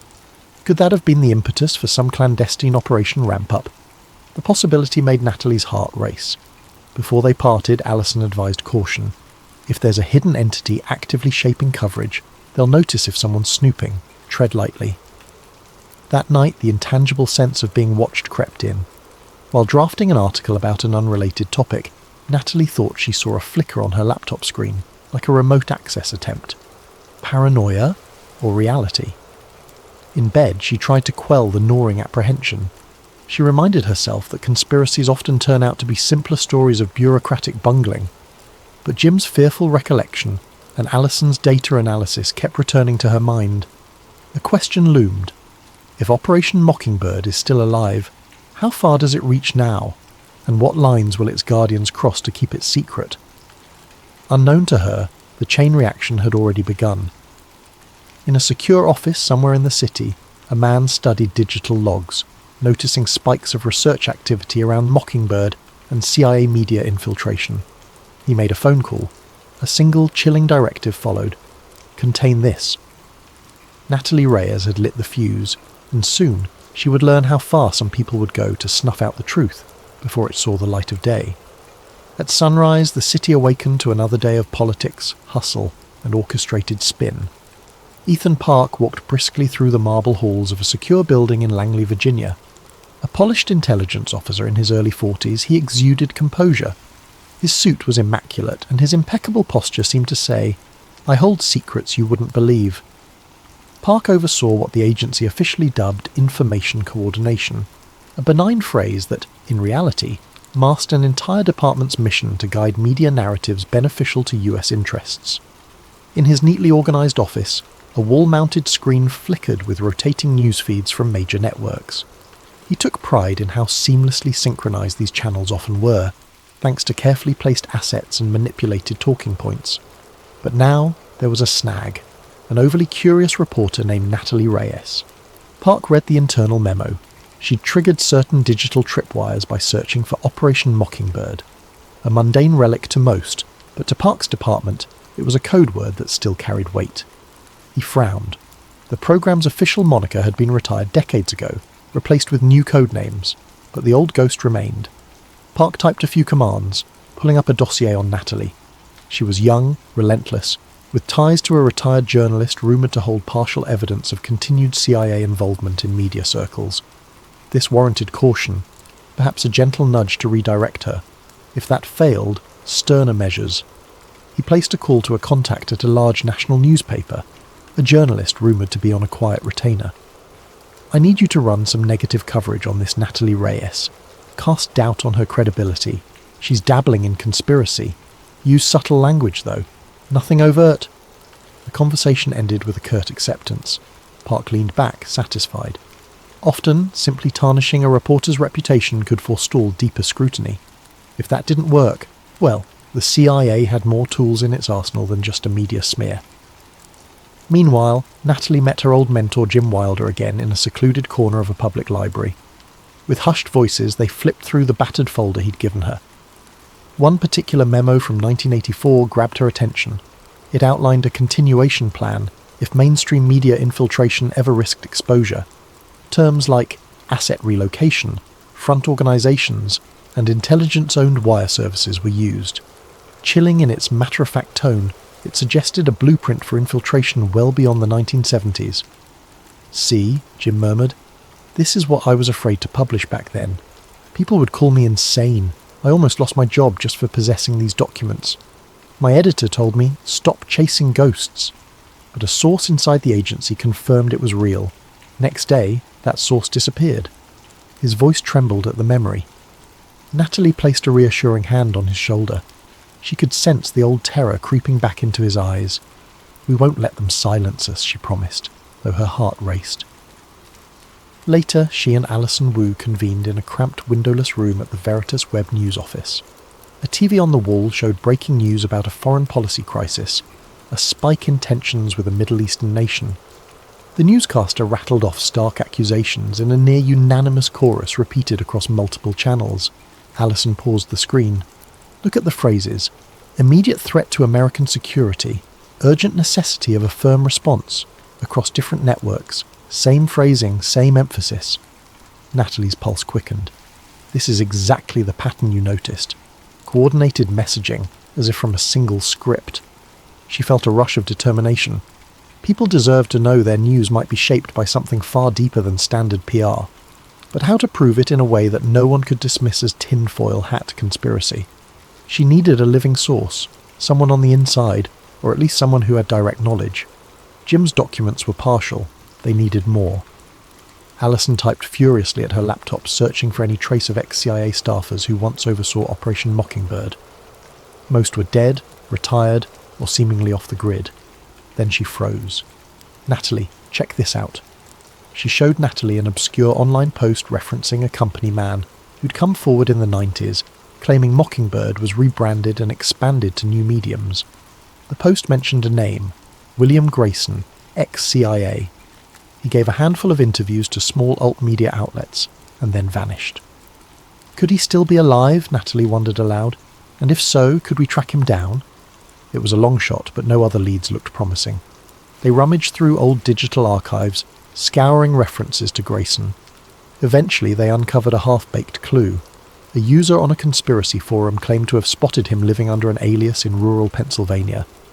No verification, though. The search consumed hours. The editor, Roslyn, passed by, frowning. Are you two focusing on anything we can actually publish soon? We're behind on clicks this week. Natalie feigned a polite smile. We're working on an important investigative piece. Trust me, it'll be worth it. Roslyn sighed. Just remember, we can't run ghost stories without proof.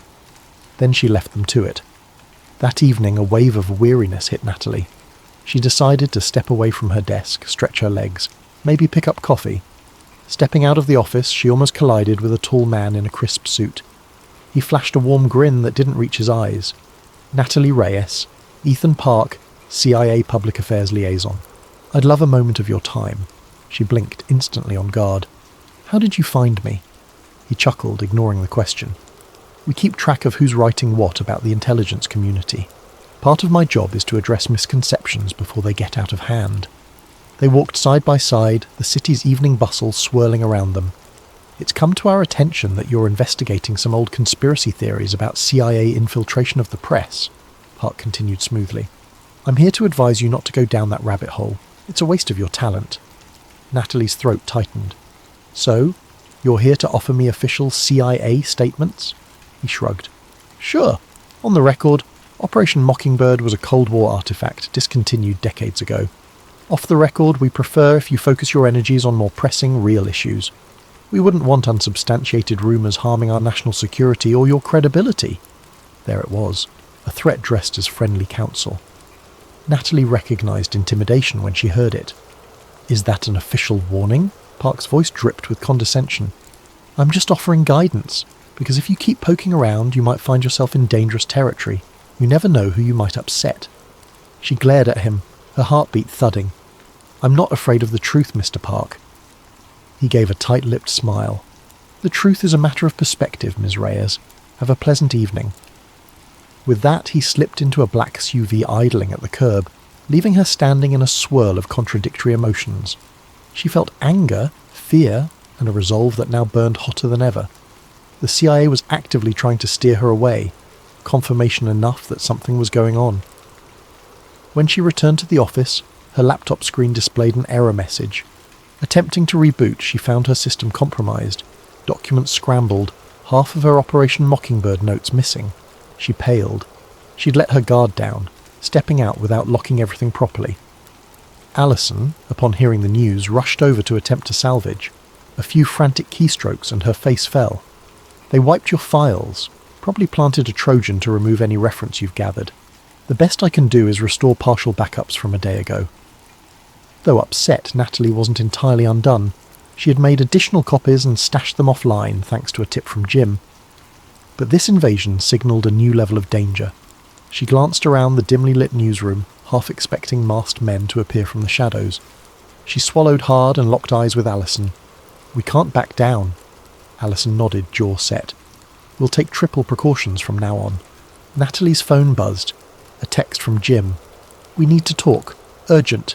Meet me at my place." She left the office immediately, adrenaline spiking. Upon arriving at Jim's modest suburban home, she found him visibly shaken.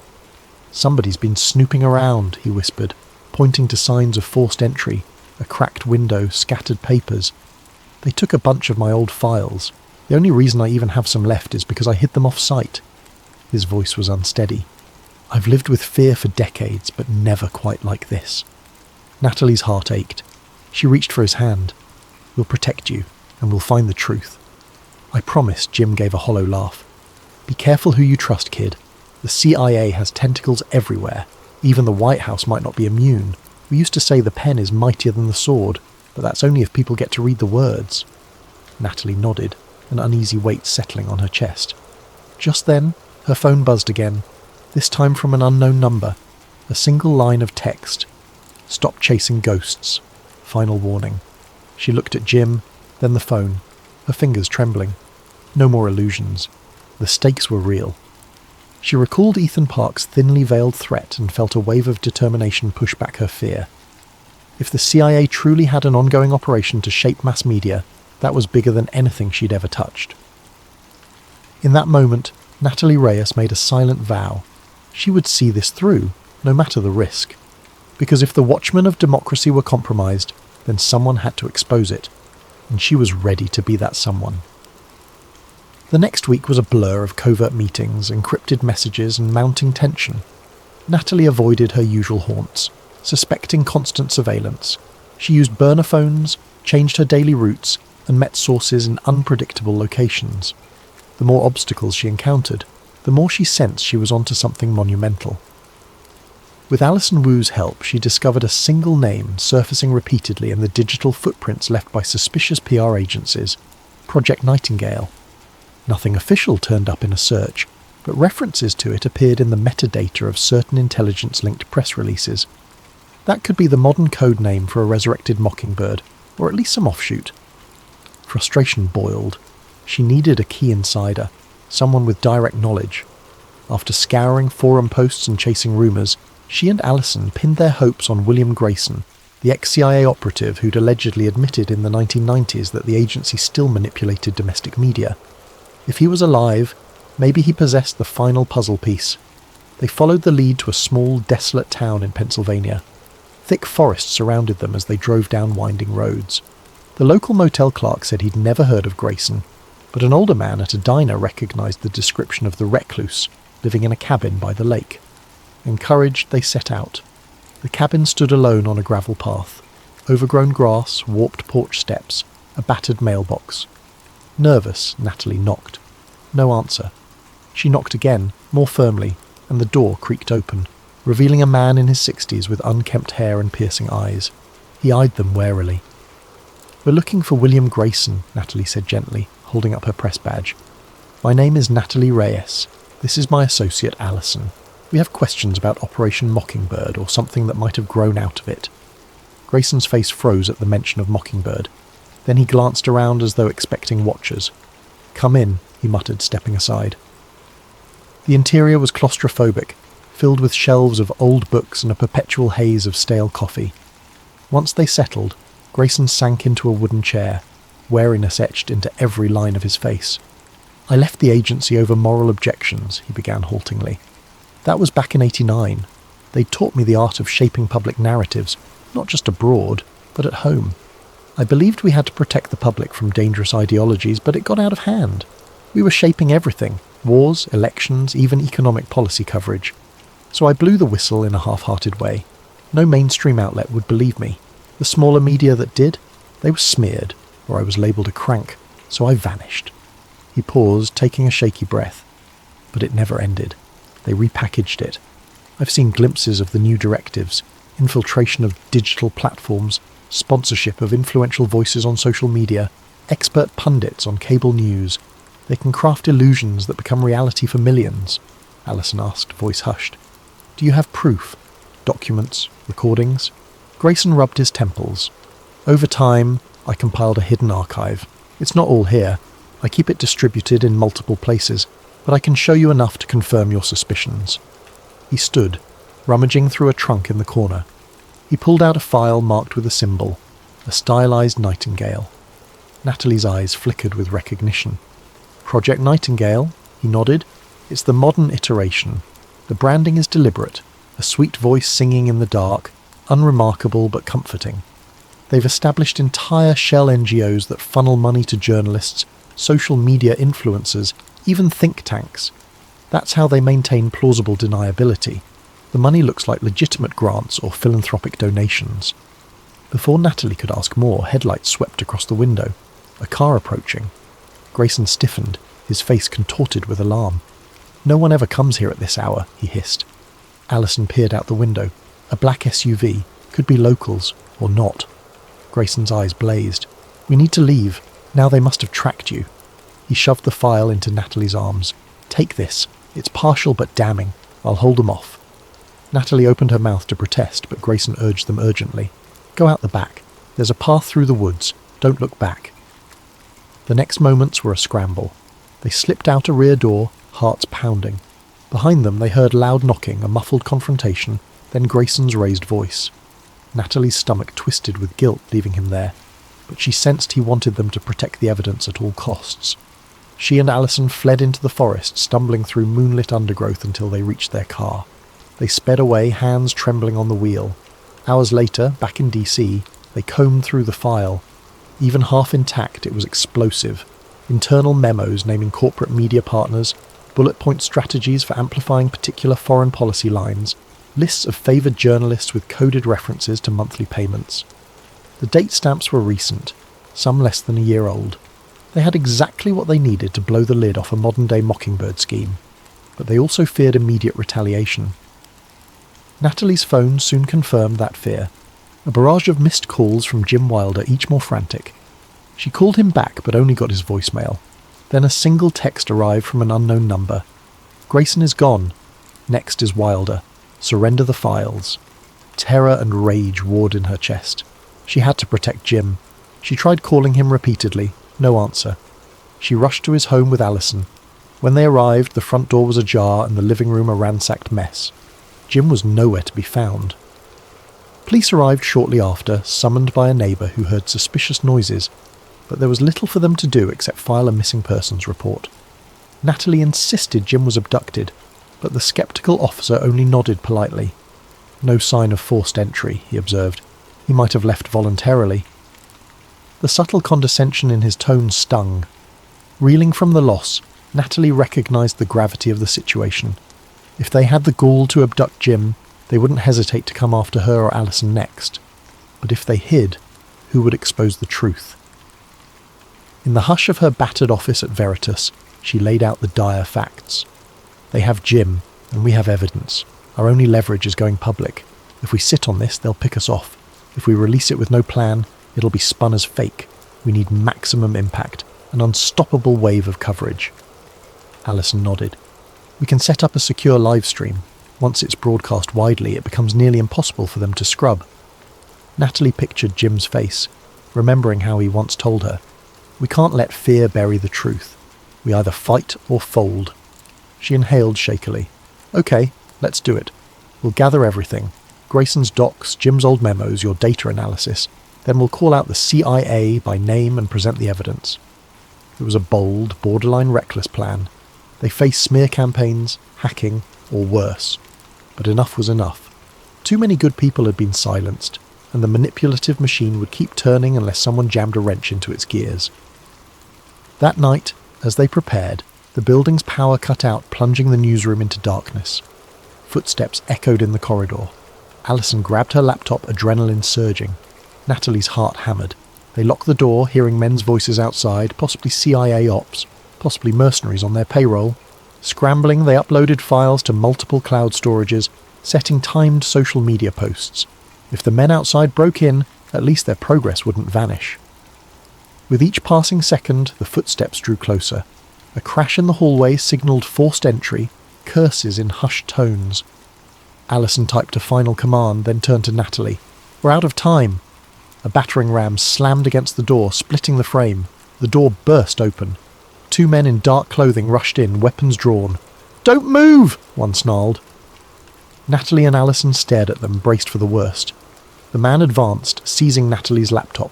He ripped cables from the server. "Where are the documents?" he demanded. She thought of Jim's abduction, of Grayson's cabin. Her voice shook with defiance. Too late, they're already out. Which wasn't entirely true, yet. But the partial uploads might buy them seconds. Suddenly a shout from behind. Veritas's security guard had returned from his rounds. "Freeze!" he yelled, brandishing a flashlight. The intruders turned just for a moment. It was enough for Alison to slam the enter key on her phone, triggering a mass upload. The men lunged, but the digital die was cast. In the confusion, Natalie and Alison dove past the intruders, sprinting down the corridor. Another crash of footsteps, shouts, confusion. They spilled onto the street, gasping for air, and flagged a passing car for help. Miraculously, the driver recognized Natalie from her bylines. He sped them away into the night. Breathless, they realized the final, crucial step remained. The public reveal. Sure, they had begun the upload, but it needed an accompanying explanation. A moment in front of the world's eyes. The only question was, how do they announce it without being immediately discredited or cut off? Alison clutched a small flash drive, the fallback plan. "We need a secure platform for a live broadcast, not just a file dump, something unstoppable." Natalie nodded, tears in her eyes. "And we have to do it soon. They might still track us." In the swirling neon lights of city streets, they huddled in the car's back seat, forging a last-ditch plan. Tomorrow they'd attempt the biggest expose of their careers. They'd go live, on camera with proof in hand, naming names. If that meant risking everything, so be it. Because if no one else would blow the whistle on a resurrected Operation Mockingbird, then Natalie Reyes would. And she would do it with the entire world watching, or die trying. Morning dawned on a tense Washington, D.C. The sky was grey, promising rain. Natalie Reyes and Alison Wu had scarcely slept, huddled in a borrowed loft courtesy of an old college friend. Their enemies had advanced on them so forcefully that they couldn't risk returning home. They needed a new vantage, a chance to strike back. Over lukewarm coffee, they finalised the plan, a live-streamed press conference via multiple platforms. Social media would be the engine, Twitter, YouTube, independent streaming sites. Once the feed went live, viewers could download and mirror it faster than any entity could scrub it. They would drop everything. Grayson's documents, digital footprints, references to the CIA's direct meddling in mainstream media. They had no illusions about what might happen afterward, but the world would see. Natalie's heart thundered. She quietly hoped the revelations might force the release of Jim Wilder if the CIA had him. Public attention could be the best shield. She pictured Ethan Park's smug face, the masked intruders, and the battered figure of William Grayson who'd risked everything. This final act had to work. Midday arrived. They set up in an anonymous co-working space with robust internet, courtesy of a sympathetic activist who believed in press freedom. The room was small, fluorescently lit, with bland grey walls, a nondescript environment for a potentially world-shaking broadcast. Alison tested the streaming rig one last time. "We're good. 5 minutes to go." Natalie exhaled, forcing calm. She wore a simple blouse, no makeup beyond the bare minimum. She wanted no illusions here, just raw truth. She scribbled bullet points on a notepad, mention Grayson's name, mention Jim Wilder's abduction, highlight Project Nightingale, display the memos. The hush felt electric. Finally, the countdown reached 0. A red light on the camera blinked to life. The feed was live. Natalie fixed her gaze on the lens, voice clear yet quavering with adrenaline. "Good afternoon. My name is Natalie Reyes, a reporter with Veritas Web News. I'm broadcasting live today because evidence has come into my possession that could change our understanding of modern media. I have reason to believe the CIA's controversial Operation Mockingbird never ended, but continued under new code names, most recently something referred to as Project Nightingale." She held up a digital document for the camera. This file, obtained from a former CIA operative named William Grayson, details the infiltration of mainstream and online media by intelligence operatives. We have discovered that journalists, anchors and influencers may be receiving talking points directly from intelligence agencies. These documents indicate the shaping of narratives around foreign conflicts and political scandals, all to maintain certain agendas. Allison switched to slides on the screen, scans of memos, partial financial logs, coded references to major networks. The feed soared in viewership, thousands, then tens of thousands, quickly escalating. Comments poured in with shock, skepticism and occasional vitriol. But the story was out. Natalie continued, "We believe individuals connected to this project are orchestrating uniform messaging across multiple outlets. In recent weeks, I and my colleagues have endured surveillance threats and attacks. My mentor, journalist James Wilder, has disappeared under suspicious circumstances. This is direct assault on press freedom." She paused, struggling to steady her breath. "I urge you to examine these documents for yourself. We're releasing them to the public domain. They are available at multiple mirror sites. Should one link go down, others will remain. This is bigger than political partisanship or fleeting headlines. It's about the integrity of our news and the question of who really decides what Americans see and believe." Allison flicked to the final set of documents. Internal CIA memos referencing nightly sync calls with select anchors. The text was partially redacted but still telling. At that moment, the chat feed exploded. The viewer count soared past 100,000, then 200,000. The story was viral. Mid-sentence, the room's overhead lights flickered. Natalie's stomach clenched, a sign that someone might be trying to cut the power. But so far, the feed continued. She pressed on. "We name these figures not to smear every journalist, but to highlight that some, listed in these pages, may have compromised their integrity. We call on them to respond, to prove us wrong, or come clean if they've been pressured." As the final slides concluded, Allison ended the broadcast. The entire stream, just under 20 minutes, was archived in real time across countless channels. By now, it was unstoppable. Breath shuddering, they ended the feed. Then they heard it, a pounding on the door. Fear twisted in Natalie's gut. Allison braced herself. They expected suits with guns, maybe Ethan Park himself. But when the door swung open, in strode a pair of men in plain suits. One flashed credentials, FBI. Natalie felt her heart skip. The lead agent spoke. "Ms. Reyes, Ms. Wu, we're here to ensure your safety. We've received credible intel of a threat against you." He held up a phone showing frantic orders from higher-up officials. "We need to get you out now." They didn't resist. In the corridor, they glimpsed more agents, guns drawn, scanning for threats. The entire co-working building was on lockdown. Outside, a throng of curious onlookers formed, presumably alerted by the viral broadcast. As they were escorted to a waiting vehicle, Natalie noticed Ethan Park standing nearby, partially obscured behind a car. They locked eyes. His expression burned with fury. For a moment she thought he might approach. Instead, he slunk into the crowd and disappeared. In the hours that followed, the internet roiled. Major news outlets scrambled to respond. Some anchors ridiculed the evidence as baseless. Others demanded investigations. Social media brimmed with conspiracy theories, jokes, and heartfelt calls for accountability. The White House press secretary fielded relentless questions about the CIA's involvement in domestic media. Official statements alternated between denial and promises of a full inquiry. As the clamour rose, the FBI placed Natalie and Allison under protective status, citing genuine threats. Representatives from civil liberties organisations arrived at the safe house, offering legal counsel. Natalie felt simultaneously relieved and overwhelmed. She had prepared for the possibility that half the country might label her a traitor, but she hadn't braced for the avalanche of headlines. In the swirling news coverage, a story emerged. Jim Wilder was found at an undisclosed medical facility, unconscious but alive. Preliminary statements suggested an accident, yet the details were murky, fueling speculation that he'd been forcibly drugged or injured in captivity. Natalie pressed for more information, but the FBI withheld specifics, claiming an ongoing investigation. She refused to let them bury his case in secrecy. Days later, a somber press conference took place on Capitol Hill. A handful of courageous lawmakers, spurred by public outcry, promised to form a special subcommittee to look into the allegations. Whether it would be a genuine investigation or a whitewash remained uncertain. Ethan Park, for his part, vanished from public record.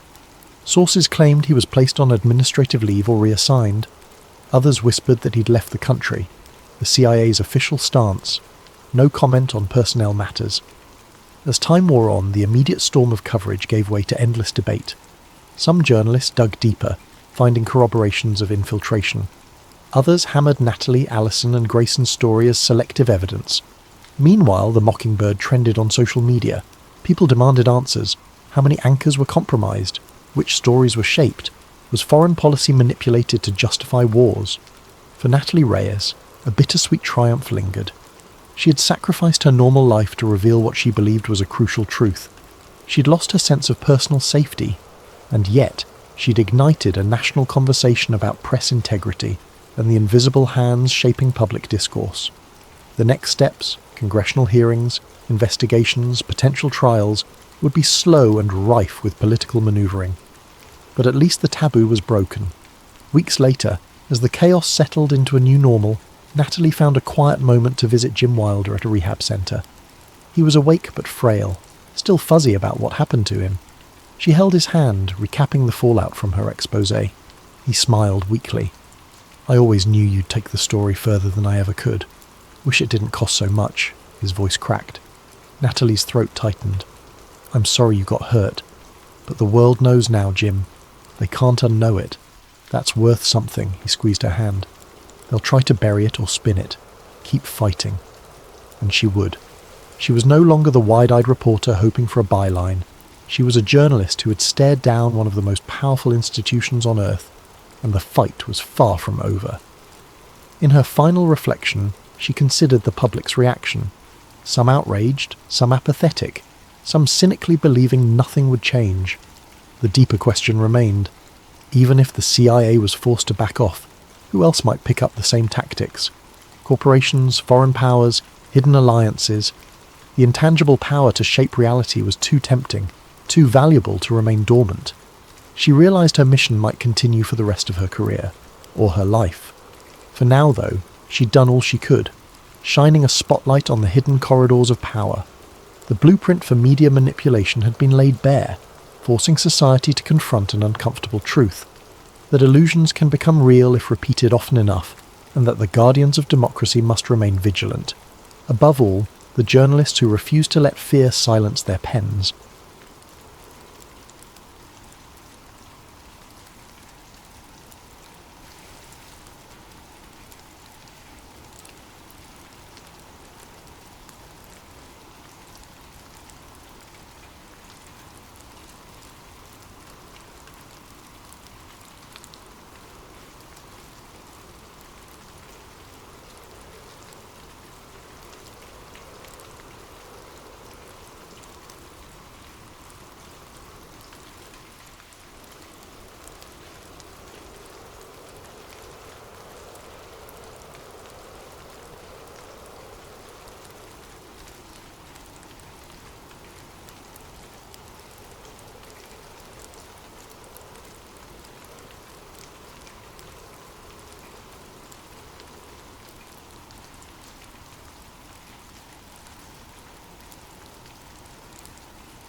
documents were about routine lobbying, but the deeper Ethan dug, the more he saw patterns that didn't add up. Names recurred in odd contexts, referencing hush-hush policy summits that no mainstream coverage ever touched. What caught his eye one late night was a recurring symbol in the margins of certain files, a faint watermark shaped like an all-seeing eye perched above stylized wings. Next to that watermark, the name V. Holt appeared again and again. Ethan's heartbeat picked up. He recognized that all-seeing eye from older, more sensational conspiracy lore. People called it an Illuminati emblem, or sometimes a Masonic derivative. He'd rolled his eyes at it in the past. Nobody with common sense took that stuff seriously. But now it was right in front of him, embedded in documents that otherwise looked legitimate. He was seated in his cramped one-bedroom apartment in the outskirts of Philadelphia. At 29, he looked older than his years, with permanent dark circles under his eyes from too many late nights sifting obscure data. A part-time gig at an independent online magazine paid some bills, but his real passion lay in chasing leads on hidden power structures, UFO cover-ups, big pharma conspiracies, hush-hush deals. Once in a while he'd strike gold, but more often people dismissed him as a conspiracy blogger. Tonight, the clock read 2:45 a.m. Thin walls separated Ethan from a neighbour's muffled TV. Outside, a light drizzle pattered on the window. Rubbing his face, he gulped the dregs of cold coffee, determined to keep going. Something about these documents demanded more than his usual casual approach. Scrolling further, he found cryptic references to a global steering meeting, with lines like Media Narrative Alignment, VH, Q3 Planning. Another pointed to a think tank with a bland philanthropic name, listing major news organisations as partners. It made his stomach clench. Were these genuine coordinates for controlling coverage? He hammered out a draft blog post tentatively titled, "Are we being led by hidden hands?" But he hesitated to publish. There were too many unknowns. He needed more concrete proof, or at least a credible second opinion. The next day, stiff from lack of sleep, Ethan rode the subway to a local library, where he'd arranged to meet a friend, Dr. Celia Monroe. She was a visiting historian at Temple University, known for her published research on Renaissance-era secret societies in Italy. They'd become acquaintances after Ethan pestered her for background on some papal conspiracy for an older piece. In the library's hushed reading room, Celia gave him a polite if tired smile. She was in her early 40s, with curly dark hair pinned back, wearing business casual attire that suggested she'd come straight from teaching. "I hope this is important," she whispered, setting her coffee thermos aside. "I'm behind on grading." Ethan pulled out printouts of the suspicious documents, flipping to pages with the winged eye watermark. "Have you ever seen this symbol in your research?" She squinted at it. "Sure, an eye in a pyramid or an eye in various forms is common in esoteric traditions. The wings add a twist. Doesn't necessarily prove anything by itself." He nodded, leaning in. "What about the name Veronica Holt? Have you encountered references to a V. Holt in context with modern secret societies?" Celia's eyebrows rose. Veronica Holt is a big name in philanthropic circles, CEO of the Holt Foundation. They do public health initiatives, sponsor educational reforms, that sort of thing. Some revere her as a champion of humanitarian work. "Humanitarian or manipulator?" Ethan murmured. "Check out these lines about media narrative alignment. If the Foundation's philanthropic veneer covers deeper agendas..." Celia carefully read the lines, frowning. "This is suspicious, yes. But do you realise how many conspiracies revolve around wealthy foundations? The Illuminati rumour surfaces every time a billionaire invests in global policy." I know, but this watermark, plus the repeated references to hush-hush summits, I suspect a genuine secret group, not just rumour." Celia sighed. "If you're hinting at the actual Illuminati, historically they were an 18th century Bavarian society suppressed by the government. Some conspiracists claim they never really went away, that they morphed into a global puppet master. But mainstream academics dismiss that." Ethan's voice hushed. Could the mainstream be ignoring something real? Maybe they exist under different names, controlling philanthropic organisations to shape world events. Celia shook her head slowly, but a seed of curiosity gleamed in her eyes. "All right, I can't promise anything, but let me see if I can trace that symbol in archival references." They parted with an air of unresolved tension. Ethan felt a flicker of optimism. Celia's practical approach could yield tangible leads, or confirm he was chasing phantoms. Back in the city, Ethan tried to pitch a follow-up article to his editor at the small news site he freelanced for. The editor, a jaded man in his 50s named Carl, frowned at the Illuminati angle. "I like conspiracies that bring clicks, but come on, Ethan. This is ancient territory. We need fresh angles, not rehashes of centuries-old boogeymen." "But the philanthropic tie, the modern front, there's something huge here," Ethan pressed. Carl shook his head. "Maybe if you can find ironclad evidence. Otherwise, do a piece on local corruption. That's your strength." The brush-off stung, but Ethan had expected it. He trudged home, a swirl of doubts in his mind. Was he imagining connections? The mainstream scorn for Illuminati talk was near universal, but if a group was truly that powerful, they'd want the public's scorn to remain. A couple of nights later, he got an email from a throwaway account. "Stop rummaging in places you shouldn't. This is your first and final warning." His heart lurched. The subject line read, "The Eye Sees." Attached was a single grainy photo of Ethan outside the library, unmistakably him, looking over his shoulder. He closed the email, pulse pounding. A moment later, the message auto-deleted, leaving no trace. Someone was watching. He realised with a chill that he'd never published anything about the Illuminati or Veronica Holt yet. This threat was about raw research. If real Illuminati agents were monitoring him, he wasn't just chasing a fantasy. Spooked but determined, Ethan called Celia at once. She answered groggily. He'd woken her. He poured out the details of the threat. She was silent for a moment. "That's concerning. I have some references you might find interesting. I discovered a mention of a 19th century text, Ordo Occultus Sumerium, rumoured to have instructions for an international power structure. But the text vanished from university archives in Rome decades ago. Some suspect it ended up in private hands." Ethan's heart beat faster. Could that text link directly to the modern group? It might. The Iron Wings motif apparently appears on page 1 as a master emblem. He exhaled, mind racing. "We need to find that text." Celia let out a soft, resigned laugh.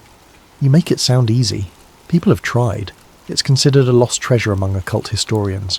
Unless you have resources in black market antiquities, I doubt we can track it." But Ethan was already scribbling notes, ignoring the knot in his stomach from the threat. "One clue at a time, Celia. We'll figure it out."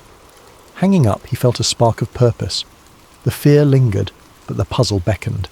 He'd gleaned from every corner. Old librarians, fringe collectors, who knows?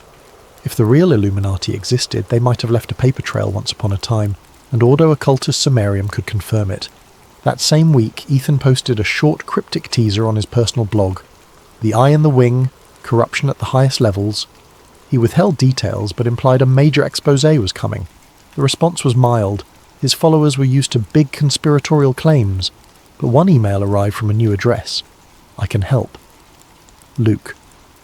At first, Ethan assumed spam, but the message read simply, "We share a common interest.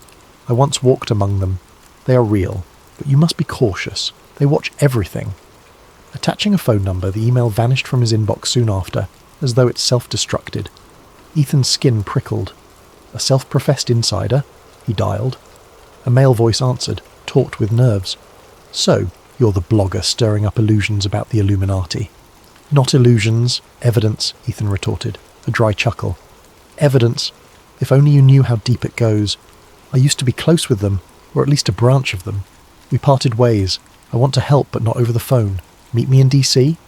Ethan's anxiety soared. This could be a trap, but if the man was legitimate... "Fine," Ethan forced calm. "A public place. Send me details." Luke murmured agreement and hung up abruptly. Ethan sank onto his couch, mind spinning. In 1 week he'd gone from chasing symbolic scraps to clandestine phone calls and threats. If these forces were real, his life was about to get complicated. He remembered reading about journalists who claimed to expose major conspiracies, only to be discredited, financially ruined, or worse. He glanced at a framed photo of his sister and niece smiling at a family barbecue. He felt a pang. He'd hardly visited them lately, too consumed by the next big story. If the Illuminati was truly after him, they might threaten the people he cared about. Yet turning back now seemed impossible. The puzzle's gravity pulled him forward. He felt an odd sense of destiny, or at least unstoppable curiosity.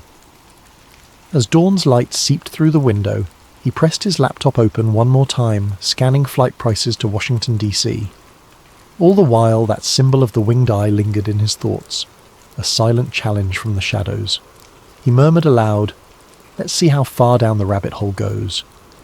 Little did he know, the journey would lead him across continents, into centuries of hidden history, and force him to confront the biggest question of all. Did the world even want the truth, if it might undermine everything they believed? Ethan arrived in Washington, D.C. on a dreary afternoon. The sky brooded with grey clouds that matched the city's austere architecture. He trudged off a budget bus that smelled of stale coffee, shoulders tense. For a moment, he questioned the wisdom of meeting a stranger who claimed, "I once walked among them."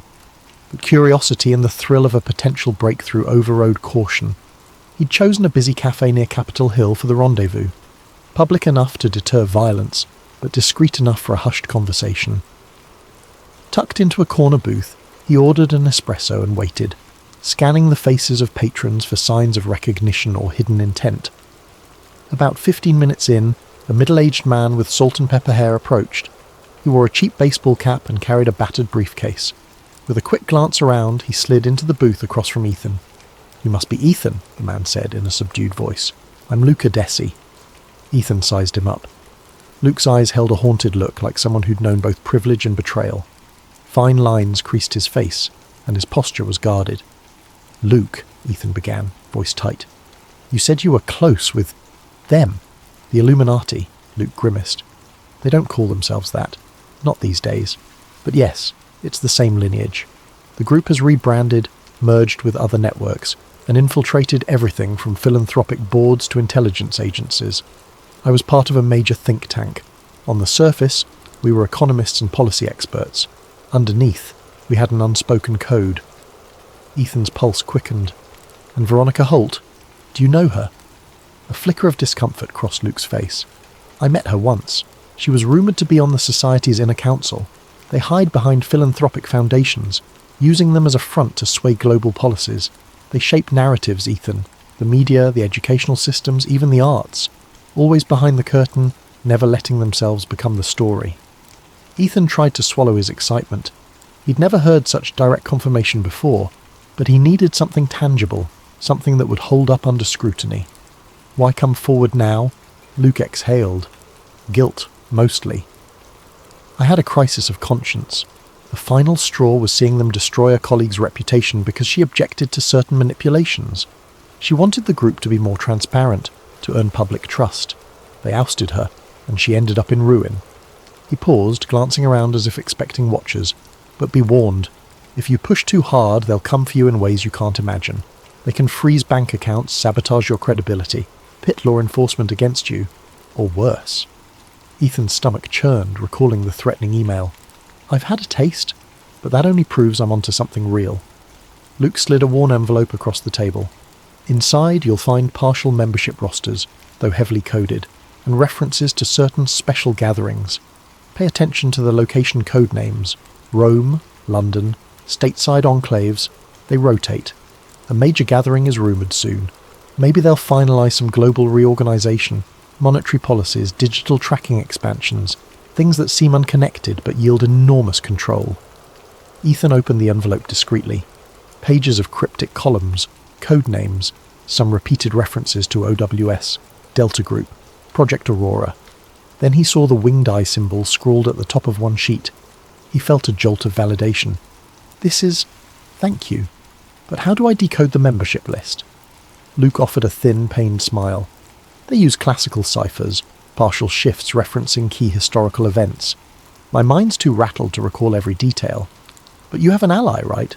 The historian, Dr. Monroe?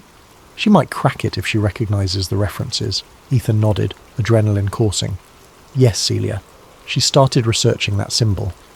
Luke's gaze hardened. "Ethan, they won't let you waltz away with this knowledge. If you plan to expose them, be prepared for personal ruin. They truly believe society can't handle full disclosure. The masses would tear civilization apart if left to their own devices, they say." Ethan's voice was a near whisper. "I can't let fear stifle the truth." Luke studied him for a moment, seeming to weigh sincerity. "Then watch your back," he rose. "I'll be in touch if I survive." He left money for coffee and slipped out. Ethan stared after him, a swirl of exhilaration and dread. The envelope felt heavier than mere paper. Outside, the city's hustle pressed in. Politicians, lobbyists, tourists scurried around Capitol Hill. Ethan slipped into anonymity among them, but a seed of paranoia grew in his mind. Anyone could be an operative. Any camera could be feeding watchers. He wasted no time returning to Philadelphia, stashing copies of Luke's documents in multiple secure cloud drives. Then he called Celia Monroe. She answered after a few rings, sounding distracted. "Celia, I have something big. Membership rosters, coded references to gatherings. We need to decipher them." She inhaled sharply. "All right, come by my office tomorrow, but Ethan, are you sure about this? You're messing with forces that might be unstoppable." His throat tightened. All the more reason to keep going. The next morning, Celia's office in Temple University's history department was a cramped space lined with books on medieval and Renaissance secret societies. Ethan arrived early, locking the door behind him. He spread out Luke's cryptic pages on her desk. Celia donned reading glasses, scanning the coded lines. These references: Alpha 19, Beta 23, Ecliptic, Aeneas. Possibly classical allusions. Aeneas might refer to Virgil's Aeneid, used as a key text for some shift cipher. Or it could be code for an upcoming event in Rome, since the story is deeply tied to Rome's mythical foundation. Ethan's pulse quickened. Luke hinted they hold a major gathering in Rome. Could that be next on the calendar? Celia flipped another page. "Look here, September 15. Apparatus Mundi initiation, 66.6%. The date is coming up in 2 months. Apparatus Mundi might be a cryptic name for their overarching plan. 66.6% could imply 2/3 completion of something." He scratched his chin. "Wait, do you recall any historical references to an apparatus mundi from older texts?" Celia typed rapidly on her laptop, cross-referencing digital archives. "Yes, there's a 17th century treatise rumoured to describe a method of controlling social frameworks, economics, religion, media. Though of course, 17th century media was more like pamphlets and sermons.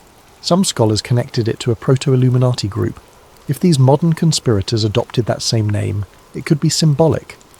Ethan's mind whirled. So they're 66.6% done with a plan to unify global systems under their apparatus mundi? That's downright apocalyptic. Celia rubbed her temples. If they truly believe in a top-down system for world stability, they might see themselves as benevolent shepherds. Or they might just crave total power. He frowned. Luke mentioned a major monetary shift, maybe digital currency infiltration, or a global financial reset. If I can confirm it, maybe I can blow this wide open. But skepticism nagged at him. Were these cryptic lines proof enough, or could they be misinterpretations? Celia noticed his doubt. "We need more than code words.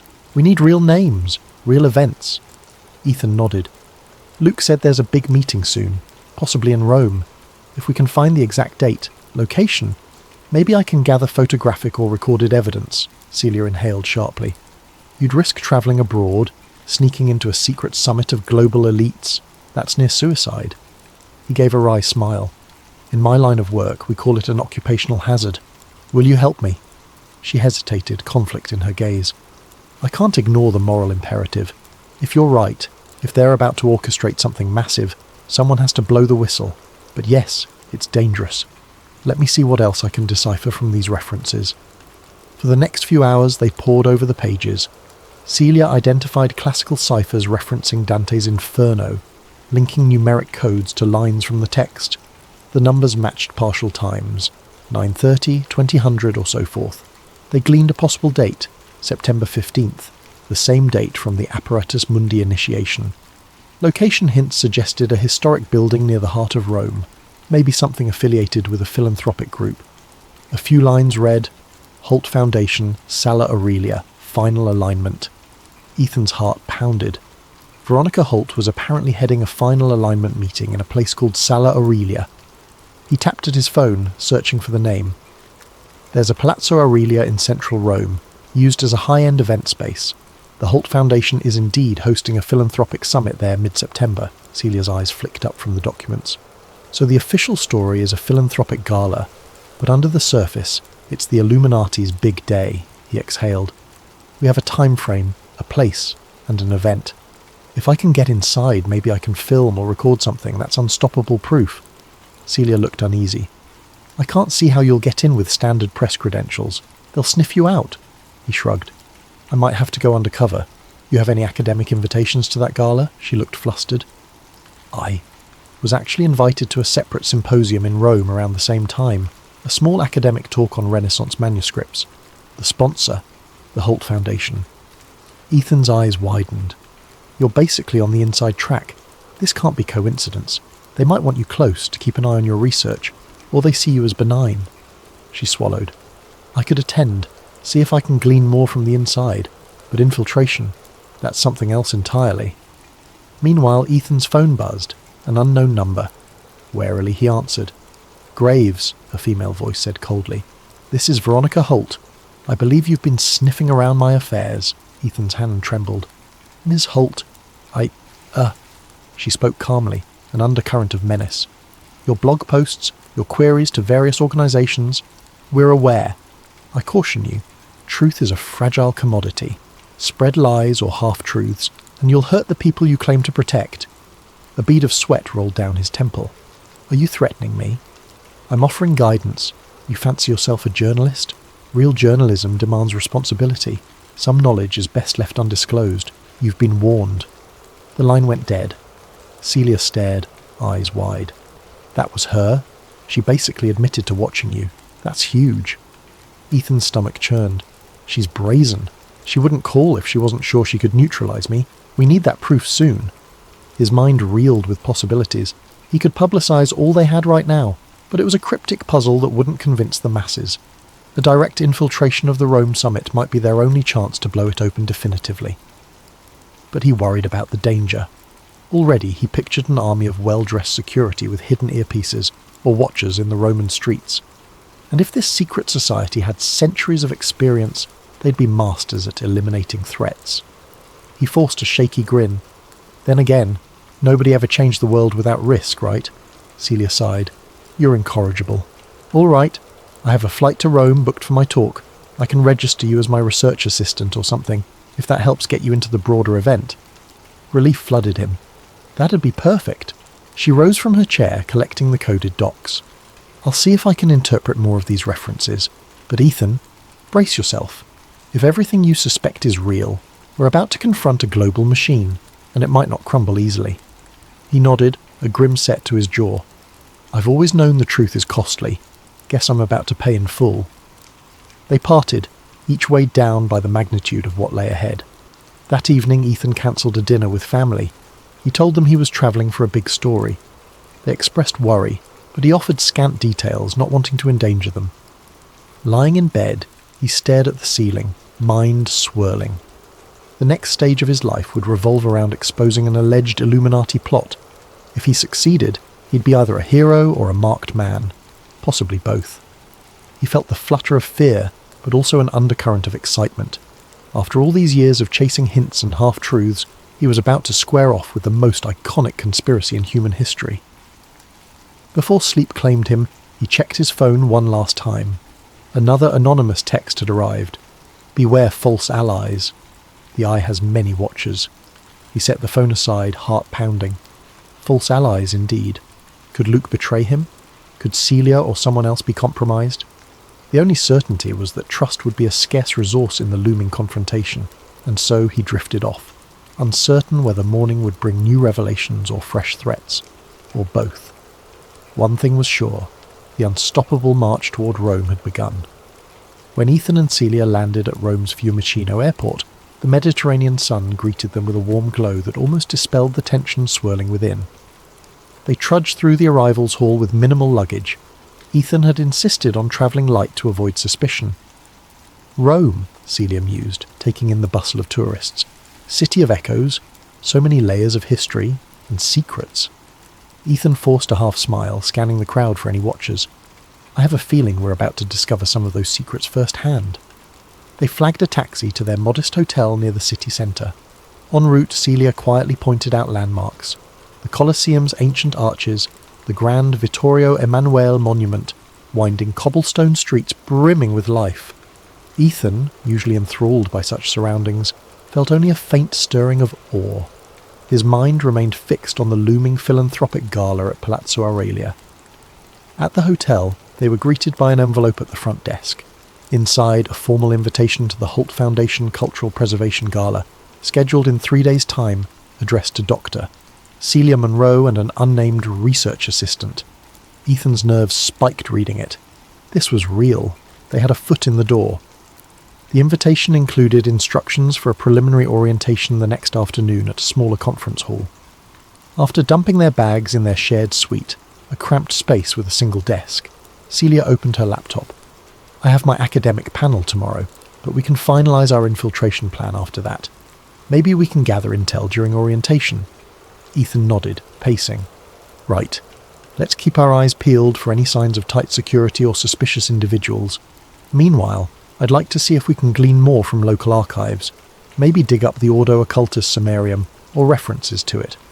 Celia raised an eyebrow. You realise that text has been lost for decades. But sure, we can try. The National Library or certain church archives might hold clues. He rubbed his hands together. We have 2 or 3 days before the big event. Let's use them. They parted ways the next morning. Celia headed to her academic talk, while Ethan visited the Biblioteca Nazionale. The library's grand halls smelled of old books and polished wood. Despite the presence of digital catalogues, many rare collections were off limits to the general public. At a desk labelled Special Collections, Ethan politely requested access to manuscripts referencing the rumoured text. The librarian, a stern older woman, shook her head. Mi dispiace, signore, but these volumes are restricted. You need special permits from the Ministry of Culture. He attempted his best persuasive smile. Could I see just an index of them, to confirm references for academic research? She regarded him with thinly veiled suspicion. One moment. Leaving him alone briefly, she returned with a battered index book. These records are incomplete. You have 15 minutes. Ethan scanned the entries, heart pounding. He found a listing from 1865. Ordo Occultus Summarium, rumoured donation, never confirmed.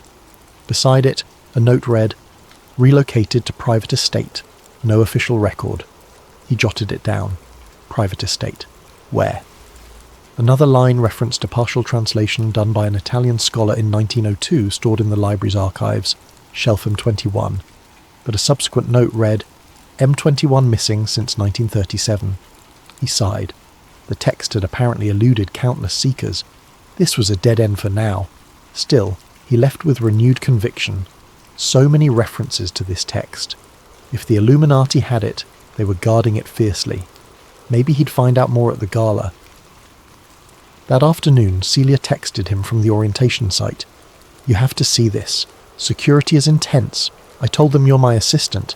No issues yet, but they're scanning IDs, taking photos, possibly facial recognition. Careful. Ethan hurried to join her, arriving at a stately conference hall near the Tiber River.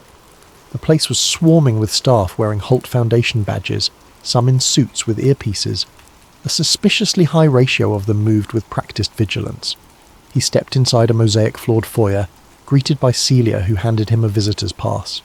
She leaned close, whispering, They've got uniformed guards, plus hidden muscle.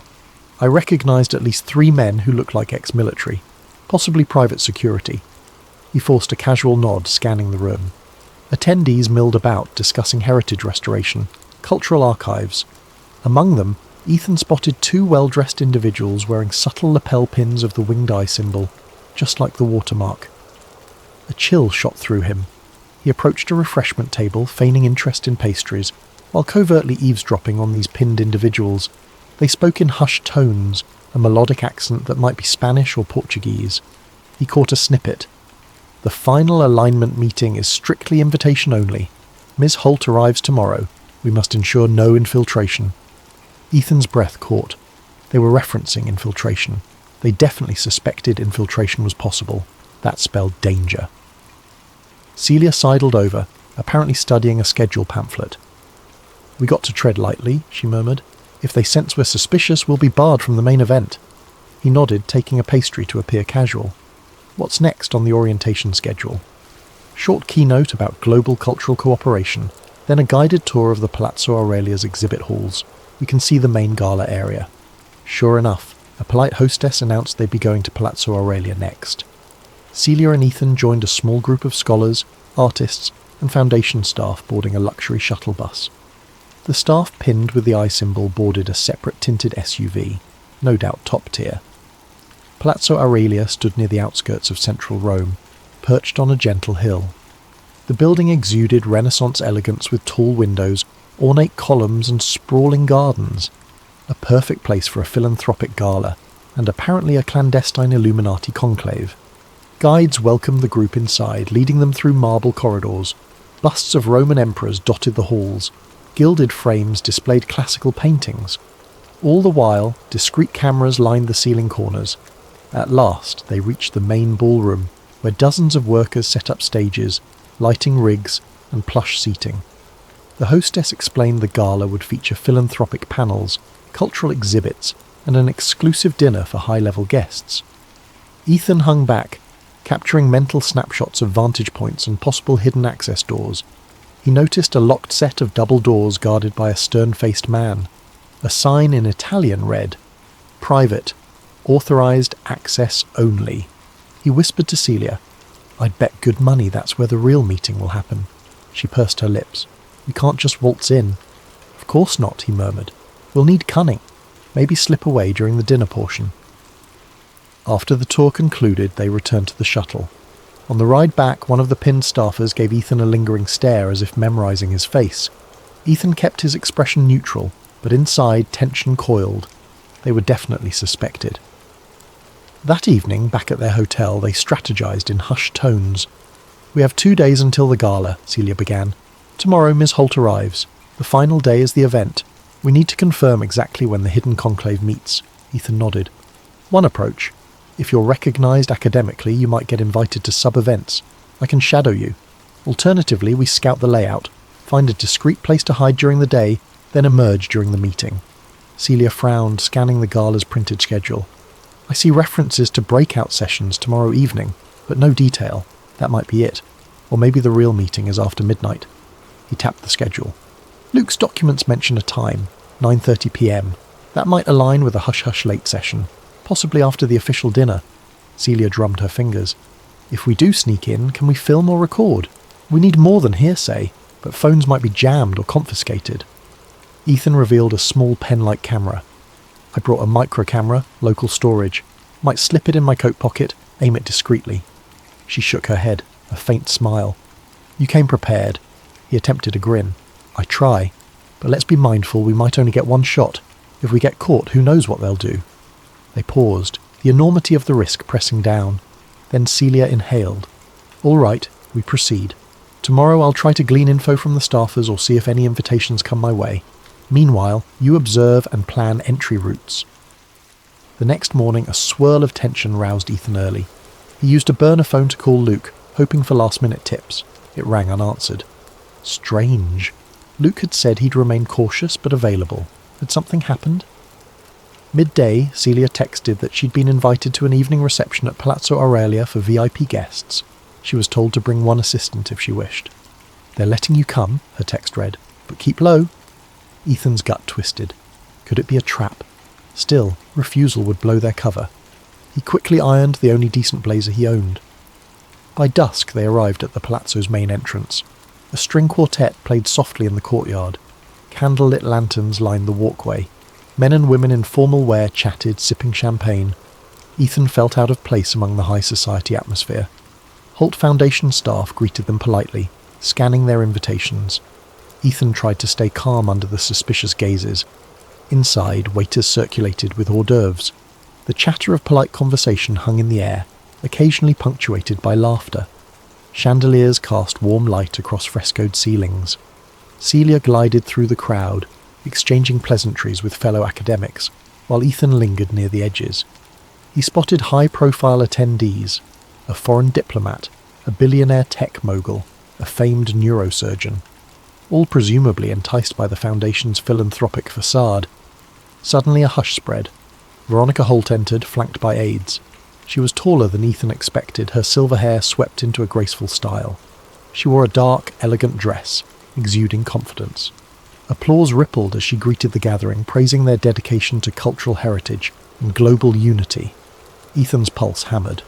So there she was, rumoured Illuminati ringmaster. As she approached a group, he sidled closer to overhear.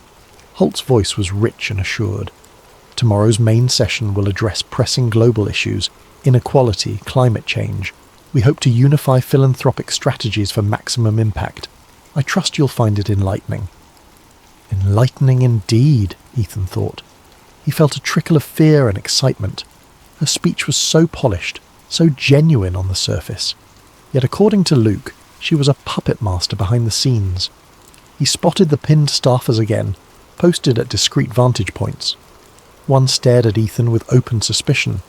He pretended not to notice, turning to snag a flute of champagne from a passing tray. Celia drifted over, whispering, "We should keep a low profile. I sense we're being watched." Ethan sipped the champagne, scanning for an exit route. "I'll slip around, see if I can find that locked corridor. Cover for me if anyone asks." She nodded, voice tight. "Be careful." He ambled away, weaving past cliques of guests engaged in small talk about art and charity. Eventually he edged down a less crowded hallway. Sure enough, he found the same locked double doors from yesterday, now guarded by 2 staffers. No sign of an easy pass. As he feigned interest in a nearby painting, he heard footsteps behind. A voice. "Lost, Mr. Graves?" He turned to see a tall woman, late 30s, with a refined accent. She wore a subtle brooch featuring the winged eye. Ethan forced a calm grin. "Just exploring the palace. So many beautiful halls," her lips quirked. "Some places are off limits. We prefer guests stay in designated areas. Let me show you back to the reception." He recognized a polite threat. "Of course." Reluctantly, he let her guide him away. The hint of intimidation confirmed they weren't messing around. Back in the main hall, Veronica Holt herself was wrapping up a short speech on transformative philanthropy. Applause followed. Then she mingled briefly, drifting within a few feet of Ethan. He felt the hair on the back of his neck stand. She glanced at him, her expression polite but distant. "Dr. Monroe, is this your assistant?" Celia introduced Ethan. Holt's gaze flicked over him, calculating. "I hope you enjoy tomorrow's sessions, Mr. Graves. We're keen to show the world how collaborative effort can truly shape the future." Her handshake was cool, her smile unwavering. Ethan managed a polite nod, hiding the swirl of tension. This was the woman who'd threatened him on the phone. Face to face, she seemed flawlessly charming, but he sensed the steel beneath. Soon after, the event wound down. As the last guests filtered out, Ethan and Celia exchanged glances. Tomorrow would bring the official gala, and presumably the covert final alignment behind closed doors. They had to be ready.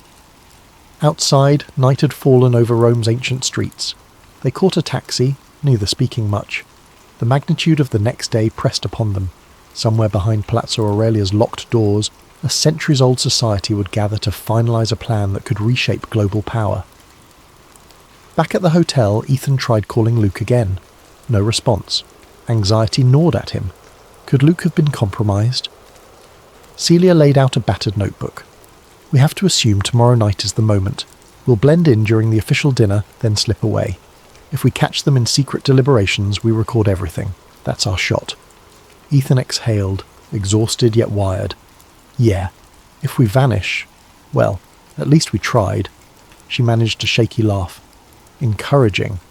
They turned in for the night, though sleep was elusive. Ethan replayed the day's events in his mind. Veronica Holt's commanding presence, the pinned staffers, the security. He clutched the pen camera he planned to hide in his jacket. If all went right, soon he'd have footage that could expose a global conspiracy older than modern history. But beneath his determination lay a flicker of dread. What if they were 2 steps ahead, luring him into a trap? He set that fear aside. No turning back now. As Roman church bells chimed midnight, he drifted off into uneasy dreams filled with winged eyes, labyrinthine corridors, and faint echoes of the word apparatus mundi. Ethan awoke to the sound of distant church bells tolling in the early Roman morning. A sliver of light peeked through the drapes of the small hotel room, illuminating dust motes dancing in the still air. He stretched, feeling the stiffness in his back from a night spent half awake, haunted by visions of locked doors and winged eye emblems. Across the cramped space, Celia sat at the tiny desk, already poring over documents on her laptop, hair still a mess from sleep.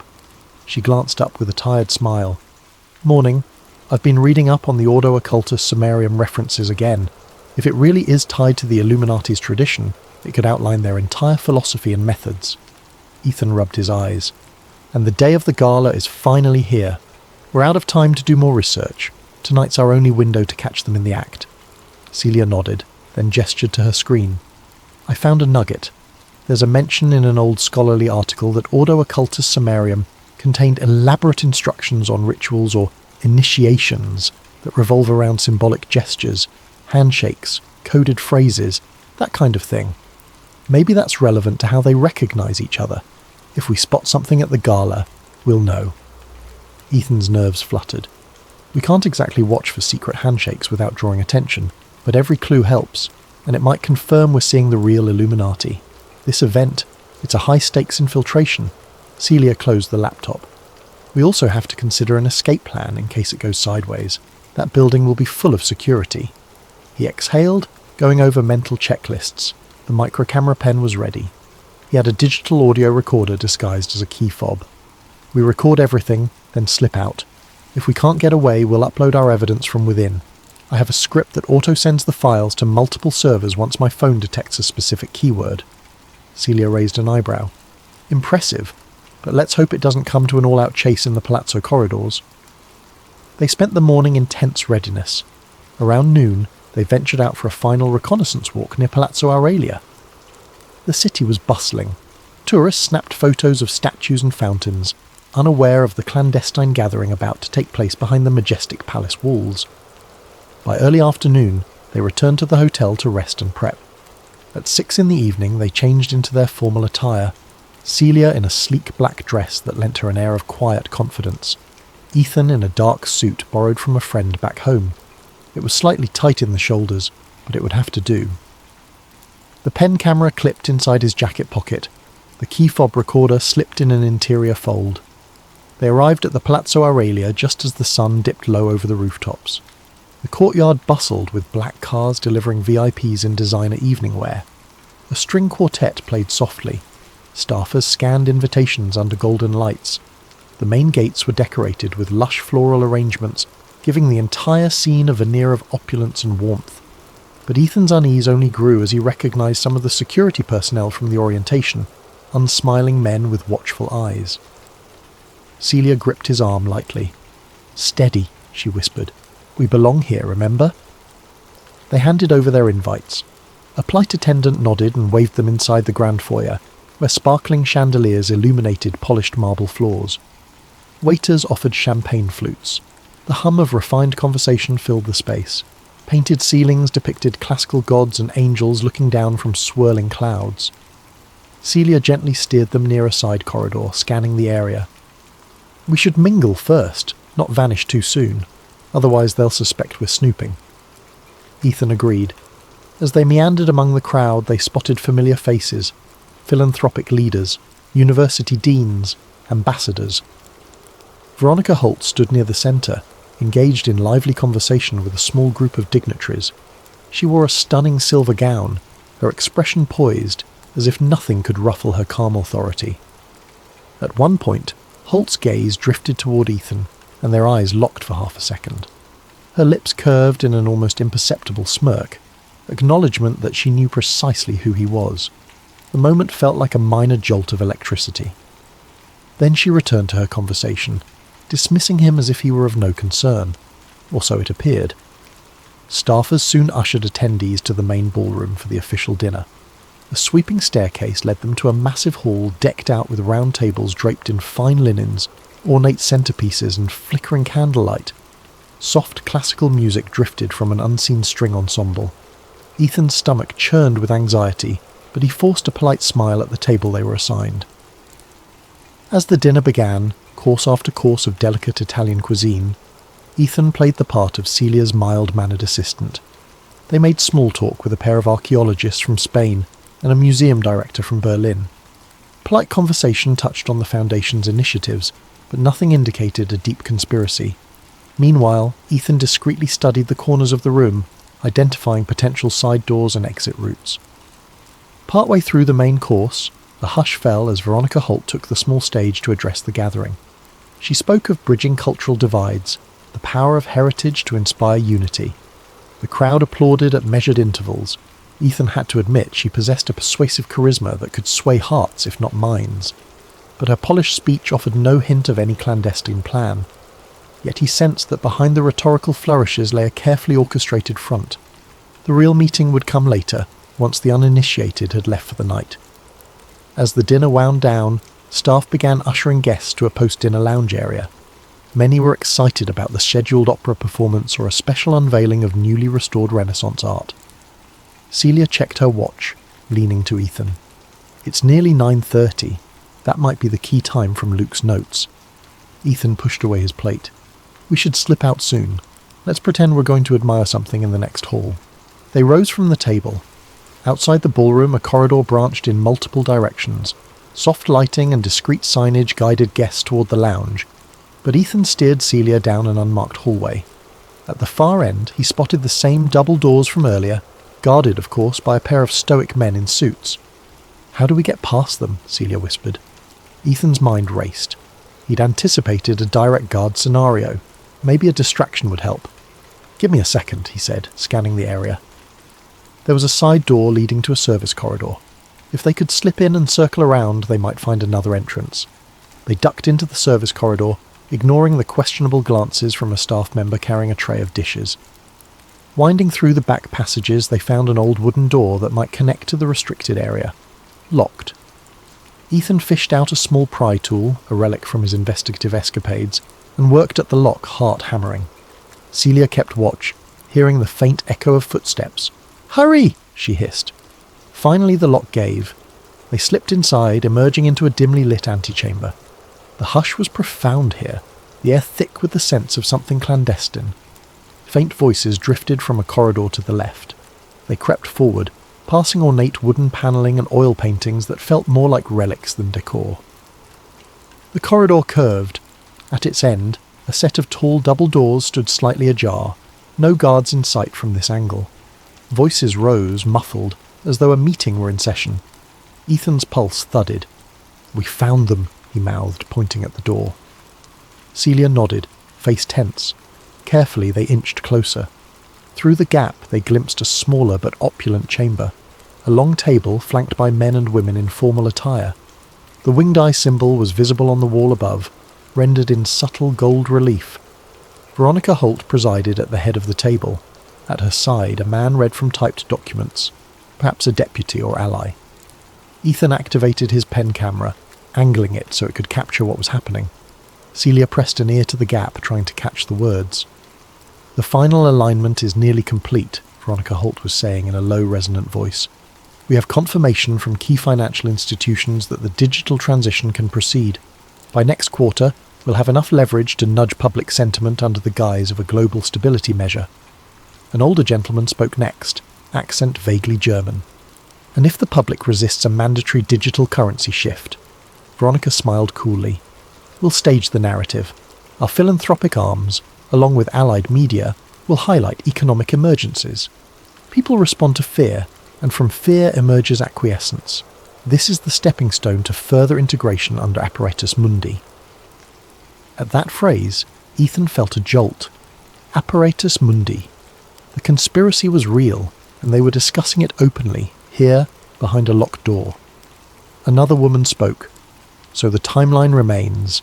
Incremental crises, step-by-step acceptance, all culminating in the announcement by year's end."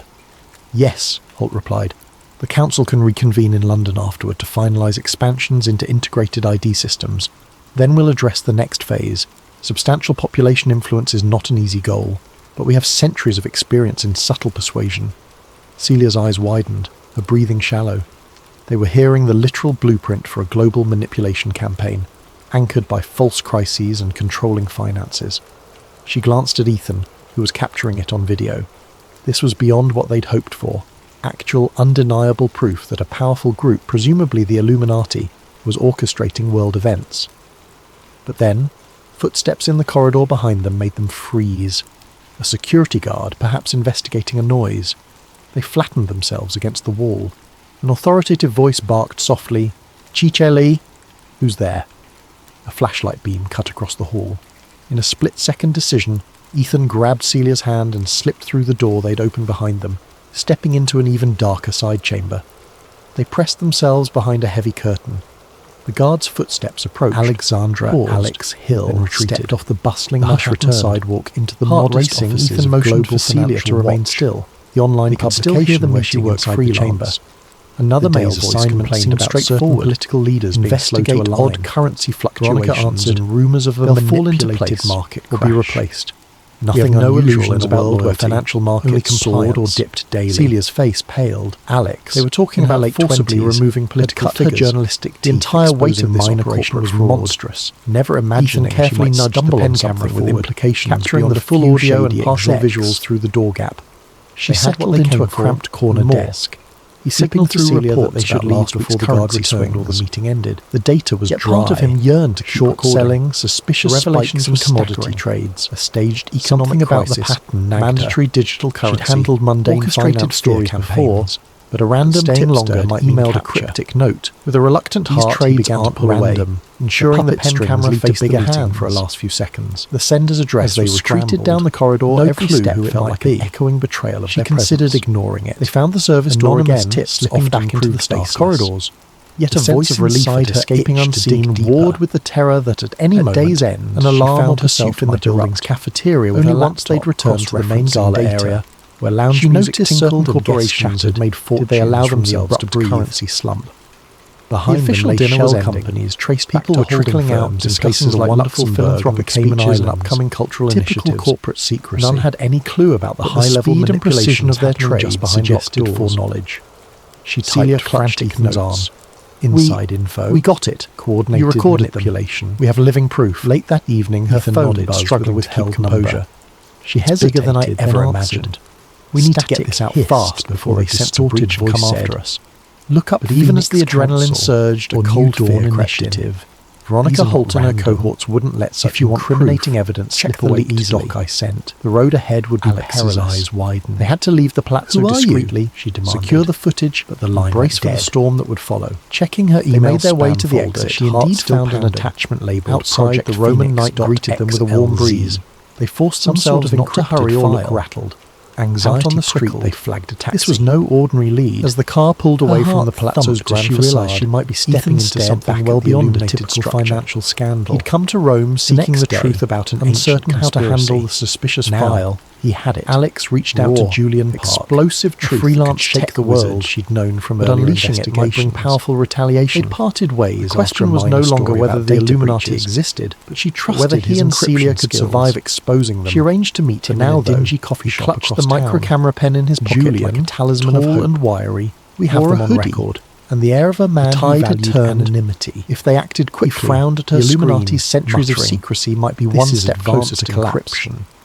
Definitely they arrived at the hotel after midnight. Emails. The adrenaline still coursing through their veins. References to arc Ethan practically sprinted to their room. Celia close behind, scanning the hallway for suspicious agencies. Once inside, while they locked the door, tinkered with the file, shoved a chair under the handle and turned on the low desk lamp. Describing the weird pen camera, call and the carefully ejecting its micro SD card. New Dawn. His fingers trembled as he slotted it into a small USB reader. Online conspiracy circles of rumoured Celia hovered anxiously. New World Order. Seconds ticked by. Council computer reading the data.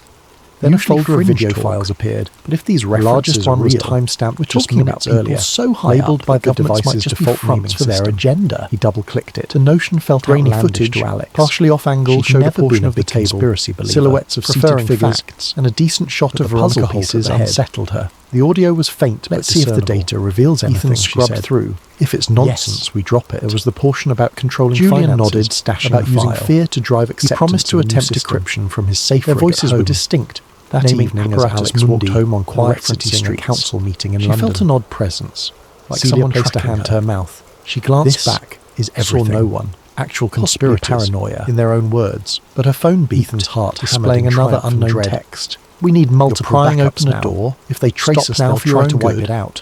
She swallowed. They methodically copied the video to various encrypted cloud accounts, back, sending links to each other's private email addresses. No reply.